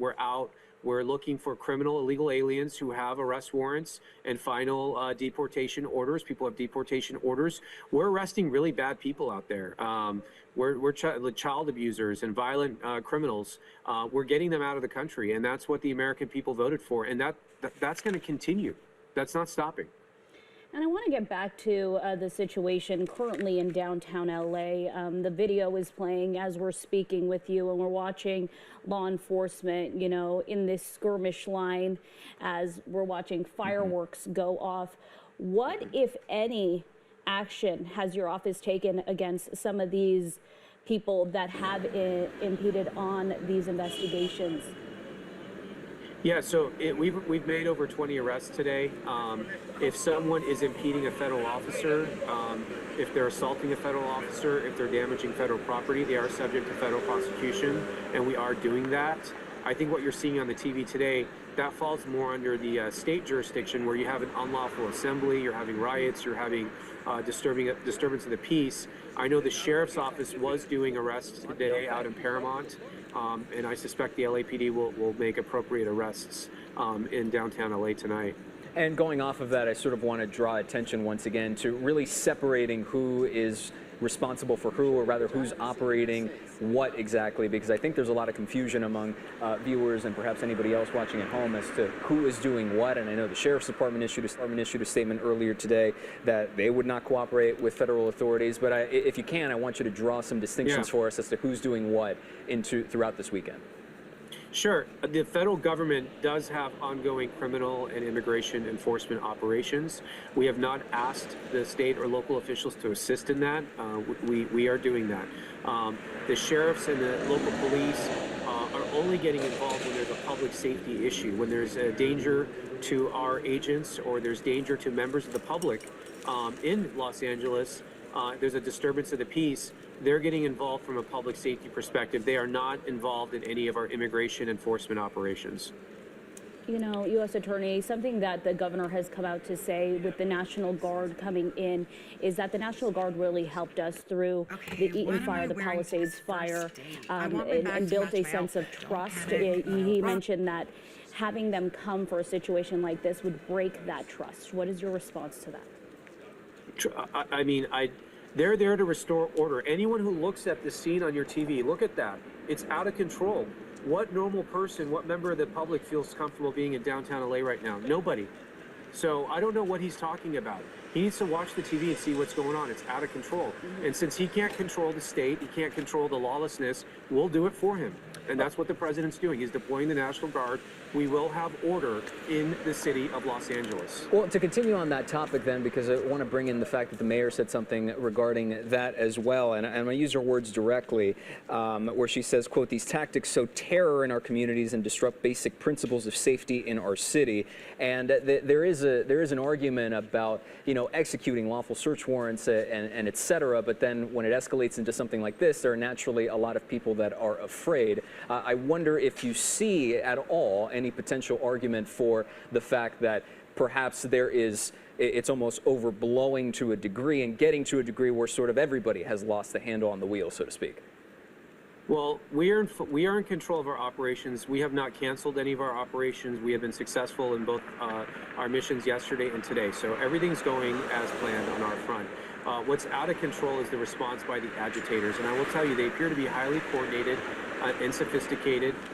We saw union activists and organizers be involved in these efforts to resist our operations. So there's something going on here where you have this sophisticated resistance that's being mounted against the federal government. And we're looking into that. And we're going to look at who the leaders of those operations are. But look, we didn't cause this. I mean, this reaction is not normal. We are enforcing the law as written. We're not doing anything crazy or draconian. We're going to a judge. We're getting search warrants. We're getting arrest warrants. We're going to immigration court. We're enforcing immigration law. If they don't like it, they should talk to Congress. Congress writes the laws. We enforce the law. And U.S. Attorney, before we let you go here, we are watching, you know, some of these protesters throw fireworks right at the skirmish line in between these law enforcement officers. You can imagine how dangerous that situation is. But we're talking 2,000 National Guardsmen. Do we know when they will arrive here in LA and what that will look like? I think you can expect them to arrive relatively quickly.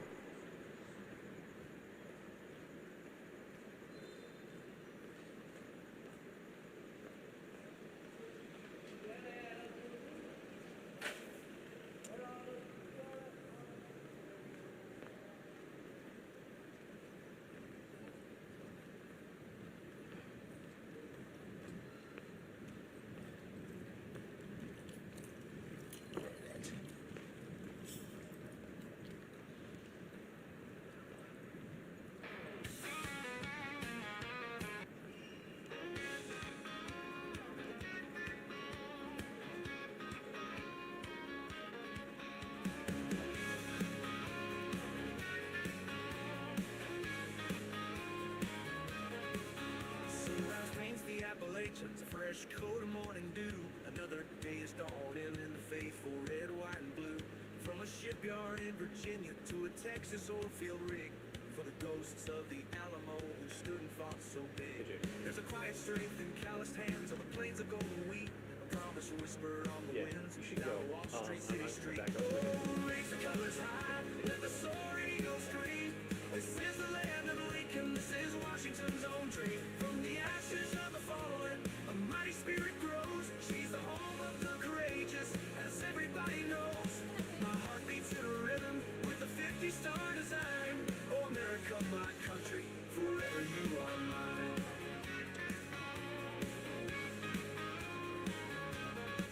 They stormed the shores of Normandy.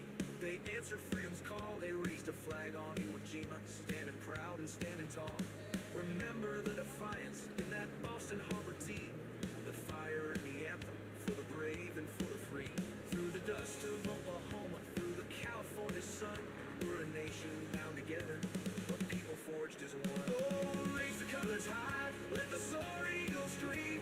This is the land of Lincoln, this is Washington's own dream. From the ashes of the fallen, a mighty spirit grows. She's the home of the courageous, as everybody knows. My heart beats in a rhythm with a 50-star design. Oh, America, my country, forever you are mine.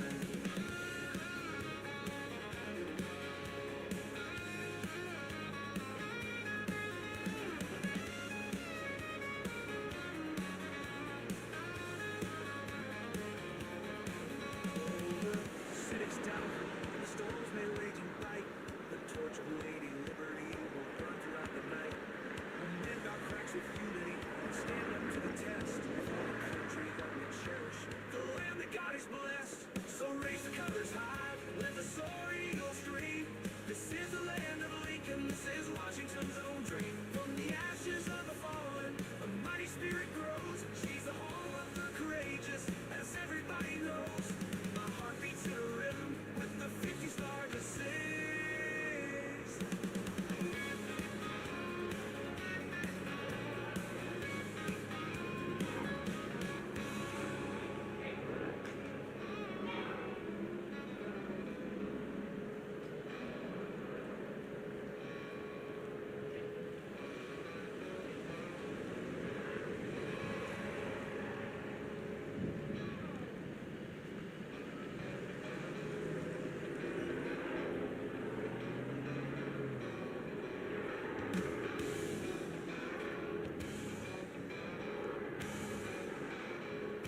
Hey waving hand dark skin tone my YT keep refreshing today can you see the comments yo?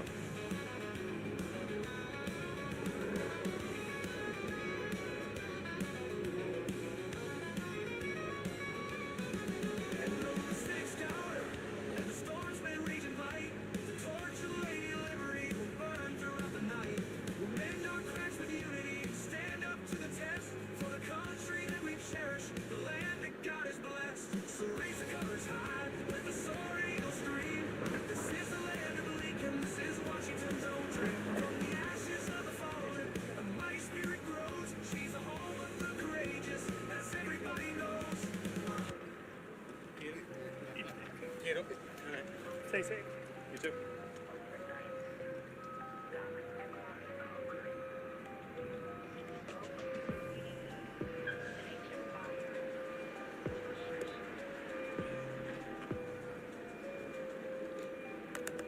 Looters in the bay with their face wrapped up.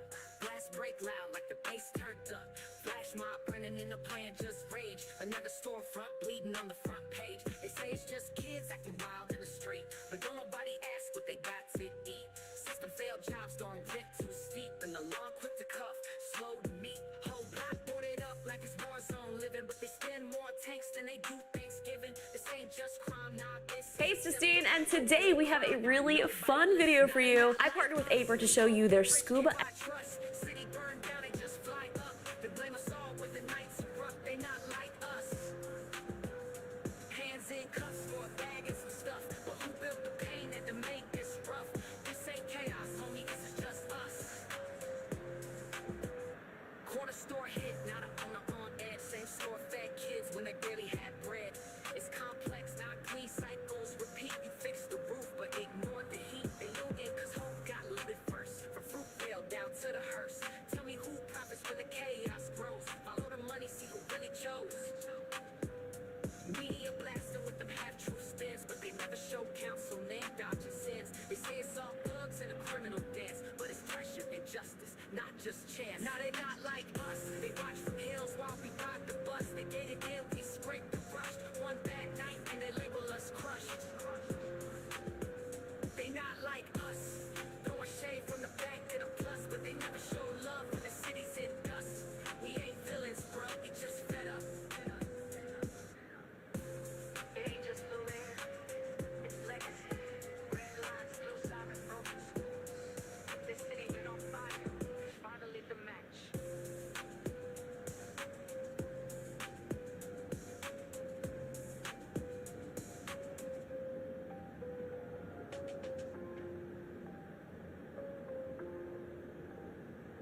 a tale of freedom's fight. We were born from revolution's flame.